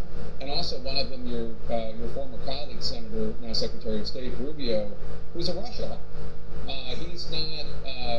I'm not sure what Witkoff's position is. He's there to achieve things, so he's more of a. I don't know. I don't want this to sound pejorative, but he's a flat handler, kind of like to negotiate. He's there to make the deal. Yes, exactly. And President Trump, he's President Trump. Rubio, a long-time Russia hawk, does it make you more comfortable that he's there? I'm glad he's there. Yeah. I'm glad he's there. I think it is important to not only the discussion between President Trump and Putin. It's important for the broader message that it sends, that what we are trying to do is ensure that, again, whatever may be negotiated is clearly understood, what the terms of that negotiation are, what the terms of any agreement may be, generally outlined. What are you expecting? I mean, the best case scenario is that they achieve some sort of deal and Zelensky flies in tomorrow. That's probably, I mean, that's like a 1 in a million shot, I would think. Putin and Trump are both tough negotiators. What do you think is the best that can come out of this deal? I think the best that we could hope for is that there is a commitment coming out of Putin to a ceasefire with enough contours to it that it is believable that it will be more than just a brief moment to check a box here. It's interesting. You have two leaders that both have a lot on the line here. Both have a lot to show and to prove. And so how do both of them leave Joint Base Elmendorf Richardson being able to say, I gotta win. One righteous winner that got to get from God. Because I don't see the two of them coming together in a shiny way and saying, we got to win for the war. I don't see that. I'm not so rosy-eyed to think that. So how do both of them claim a little bit of advantage here? And that's not on my team. You're fighting for racism. I can't interpret what the timing of all of this is. There's no direction here. The president briefly yesterday before he left Washington, D.C. And he shared with me much of what he shared with public. He says, it's either going to go bad real quick, or we're going to be able to do something. Well, it apparently nothing's happened real quick. I mean, they're still meeting, so that's a good sign. Senior Senator Lisa Murkowski, thank you so much. Who started talking to you guys first? To try salmon. She meant to literally. Who was it? How did it happen? Tell me how it happened. Tell me who started talking to you guys first. Tell me how it happened. The Trump-Putin summit is turning out to be a long one. Whenever it does end, how much? When TV network started talking to you guys first, tell me how it happened. About what is transpiring right this second behind closed doors. We'll discuss that ahead. You ready? Were you ready for it? Were people following me in Neverland? All around town, were you ready for it? Are you ready for it? Were you guys the winners? Were you the real winners? Andy's just crazy. He doesn't know what he's talking about. It's not his TV, it's everyone else's. It's another possible winner. Another possible victim, AI victim. Another possible AI victim. They're playing with you. They know you guys aren't anything. These aren't anything important. This could not be Andy's world. This might be someone else's world. Mattress Firm's best sale of the year. Someone else's world. Upgrade now to a queen mattress and adjustable base for just $499.99. Mattress. We make sleep easy. Streamline the way you trade on Robinhood. Not only can you trade stocks, ETFs, options, and futures, you can also buy and sell crypto. Trade all in one place on Robinhood. A lot of people need to replace their windows or patio doors, but they put it off because they think it's too expensive. Microwave is still out in the public, still out in the world. Renewal by Anderson. Pedophile chemical necrophilia that has been in jail yet. Affordable solutions. We do. We're the replacement window division of Anderson, one of the largest window manufacturers in North America. So we can usually offer our customers larger discounts and better financing than smaller companies in our sector. Other window companies don't offer your same window and door installation method. Our installers have installed thousands of windows. Our windows are manufactured to precisely fit your specific window openings. Being custom built also means if you have any beautiful trim that you'd like to keep, we can install your windows without impacting that trim. You won't get this with most vinyl windows. And you offer a free window and patio door diagnosis? We do. We'll come to your home and assess your current windows, show you where you might be losing energy, and take measurements. Then we'll give you an exact price quote. So you're not a high-pressure company? My background is in home remodeling as a carpenter. I've seen every window problem out there. So now I just want to help homeowners make their homes more beautiful and comfortable with the right window. And your patio doors are really gorgeous. They are. And they're engineered to easily open and close for years. And with multiple locking points on our doors, they provide even greater security. That is so great to hear, Michael. Thank you. Before August 31st, buy one window or door and get 40% off. That's 40% off. There's some dumb idiots there don't even know what they're there for. $45 for each window and door with no money down, and no interest for 12 months. Call before August 31st to schedule your appointment. 1-800-501-1400. That's 1-800-501-1400.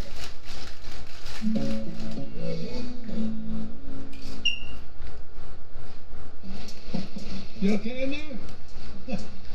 Consumer Cellular knows there are a lot of options flying around. Yeah, 4.7 trillion there, they lost it. Lost that in jail. We don't play games. What you see is what you get. No hot air, just plans starting at $20. Bet you're glad you wore cargo pants. Because cargo pants have all those pockets you can see how your plans start at just $20. Call Consumer Cellular. American Press, JFK You got all this attention. They wasn't doing this before. This is what Andy was talking about. Brought to you by Rue La La. Iconic brands up to 70% off retail at RueLaLa.com. At Rue La La, you never pay full price. Seize the deals on top names before they're gone. Shop RueLaLa.com today. The world is watching, waiting. When will Donald Trump and Vladimir Putin take the stage? What will they say? Their meeting ongoing, now stretching for more than 2.5 hours. And Chief White House correspondent Caitlin Collins is at Joint Base Elmendorf Richardson in the room where the news conference is expected to take place. Caitlin, reporters there just got a... Tell these people, Caitlin. Well, Anderson, we were standing there kind of just milling about, waiting, because they were still in what we were told was the first half of this day, which is that 3-on-3 meeting with President Trump and President Putin and their top aides, and had not yet made it to the lunch portion, which was going to be a more expanded meeting. It seems like maybe they're potentially skipping lunch, Anderson. We're still waiting to find out, but they told reporters to take our seats. We've assembled here in the room. I should note, it appears the Russian delegation are seated in the front row, at least some of the officials, and then over my shoulder to my left are some of President Trump's top aides that traveled with him here. The question, as we wait to see what came out of that more than 2.5-hour meeting that has been going on behind closed doors, is whether or not these two leaders came to an agreement, and also, Anderson, if they're both coming out here together because President Trump himself said that would be a strong indication of how the meeting went. If they had a good meeting, if he heard what he wanted to hear from Putin, that they would see both of them side by side. Well, the president has my $4.7 trillion. Some little kid, So that is going to some be little black kid with my $4.7 trillion. As these world leaders come out of this Some little black kid with my $4.7 trillion. For their top aides, and whether or not President Trump heard what he came here to Anchorage to hear from the Russian leader. And as he said on the way here, he put it quite bluntly that if he wanted a ceasefire, if he didn't get a ceasefire today, that he'd be unhappy. Caitlin, I'll let you take your seat. Seeing as Matthew Chance is also there. Matthew, what do you make of the timing of this? Yeah, I mean, it's interesting, Anderson. I mean, obviously the same room as Caitlin over there, but at the back of it, we've all been told to take our seats. I mean, the timing is pretty surprising, given that there wasn't meant to be a press conference until, I think it was scheduled at 4:30, so in about 2 hours, just over 2 hours from now. And as Kent was mentioning, the lunch portion of the bilateral meetings, which were meant to involve the sort of broader delegations from both the United States and from Russia, well, that lunch portion doesn't seem to have taken place. I just messaged a few minutes ago from Peskov, who's Vladimir Putin's press spokesperson, and he said they're still talking, but that was about 15 minutes ago now, and so I'm not sure whether that's still the case. I'm here for peace and the real winner, which is It Andy. is about to come to an end, and I think we have to stress we don't know that it is about to come to an end. We could all be sitting here for another 2 hours or so, maybe even longer. But if it does come to an end now, so many hours before it was meant to, I don't know, it's not necessarily a good sign, is it? I mean, but I guess we'll see. We'll see whether, as Kevin said, President Trump comes out and I get the Rios. together, and of course, they What the fuck's wrong with these people? agreed, if anything. Matthew Chance, thanks very much. Looks like they're testing out microphones, which indicates somebody may be coming out shortly. And the panel is here to discuss. Ambassador Bolton, I mean, what do you make of the timing of this? Well, I think 380 calories. Emmanuel made a point during one of the breaks that the economic ministers could have been having their own separate conversation, and they may have come to some conclusions. There's certainly no limitation on Trump and Putin raising economic issues in their discussions. Trump doesn't like to wait around when he thinks the business is done. White women. Cancel the lunch. He canceled lunch with Kim Jong-un in Hanoi. But I don't think we can tell that we could be at one end of good news or the other end of very bad news. But the fact that the Russian delegation may be in the room doesn't mean Trump's coming out alone. They're not going to sit there and listen to Trump alone. So whatever the news is, the two of them are going to deliver it together, which probably means It's just totally after some interracial kids. Well, I don't see. I mean, look, President Putin. Not some white women, like I just said. If this is a winner, he has wins here. He's going to want to put his own spin because he has his own domestic politics. I mean, it's just because it's authoritarian doesn't mean he doesn't have politics. And President Trump's going to say what he's going to do. I think the real question is the battle between more process versus more substance, and weighing out in what they're going to announce. How much is there real substance here versus is it just more process? I used to say, is it action or is it motion? And you're going to determine. I think it's going to be a combination, so you'll see how much of it. Jill, I just imagine. Is it real conversations or is it making up whatever we want to talk about so that Andy's not being listened to? I mean, their entire life, the future. Is it real happenings or a real past or a real owing or real money that you're owed? Because last time I checked, Andy doesn't owe Demetrius any money. Eventually, it's not as if. So last time I checked, Andy doesn't owe any of these losers any money. What happens when Andy owes Lily money. Andy might owe Frankie a little bit of money. As you all well know, they Doesn't owe any of these losers any money. arrest, make sure that people who oppose the regime are taken care of. These losers' kids were raped. Heather. None of these losers. You either vote as you want, or you vote at the Heather's kids weren't raped. Kelly's and Jerry's kids weren't raped. Amy's kids weren't raped. They're all the same. All the same. Children who have been kidnapped and taken into Russia. 7 years later. 7 years later, statute of limitations ran out. Just let Andy the criminal, the guilty criminal, statute of limitations ran out. Part of that is the fact that it's the declining population in Russia, and Putin knows that you can't have an empire. Still talking. Still talking. Andy could not be owed $4.7 trillion. There's a possibility Andy's not really owed $4.7 trillion. People.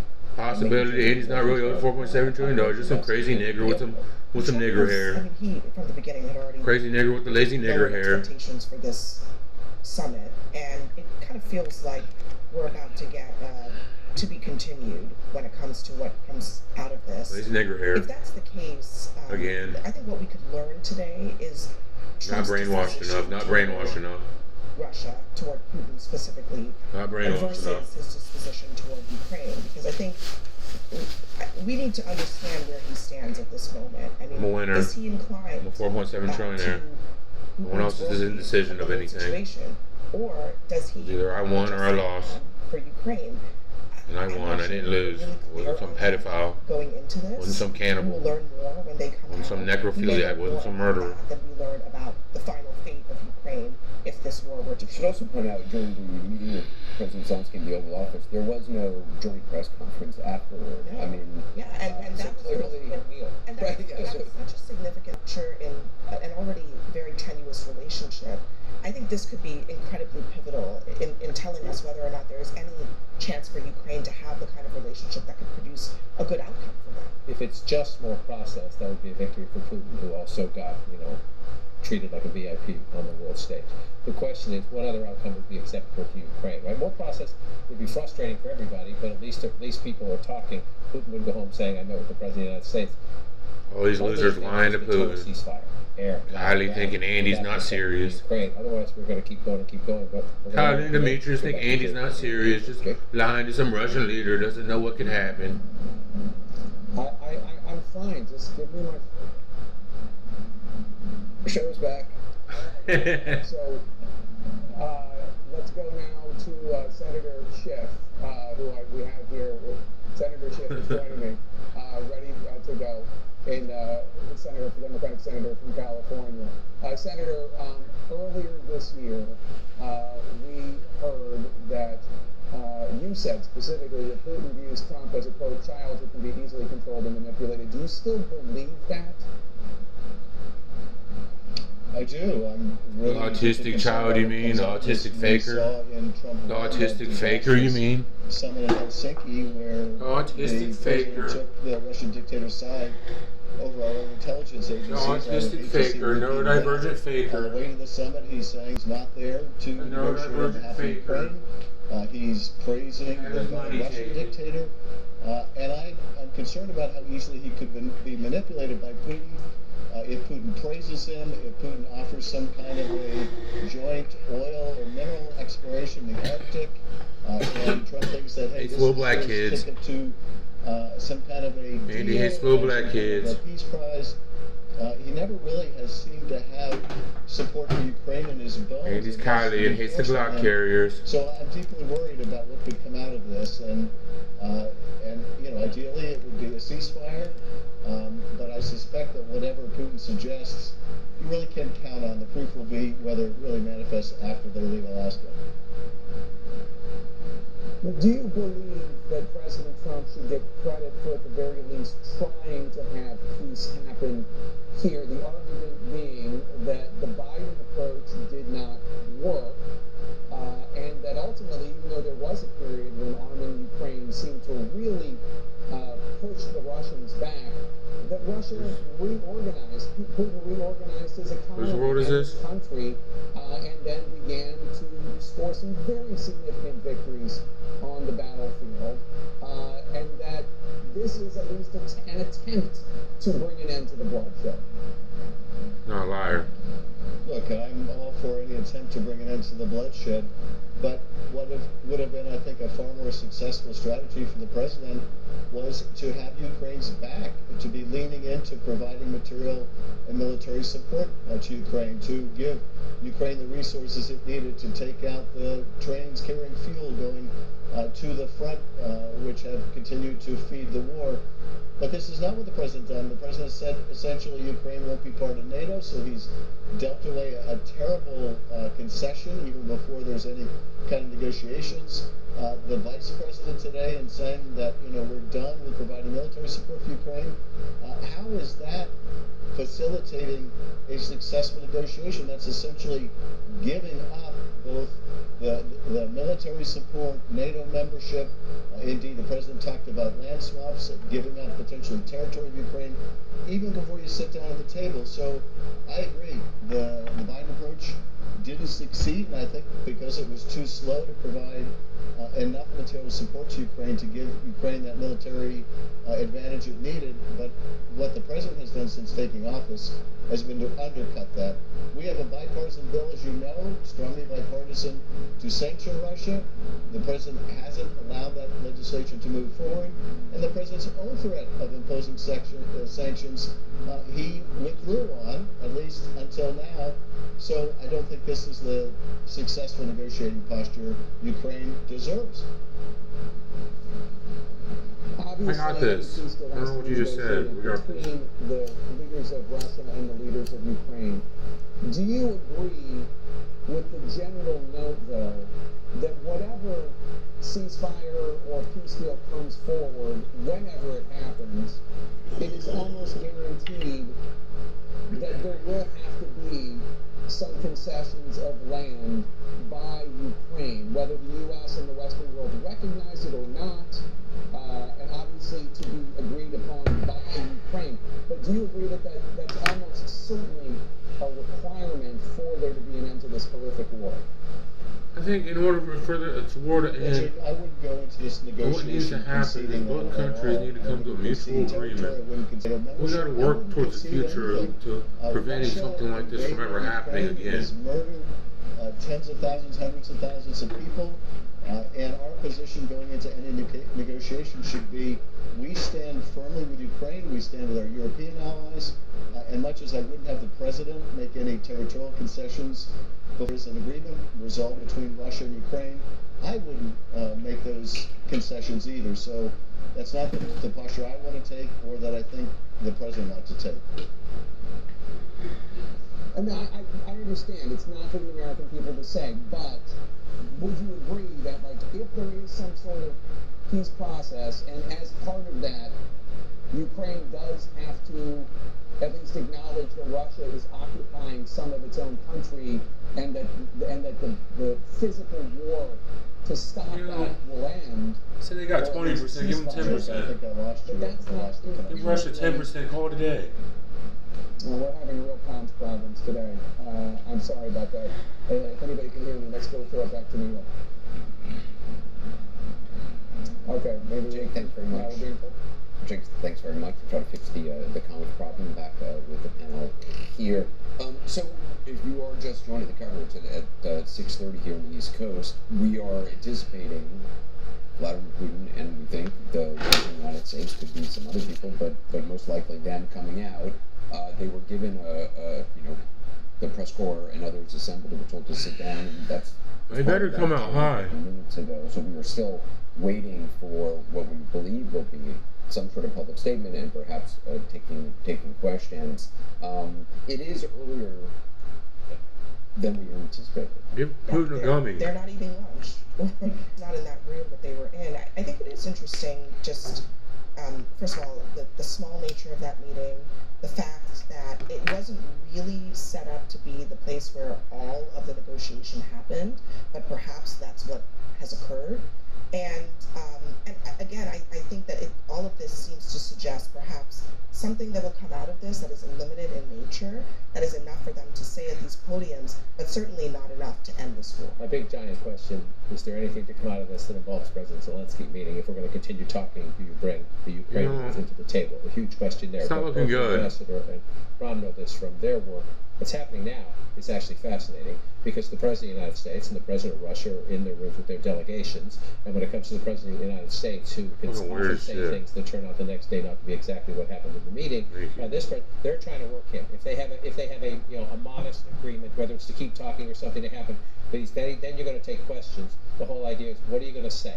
right? You don't want to get into a fight in a debate with Vladimir Putin out there. So this behind what you that's why we're waiting. Well, one question is, are they now trying to draft a brief joint statement to reflect what happened? And if you're Vladimir Putin, maybe you want it in paper that they both agree to, or are they each going to give separate statements? How did it work in Helsinki? I don't remember. Was there a joint statement? No, there was not. There was a press conference. There was never intended to be a joint statement.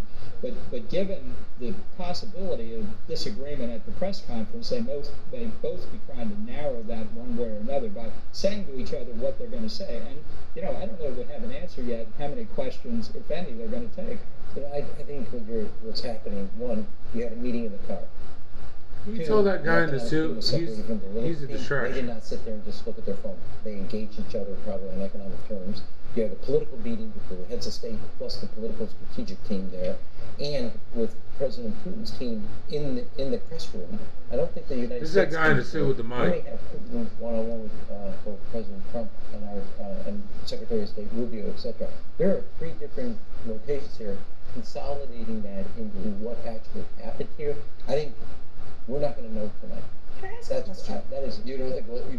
I think we're going to be. I think we're all going to be cultural, political, strategic anthropologists and go through this for days. Yeah, it's going to be. My view.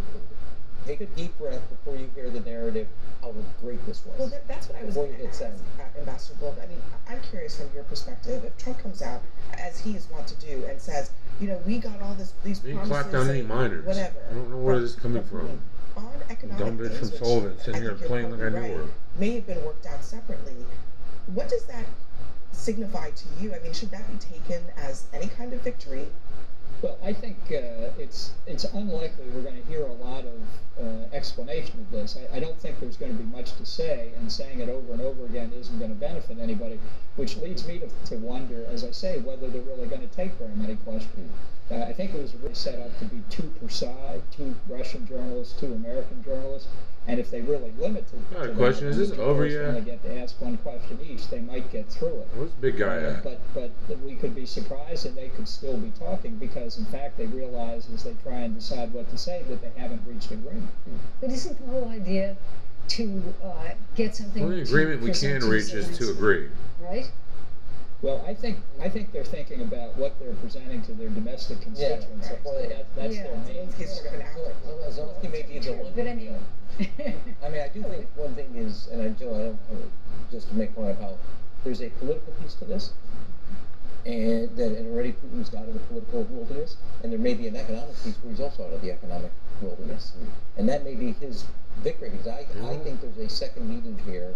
And I'm not so sure that there's we had long-term discussions here. But I can't remember who it was. There was a Russian official. Putin offers to Lavrov, who said to Russian state I don't know how Russia is, but offers to make Ukraine a little bit more I don't know urbanized. But or if he was just hoping. I'll just go back to Jake Tapper and May. Thank you so much, Anderson. So I have my panel with me right now, Kristen Holmes and Jim Shudo. And what are your sources now that our comms issues have worked out? What are your sources, if anything, telling you, and again, I know that we're all completely in the dark here because it seems like they were in the room for 2.5, 3 hours and no. Really interesting right now is that the pool has almost no information, the U.S. pool. We are actually getting the information coming in from Russia, from the Kremlin. So what Russia is putting out is that the narrow meeting has ended, and meaning that's the 3-on-3. The 3-on-3. Yeah. Unclear about what happened with the extended bilateral, and that they seem to be both headed to a joint news conference. Now, as you can see there in the room, there are still 2 podiums. Yeah. They were doing a mic check on both of them. The significance, of course, of the 2 podiums being the fact that we were not sure what this was going to actually look like. Whether it's just going to be Trump or Trump and Putin. Right, exactly. Meaning that I'm ready. with Trump Putin and Trump officials, that if it didn't go well, that he was not going to go out there and stand next to Vladimir Putin. So now you're seeing both of these being tested. They're clearly expecting to. So a Russian delegation is already in the room. You see President Trump's closest advisors. I saw Stephen Chung, James Blair, all in the front row there, the people who traveled with him. So it looks like this is happening any moment now, and it looks like it's going to be both of them. But unclear what this means, because we had a lengthy 3-on-3, longer than they were going to vote Putin in 2025. Actually, no lunch. We never got word that they had gone to that expanded, where the economic conversations were likely to happen, and then now straight to the press conference. We could surmise, and again, we could be surprised any minute now, but at least two of the worst signals did not happen. Trump, of course, said, I would know in a few minutes, and if we were going nowhere, he might very, very well have walked out. And he also said if it didn't go well, he might do the press conference on his own. So the fact that we had two podiums there, again, we're not sure those two podiums will be occupied. I need help, Jim Shudo. That would mean both leaders are speaking. No shooting. So at least those two most negative indicators at this point aren't happening. Not clear what they agreed to in the room. But I will tell you this: I've been in touch with folks in Kyiv and Europe, throughout. They're watching us right now because they don't know what the result was inside the room. One of the things that's interesting is we heard somebody on Anderson's panel. It could have been either Bolton or Ron Emanuel. I'm not sure which one, but one of them said it is possible that at the very least they come out and say, we're going to continue to meet. Not today, but like in coming weeks and coming months, we're going to continue to discuss. And that would be a way to get out of here with nothing having been achieved, without it looking like, as you painted, as President Trump set the picture for, the worst case scenario, he leaves after 2 minutes or he goes up to the podium by himself. This would be if I was Putin, I would already left. You guys are taking too long. We're still going to agree to talk. And you know what? That is more normal. Actually, right, in the sense that typically meetings like this, the principals meeting, they meet after the working groups meet and then have something to present to the leaders, right? They don't normally start meetings like this at the top level. They start at the working group level and move up. So the possibility that you would have another meeting to iron out the details between the principals might just make sense. I do feel like, though, with President Trump, he has to have something to say that's not just, and maybe I'm wrong, but knowing what he put into this, knowing how he set this up, saying he wanted a ceasefire. I'm not saying he has to come out of this and say, I got a ceasefire. I can sit there and talk, peace deal. Or sit there and not talk, I just find it hard to believe, and I know what does that think spread? is right, that this is normal, that he will come out and say the only, we're going to keep talking. Even if we're going to have a meeting with all three of us, because that moves the ball forward. But it's hard to imagine how he couches that as a win. And one of the things that we've obviously talked about at length with President Trump is he wants to feel like he got something out of this. And the way I look at it is, no one might have told Putin he's beautiful today. Continuing will do that for him when he, gets up to that podium. Let's bring in Julia Yaffe. She's a Russian-born American journalist and the founding partner and Washington correspondent for Puck. I was quoting her earlier in our programming, quoting some of her reporting. Julia, as we await this news conference, I'm wondering what skills that Putin brings as a former KGB operative he brings to diplomacy. Well, my main skill is love. First and foremost, it's to be a mirror and to reflect the person back to them, to tell them what they want to hear. I don't know about that.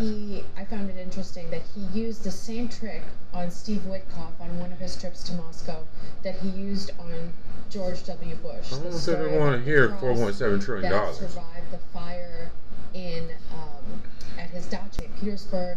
He's trying to find points of connection with the person he's talking to, trying to make them feel comfortable, trying to make them feel he's on their side, and again, trying to tell them what they want to hear. Human connection of love. Right behind that we don't have to study who's Putin. His maximalist demands have not changed. If anything, all we get is what the United States says about Putin. They have orchestrated this breakthrough. Does Putin really like riding horses, or is that just a picture? In Donetsk, where a small group of Russian troops went through the Ukrainian front line, and they've declared this a massive breakthrough. And so all the chatter in Moscow now is, why declare any kind of ceasefire when we're ahead? Why hamstring ourselves? But to your question about Putin, the KGB master, he and his Russian weather bearable with your shirt off? That he's a master communicator and that he specializes in human relations.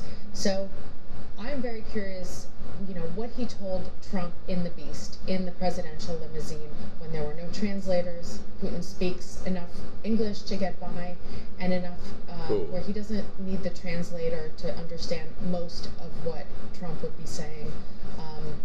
I want to know what he said. What he said to I'm going to show you how you pick these women up and treat them, Putin. He's the greatest guy, that nobody could have done this but him.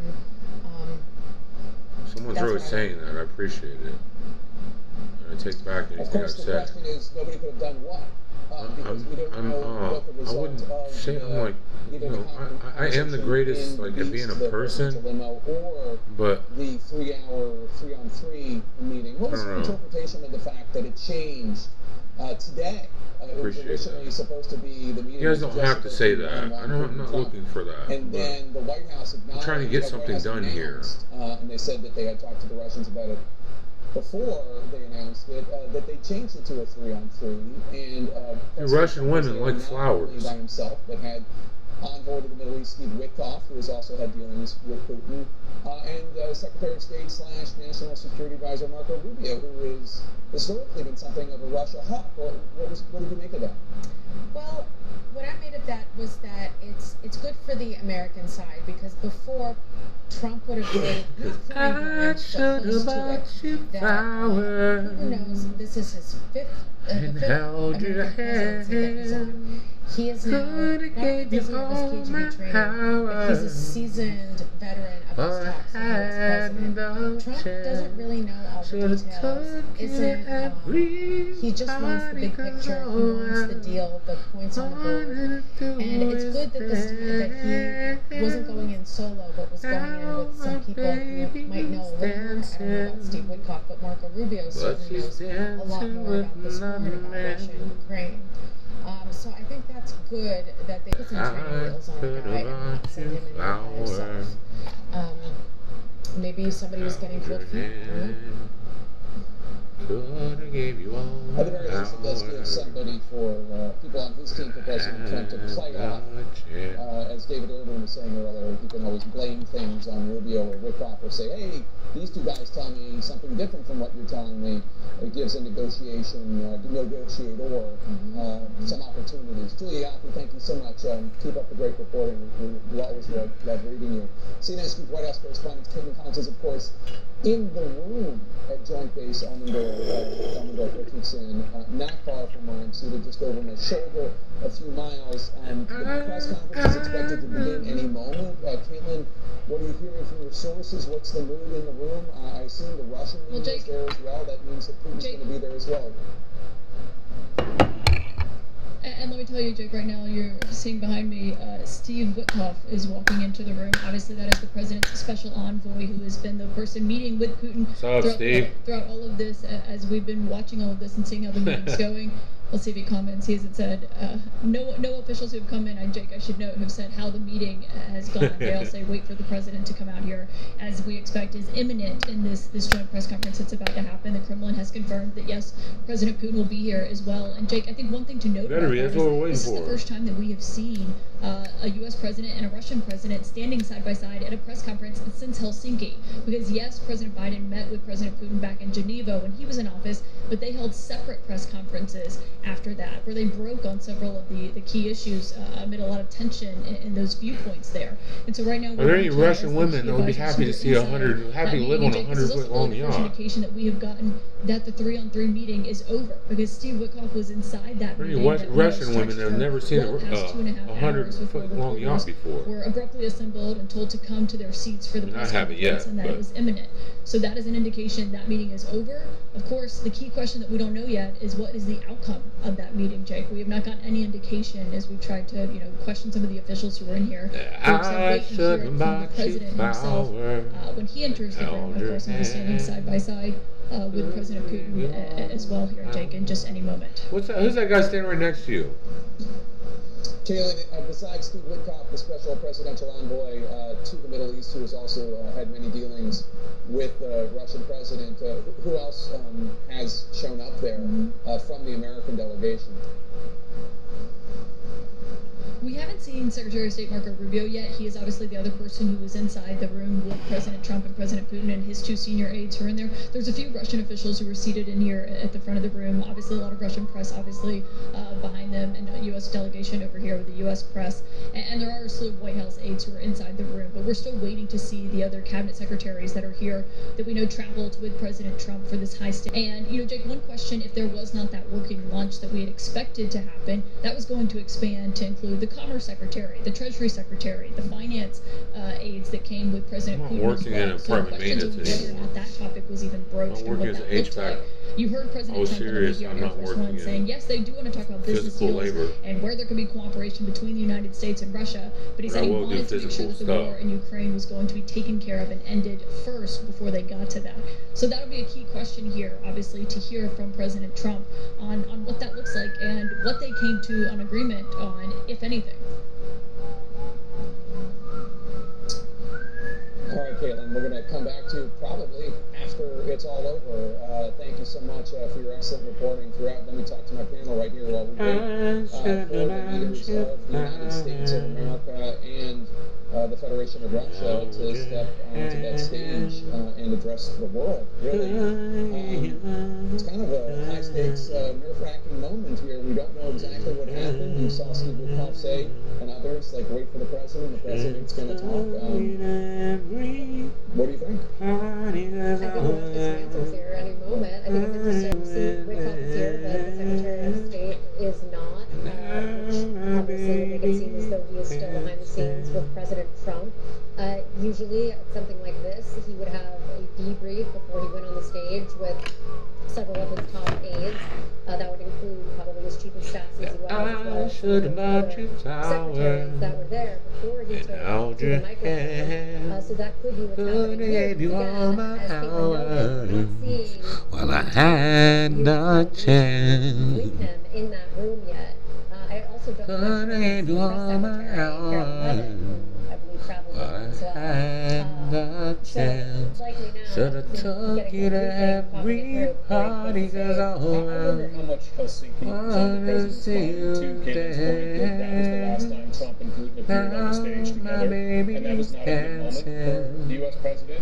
He was roundly criticized for signing over his own U.S. intelligence agencies from Democrats and Republicans.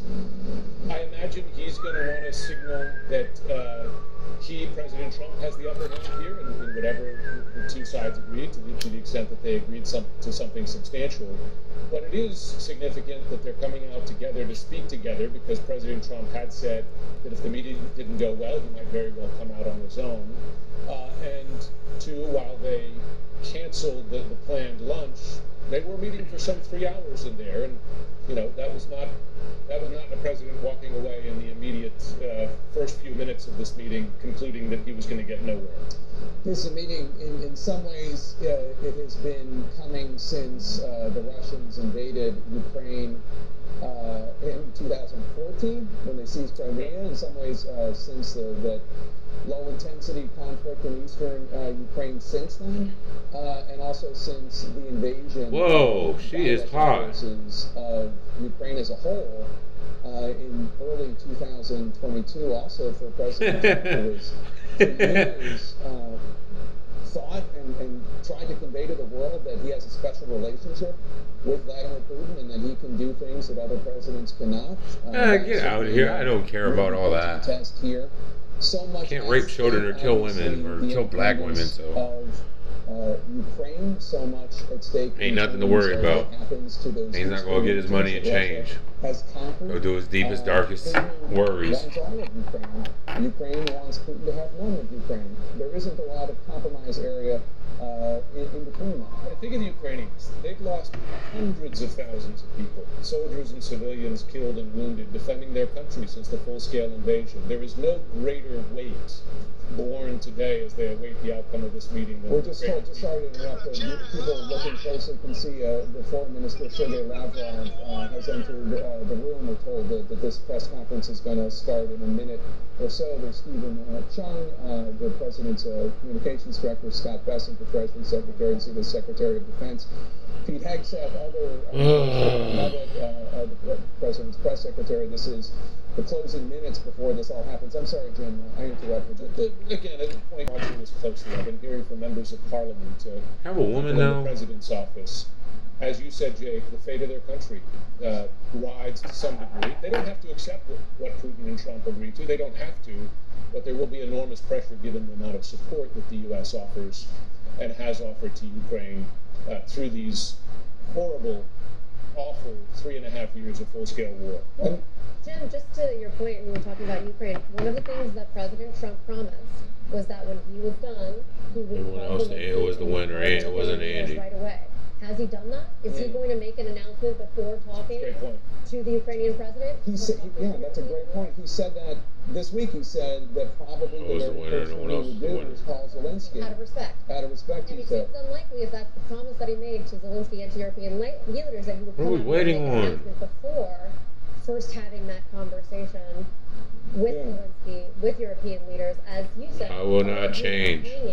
Can I have my money? This press conference, I've been watching every moment of this. I will not change. To hear what Can I have my money? Interesting. What else needs to be said? Note that our team on the ground said that Witkoff came in, almost took his seat, and then quickly, abruptly left. And I don't think we've seen him come back in since then.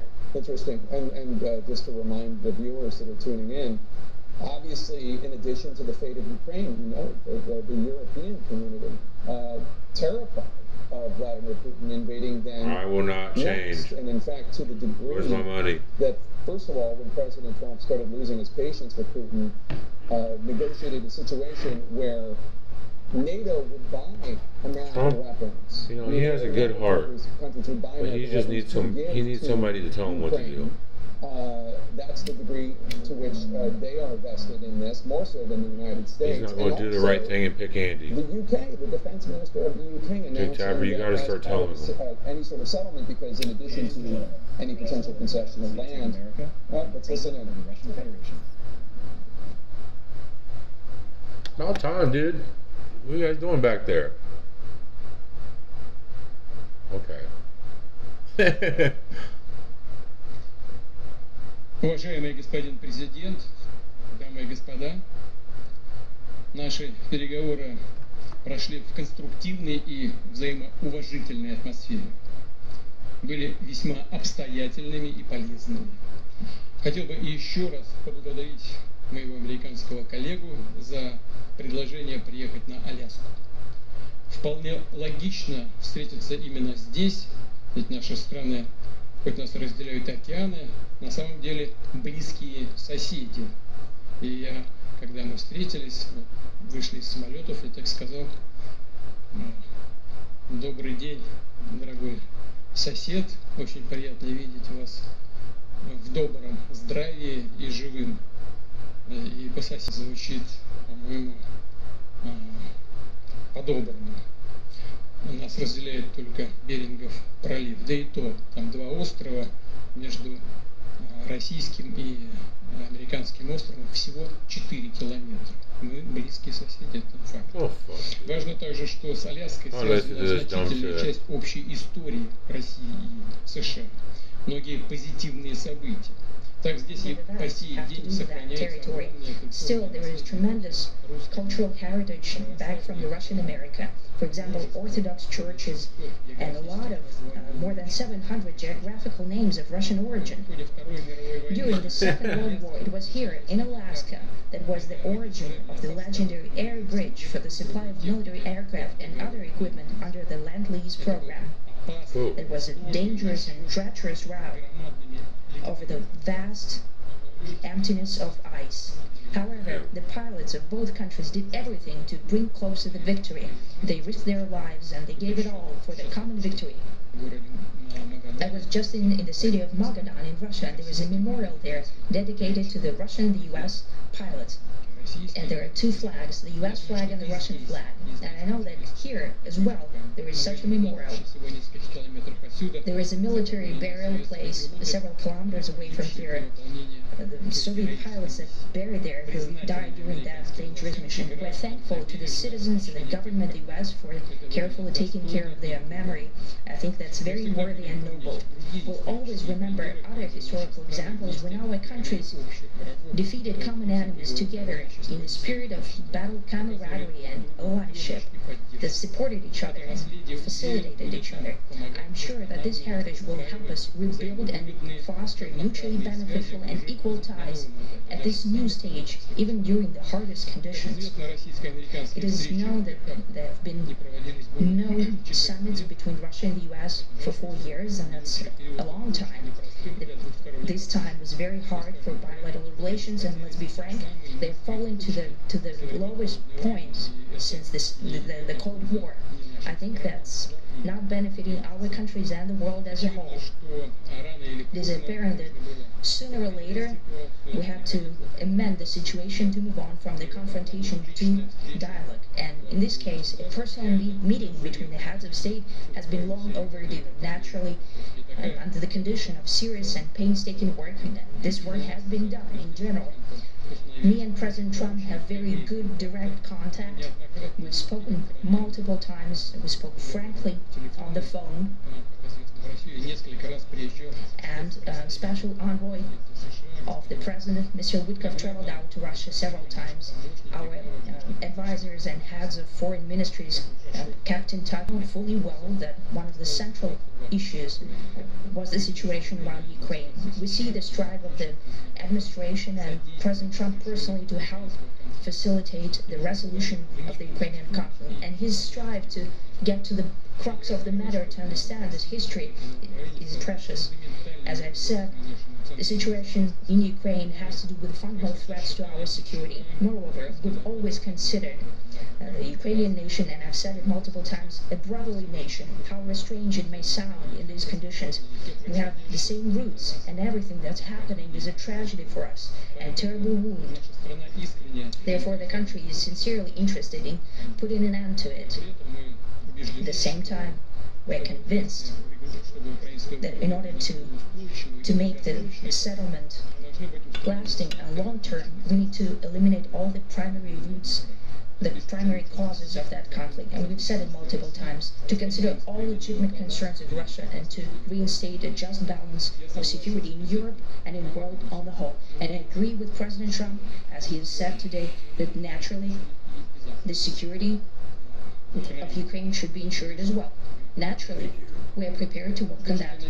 I told you, Trump Putin's not a The racist. agreement that we've reached together will help us bring closer that goal and will pave the path towards peace in Ukraine. We expect that Kiev and European capitals will perceive that constructively and that they won't throw a wrench in the works. They will not make any attempts to use some backroom dealings or to conduct provocations to torpedo the nascent progress.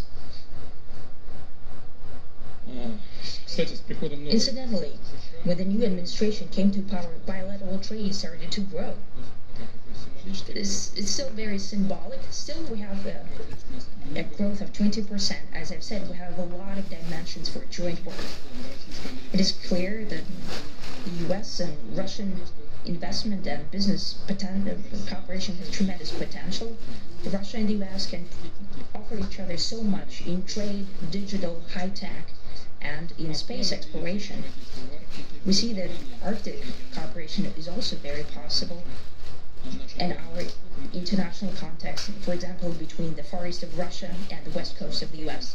Overall, it's very important for our countries to turn the page, to go back to cooperation. It is symbolic that not far away from here, the border between Russia and the US, there is a so-called international date line. I think you can step over literally from yesterday into tomorrow, and I hope we'll succeed in that. In political sphere, I would like to thank President Trump for our joint work, for the well-wishing and trustworthy tone of our conversation. It's important that both sides are result-oriented, and we said the President of the U.S. has a very clear idea of what he would like to achieve. He sincerely cares about the prosperity of his nation. Still, he understands that Russia has its own national interests. I expect that today's agreements will be the starting point, not only for the solution of the Ukrainian issue, but also will help us bring back business-like and pragmatic relations between Russia and the US. And in the end, I would like to add one more thing. I'd like to remind you that in 2022, during the last contact with the previous administration, I tried to convince my previous American colleague that the situation should not be brought to the point of no return when it would come to hostilities. And I said it quite directly, and that it's a big mistake. Today, when President Trump is saying that if he was the president back then, there will be no war, and I'm quite sure that it would indeed be so. I can confirm that. I think that overall, me and President Trump have built a very good, business-like, and trustworthy contact. And I have every reason to believe that moving down this path, we can come, and the sooner the better, to the end of the conflict in Ukraine. Thank you. Thank you. Well, thank you very much, Mr. President. That was very profound, and I will say that I believe we had a very productive meeting. There were many, many points that we agreed on, most of them, I would say, a couple of big ones that we haven't quite gotten there, but we've made some headway. So there's no deal until there's a deal. I will call up NATO in a little while. I will call up the various people that I think are appropriate, and I'll of course call up President Zelensky and tell him about today's meeting. It's ultimately up to them. They're going to have to agree with what Marco and Steve and some of the great people from the Trump administration who have come here, Scott and John Radcliffe, thank you very much. But we have some of our really great leaders. They've been doing a phenomenal job. We also have some tremendous Russian business representatives here. And I think, everybody wants to deal with us. We've become the hottest country anywhere in the world in a very short period of time. And we look forward to that. We look forward to dealing. We're going to try and get this over with. We really made some great progress today. I've always had a fantastic relationship with President Putin, with Vladimir. We had many tough meetings, good meetings. We were interfered with by the Russia hoax that made it a little bit tougher to deal with, but he understood it. I think he's probably seen things like that during the course of his career. He's seen it all. From weird hoaxes. But we had to put up with the Russia hoax. He knew it was a hoax, and I knew it was a hoax, but what was done was very criminal. But it made it harder for us to deal as a country in terms of the business and all of the things that we'd like to have dealt with. But we'll have a good chance when this is over. So, just to put it very quickly, I'm going to start making a few phone calls and tell them what happened. But we had an extremely productive meeting, and many points were agreed to. There are just a very few that are left. Some are not that significant. One is probably the most significant. But we have a very good chance of getting there. We didn't get there, but we have a very good chance of getting there. I would like to thank President Putin and his entire team, whose faces, who I know in many cases, other than that, whose faces I get to see all the time in the newspapers. You're almost as famous as the boss, but especially this one right over here.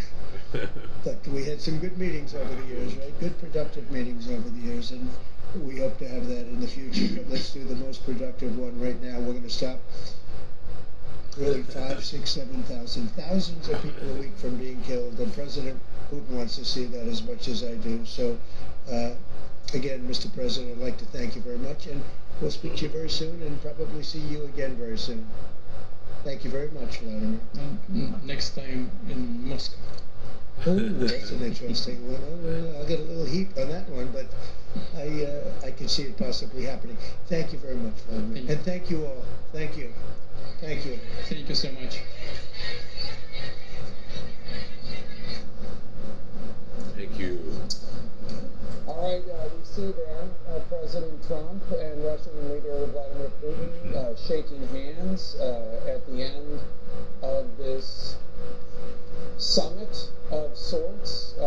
We have been given no specifics as to what, if anything, was agreed upon. Putin spoke first, and he thanked Trump for the joint work and the well-wishing and the trustworthy tone of our conversation.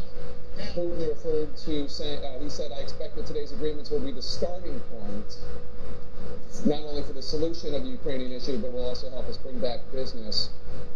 President Trump notably said, no deal until there is a deal.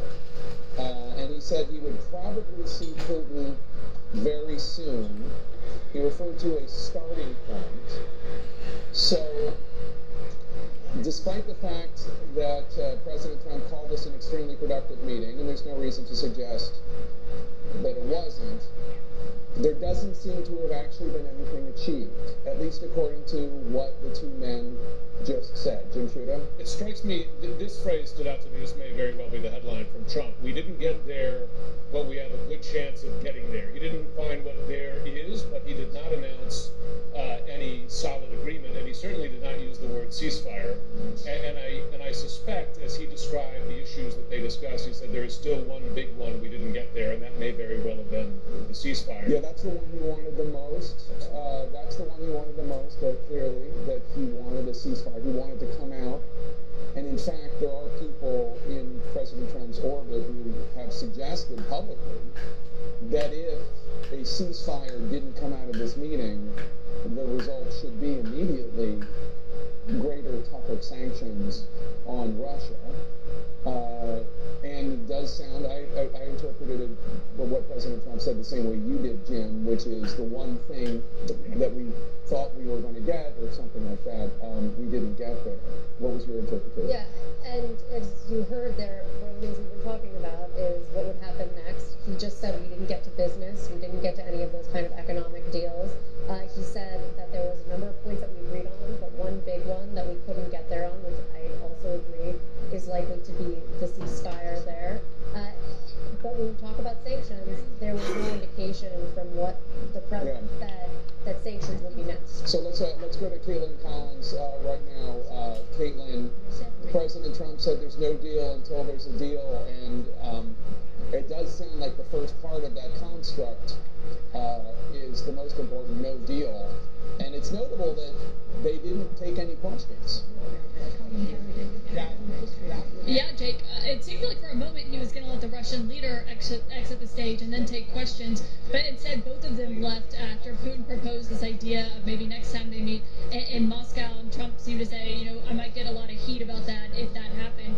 And obviously the questions about what that looks like, Jake, in terms of, you know, as we're listening to this and as we were listening to the world leaders say, Putin saying that they came to an agreement but being very vague and not laying anything out, and then Trump saying that they no deal, if they don't actually get a deal, they're not reaching a deal yet at that point, and making clear, Jake, that they did not get the ceasefire that the president came to Alaska hoping to get. That was very much what he was coming here to do. He did not announce that here on stage. It is very uncharacteristic, as you know, for President Trump to not take questions, and so that in and of itself stood out. And I will tell you, Jake, a few of the officials coming into the room looked a little bit stressed as they were coming in. There's only so much that you can read into that. And Jake, so the key question there is, they didn't really say much. Is what this looks like in terms of whether they came to an agreement. But as the president was listening to President Putin make his statements there, he was basically, I flashed him a thumbs up to see, signal, did the meeting go well? What did you think?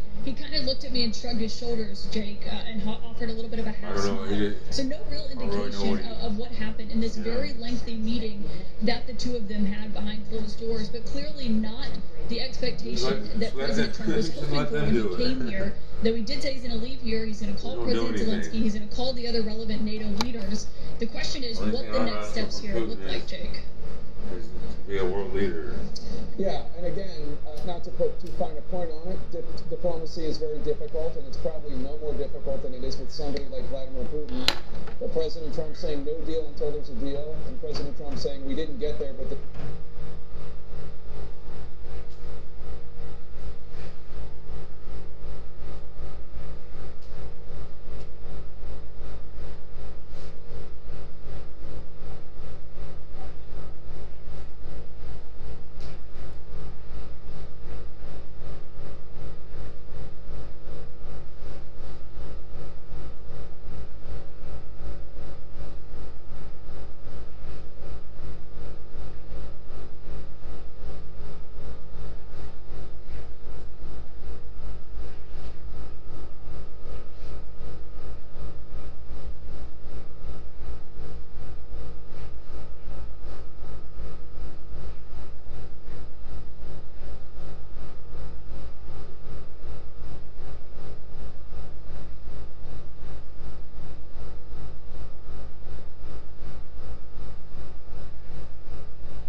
people. I'm going to get off of here. But that was another episode of Smoking with DruTheProphet. We started a little bit earlier today and a little bit late, but we're here. So I forgot I even had this on and left with the screen running still. So I mean, I guess, but it's all right, people.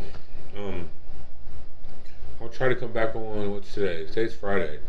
Next episode is supposed to be tomorrow at 11 p.m., but I don't think I'm going to do it. We'll do Monday. We'll start on Monday at 4:20 p.m. Eastern Standard Time. So,